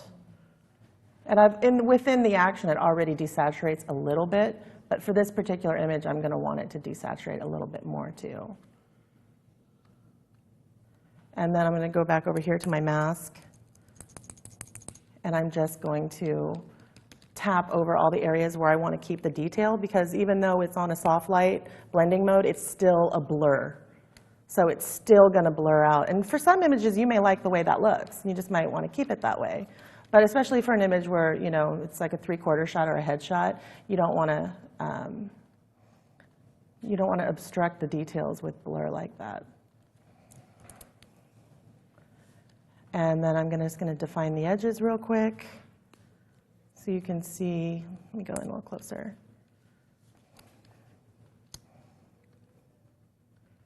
You can see how it kind of grabs here. If you look around it's pulling only the darks of the image, and it's intensifying them.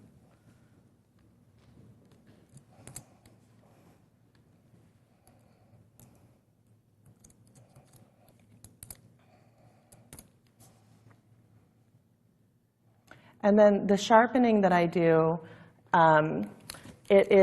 you can look this up yourself online. It is sharpening with channels. So what that does, when you sharpen an image, it sharpens all the pixels in the image. When you sharpen through channels, you're just selecting, the way that I've run my actions is it's just selecting the details. So the darker parts of the image and the lighter parts, which is usually the skin, are going to stay preserved.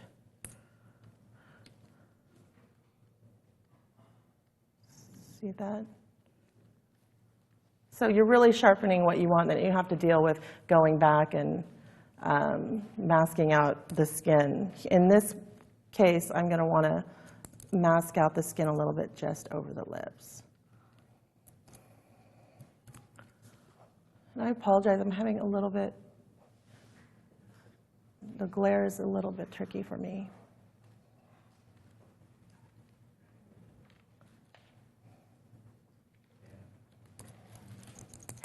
So I've just grabbed my quick color fix.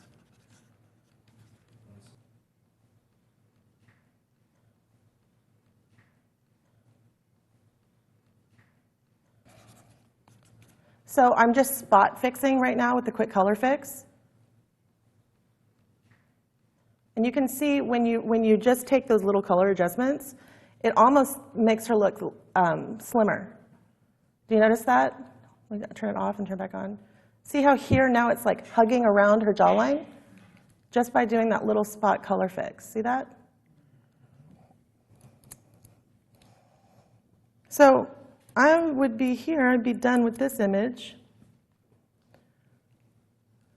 Let's go through let's just go to the very beginning. Or do you guys want to see the steps again? Just the very beginning and the end? Russ and I were just talking about what an amazing difference from beginning to end. So beautiful, but yet still so real. And it's the same person. Yes. It's absolutely the same person, just focused better. Exactly. Like the adjustments are all very subtle. And so like as you're going through the steps, it's like it doesn't really seem like you're doing anything. But then you go back to that first step and you're like, whoa. And I really, really recommend doing that often, because it's really easy to get lost and you're looking at an image and you think, okay, well, this looks okay. Then you take it a little too far and you don't realize you're doing it. So just, it's kind of the same thing as getting away from your computer for a few minutes. Going back to your first state and going, whoa, I'm probably good here. Because there's always something that more we can do. See what that looks like, big. And I always go here. If it's shot with my tungsten, I always go here to the soft first. Actually, and that was a great point that people were asking while you were shooting is, were you just shooting in RAW and not worried about the white balance, knowing that you would fix it later, or what's your thoughts on white balance? I keep my white balance set at 3400, and then I shoot RAW. Because I shoot, the way my shooting style is kind of guerrilla shooting. I never know. I'm not in like a controlled space like a studio. I might have a skylight in the venue that I can't cut the light. Then you have that blue cast coming in, or there might be bright pink walls, or you never know where the light's going to bounce. So that's why I do not shoot JPEGs. I need all of that information in my RAW file. And you can, if you start getting like lost in where your color balance should be, you can grab this little guy right here and then kind of try to find like a neutral point and see what it does.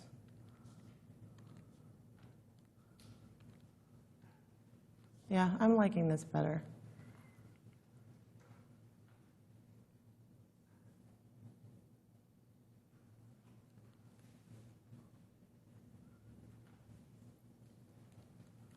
Okay.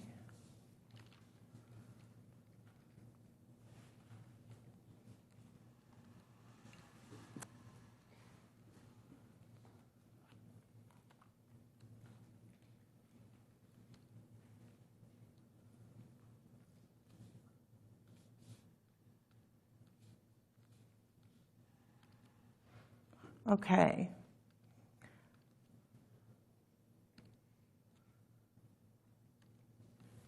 So do you guys want me just to kind of like go through this a little faster and not talk as much? I think the main thing for people is knowing if, even when you are using the actions, is what that's actually doing. That would be super helpful. Well, like I said, when I name them, they're pretty self-explanatory, like, color fix. So, when I'm on them, it's pretty it's pretty self-explanatory just by the name, but I'll try to. Cool. Some of the actions, because I work in actions, I forgot how to do them longhand. So I'll answer those questions as best I can. Great. So I'm opening Liquify again, and I'm looking for lines. So I'm looking for the fluidity of the image, and I'm looking for where my eyes are get distracted. So right here is distracting me, so I'm going to straighten that out a little bit. And this ear right here is distracting me a little.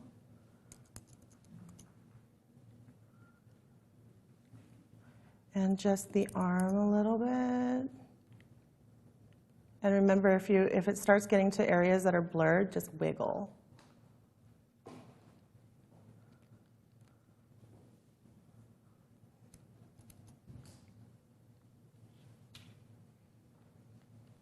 And you can even just kind of make the strap a little thinner, because this one's thin on this side, so I don't want this one to be too wide. Okay.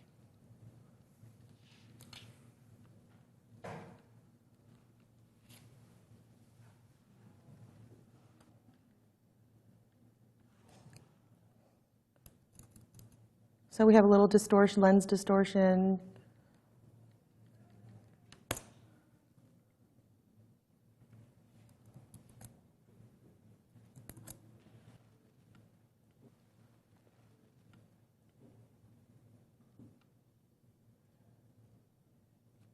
So I don't know why this isn't opening.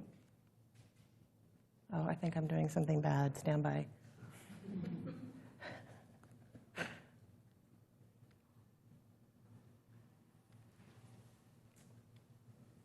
There we go. I think that's where I was, right? Yeah.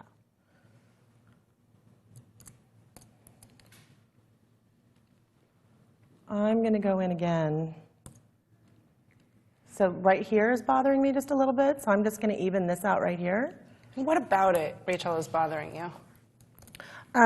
When I'm looking here, I see a nice round curvature. Yeah. And then I'm looking here, and it's kind of like, it's more like this. So if my eyes aren't going over an image fluidly, Okay. then I'm going to want to adjust that little thing. Like here, my eyes, you know, you've got this curvature here, curve, and then it's like this way. So I want to make these be a little bit more symmetrical. Perfect, thank you. It doesn't have to be perfect. You can't even buy perfectly symmetrical boobs, so it's okay for them to be a little uneven. But you just don't want anything dramatic. And you know, you want to help a sister out sometimes when you got them on their back, the gravity's not being friend.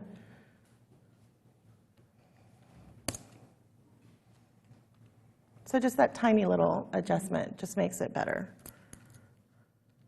So remember when I was talking about when you have a client that's upside down and they'll look up like this and their forehead? So even though I was having her close her eyes, these lines are still significantly less than if I was just like, well, I'm going to have to Photoshop it anyway, so just keep looking at me.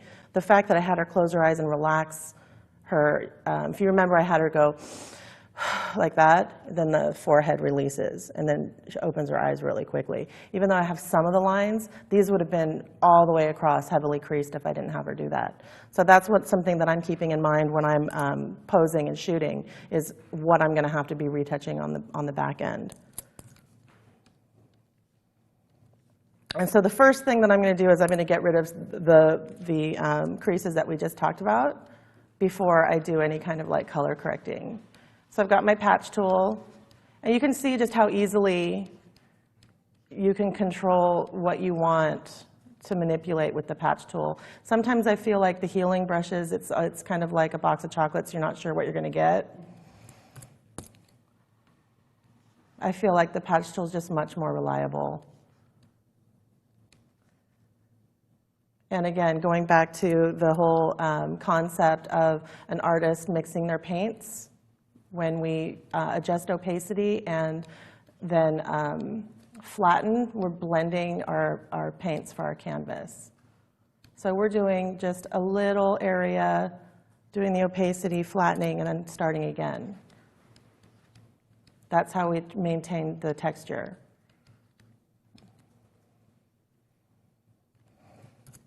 Typically with these kind of wrinkles here, I will always smooth them out. I don't leave them. Obviously, I'll get rid of forehead lines.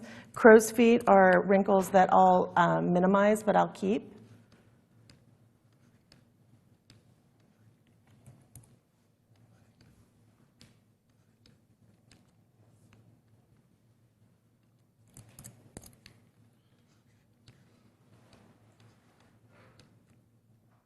And you want to be careful. You want to keep just flattening, blending. You know, just do, even if you have to do it 100 times. So see all the texture here? Even though we've gotten rid of the lines, see, we still have all this texture in here. If I was just doing this on one layer, all that texture would be gone by now.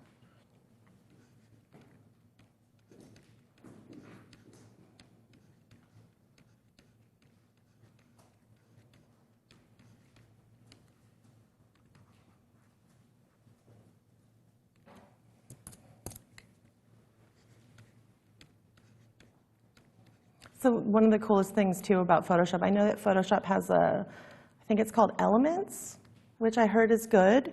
But Photoshop, there's like, 10 different ways you can do the same thing. So you can get there, but they're always coming up with such cool things.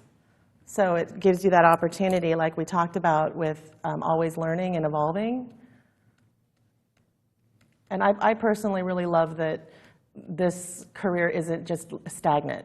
You're always learning stuff and always freshening up your toolkit. That's pretty much our theme here at Creative Live. Always learning. And I wish that I had a resource like Creative Live when I was starting, because we didn't have anything like that.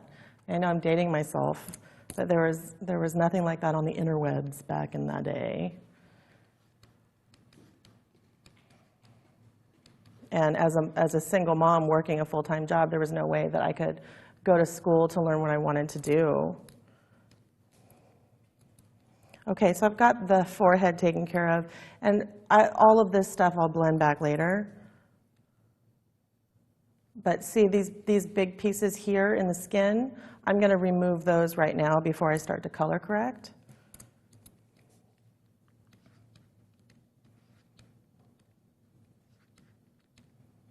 And that's just the same technique that you've been using? This is just the patch tool. Right. I'm basically giving myself a foundation right now, because remember when we started and I used that power mixer, the Perfect Prep, and it kind of like really went bam, and really like brightened things up and sharpened it and brought the highlights out. I know just seeing these issues here, I don't want to magnify those for myself. I want to just take care of it right here. And you'll see this too when you're working with women. A lot of times when they're nervous, their skin gets flushed. So it'll happen in the cheeks. It'll happen a lot on the chest. And then anytime they have like anything impressing, constricting the skin, like a bra strap, it'll just leave not only a mark, but see how in her shoulder here it just like made the whole shoulder red. That's actually really common. That's also another reason why when I was posing her, I said, I saw it happening, I'm going to pull your bra strap off your shoulder. So if I see that happening, I'll just have her. And, and then they're getting saucy, kind of like leads up to, okay, now we're going to lose the bra. But that's another reason why I do it. If I see it start getting really red, I'll just pop that right off their shoulder.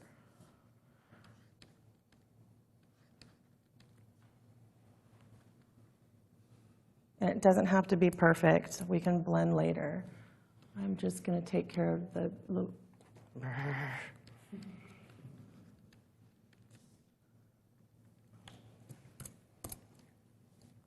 Okay.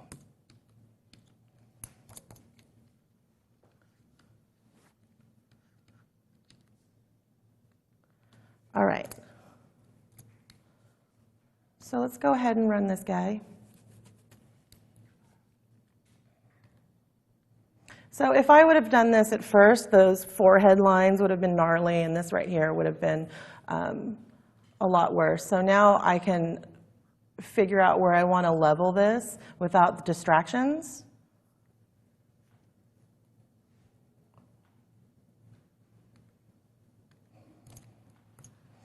And I feel like it just kind of made it too white here on the couch, so I'm just going to take that out. Okay.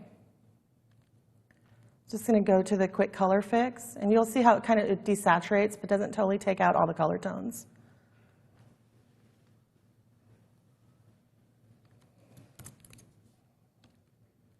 And let's do our little skin blending hack where we grabbed our hue saturation. We grabbed our little hand. I'm going to pull out some of that.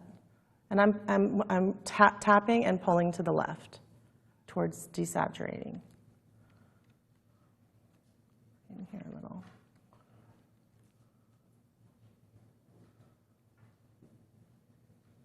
So she has like less pink in her skin. So now bringing over the hue towards a yellow actually looks a lot nicer than the first example. So you can see how this hack works. It's really fast.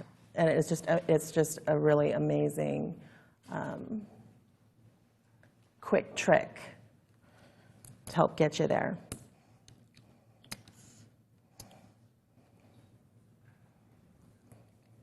Okay, so we're going to clean skin. I'm going to start, for the sake of time, to start going for it here. If anybody has questions, just blurt them out.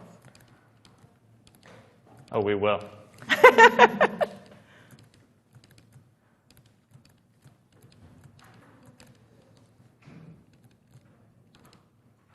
And sometimes as you're going, you'll be surprised like what's actually color and what's texture. Like here, you know, I'm like, come on. Oh, that's texture, okay.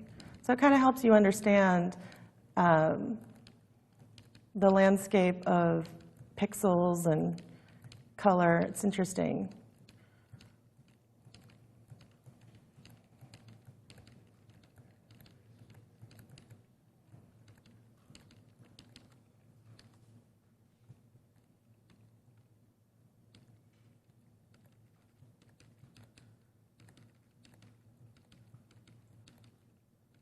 One of these days, I'm gonna have to bite the bullet and get glasses.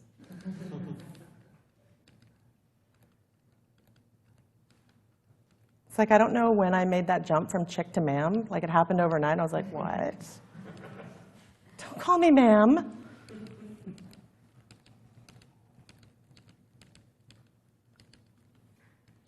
So also with texture, if you want to kind of like shape some of, like if you have like a bump in the nose or something, you can like really quickly reshape a little bit and just kind of take some of that focus off, just kind of like soften it a little bit, but you're not totally removing it.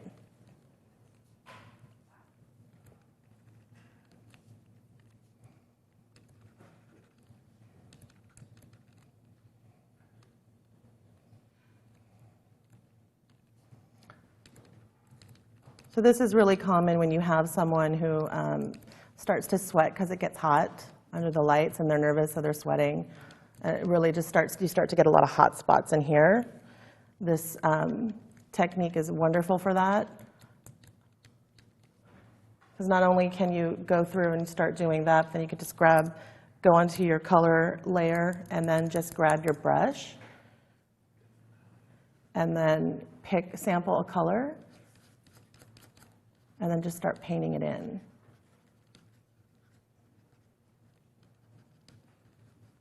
And again, the goal here is just to smooth everything out. Is that accurate? We're cleaning the skin. Cleaning. Mm-hmm. And you know, there are some images where you don't have to smooth it. Like this is enough. And if you have the time, I mean, this is the technique that high-end beauty retouchers use. So when you see those pictures of like L'Oreal, and they're like, you know, like freakishly perfect, but you still see like pores, that you have a team of retouchers spending, you know, 3, 4, 5, 6 hours on one image doing this technique, going in pixel by pixel. I mean, I don't have that time, you know.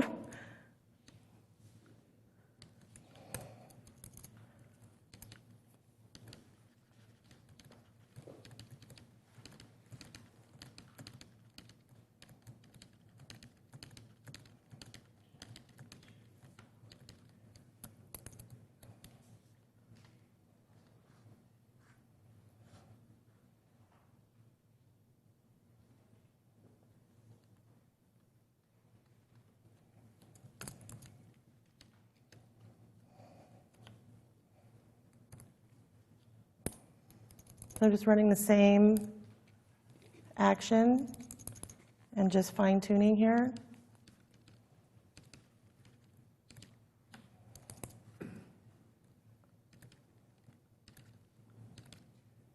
And because of all the texture where we've come from, I'm not going to take it all back. I'm going to leave some of the texture in her skin so that she can recognize herself. Even if it's something that, you know, as a retoucher we would, you know, typically take away all of that texture. We want, as portrait photographers, I think we want to be able to still present a polished image that a client's going to totally recognize herself. So these here I'm not going to remove. And I'm going to grab my brush. I'm going to sample. I'm just going to blend in the skin tones here. I'm going to go a little heavier on this side.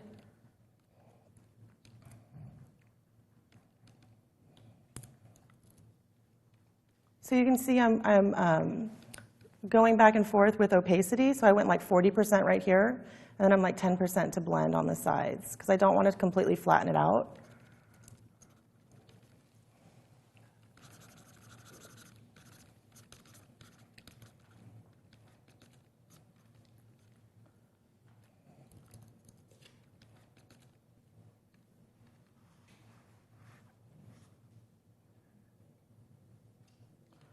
Okay.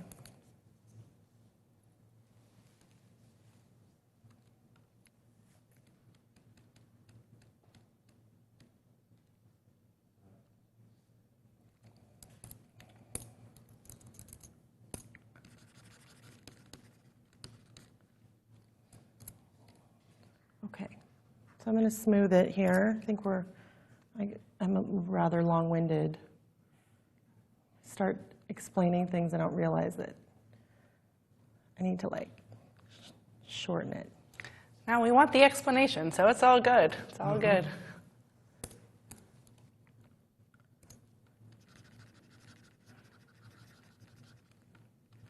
And for those of you that have purchased it, there's like 4 hours of me retouching longhand, no actions. So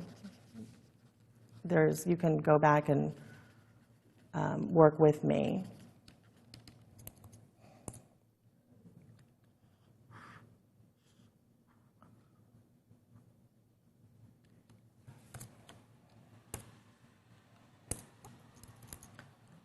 So it's really just a lot of blending, back and forth, back and forth. You can see I use Skin Clean a lot.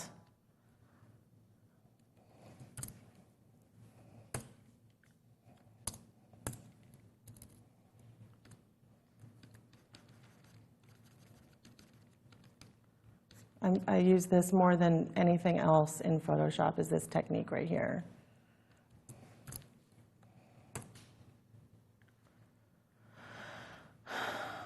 Let's see.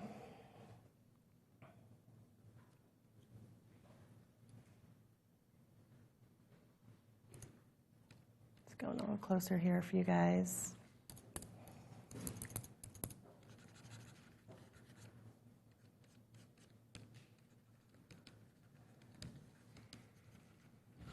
So remember I said I'd come back and take care of this, smooth this out. I want to keep these laugh lines. See how we've got, that's actually perfect.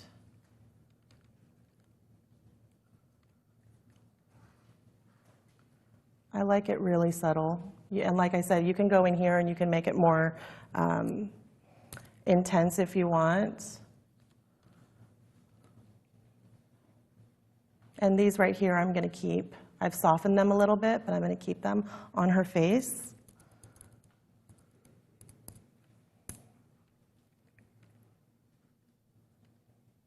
Just cleaning the whites of the eyes.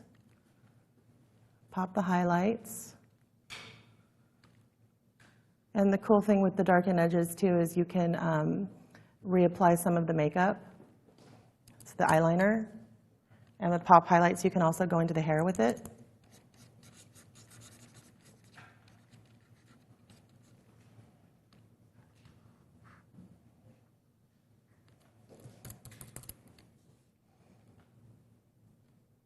And we are almost there. Let's brighten it a little.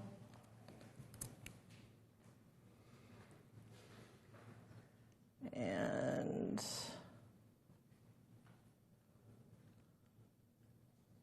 I don't think on this image I would do a glow. I'd be done right here and then sharpen it.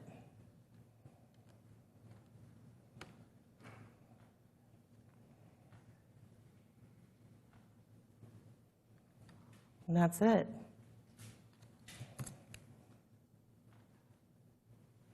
It's beautiful.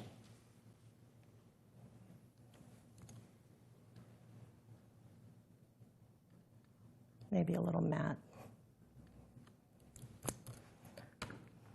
I love it, Rachel. Do you guys want to see where we started? That's what I was just going to ask. Can we step through the process, what you did there? Sure.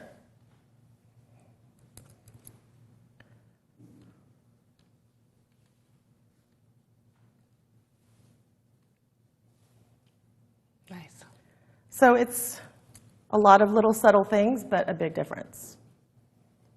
I've always felt that retouching is best when it makes you look like your best self instead of someone that you're not. Exactly. And that's what I think. And one topic that we hear about all the time, but don't necessarily hear all the tactics of the how-tos. So I really, really appreciated that, as do the people online. Oh, sweet.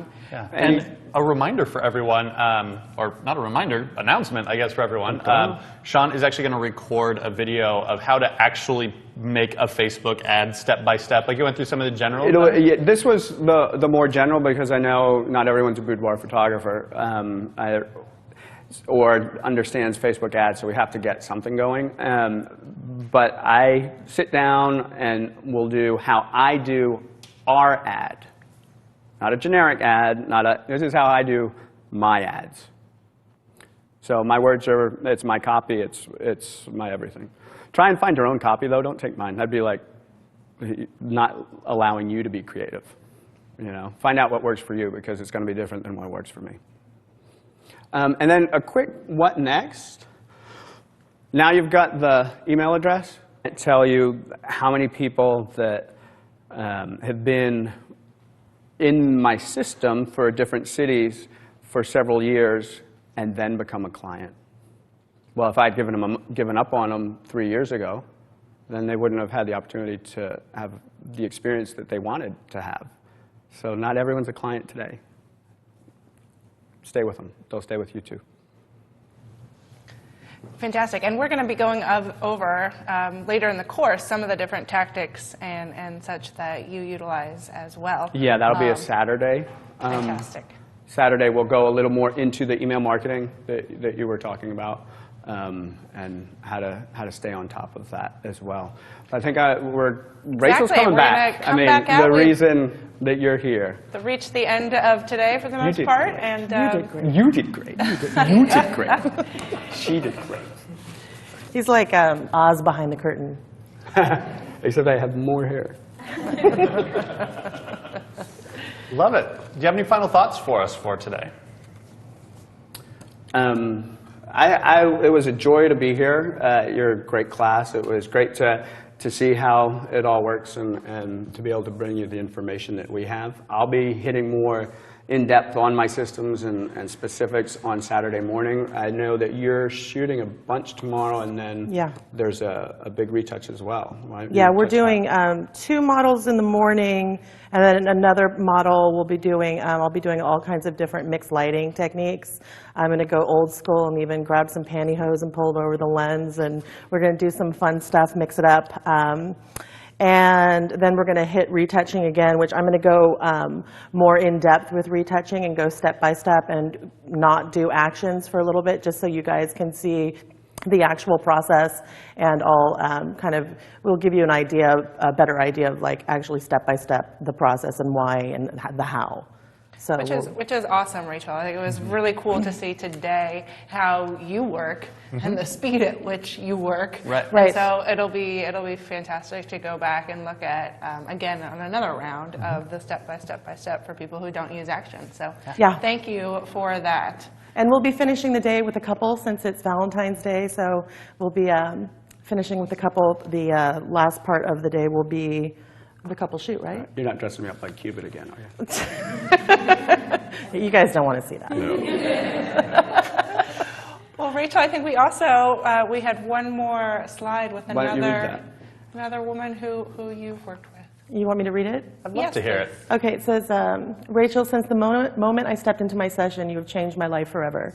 You made me forget that there was a camera and brought everything I would have never been able to see alone. Thank you.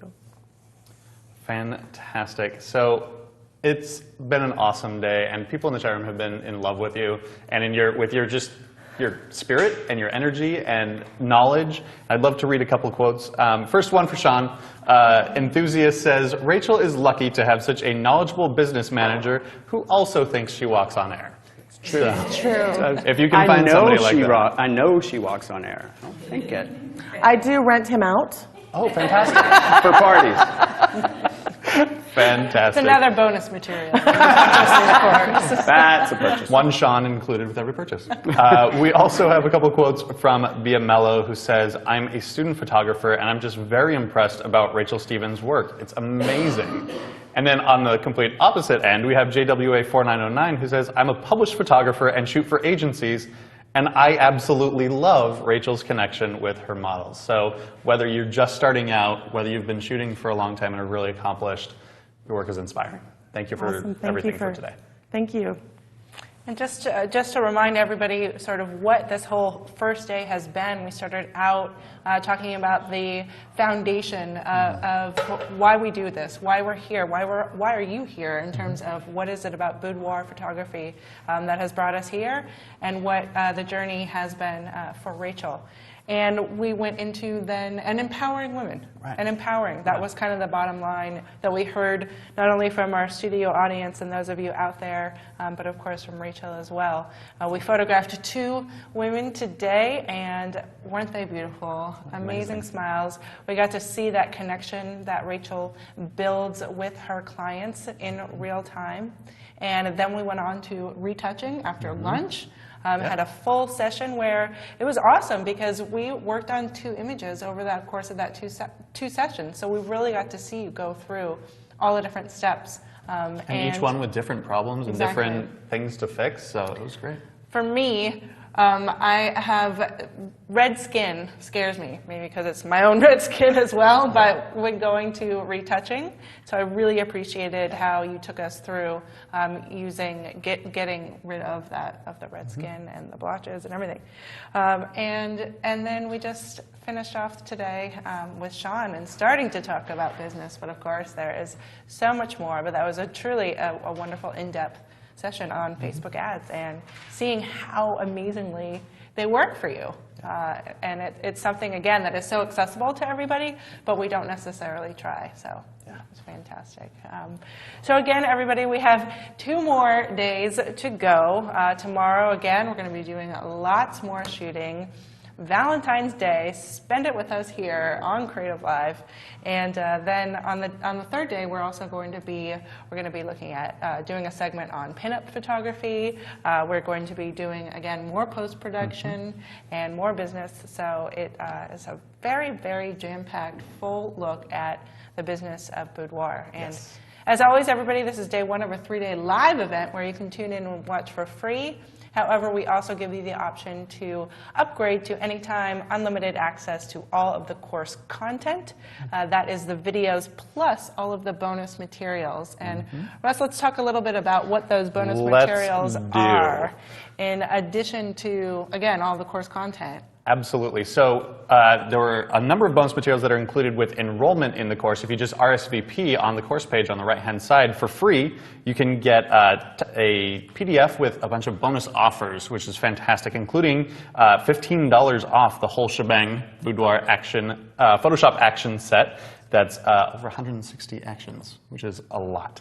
And then also discounts for Into the Darkroom, SLR Lounge, and Constructive Stumblings. She's also including her Lightroom presets for free, which are the ones that she actually uses, not something that she's packaged for sale. This is just what she uses. And then bonuses with purchase include over 4 hours of real-time retouching. That's a lot. Rachel's client policy, which she mentioned earlier today that you have to agree to this in order to shoot with her, and that is going to be included.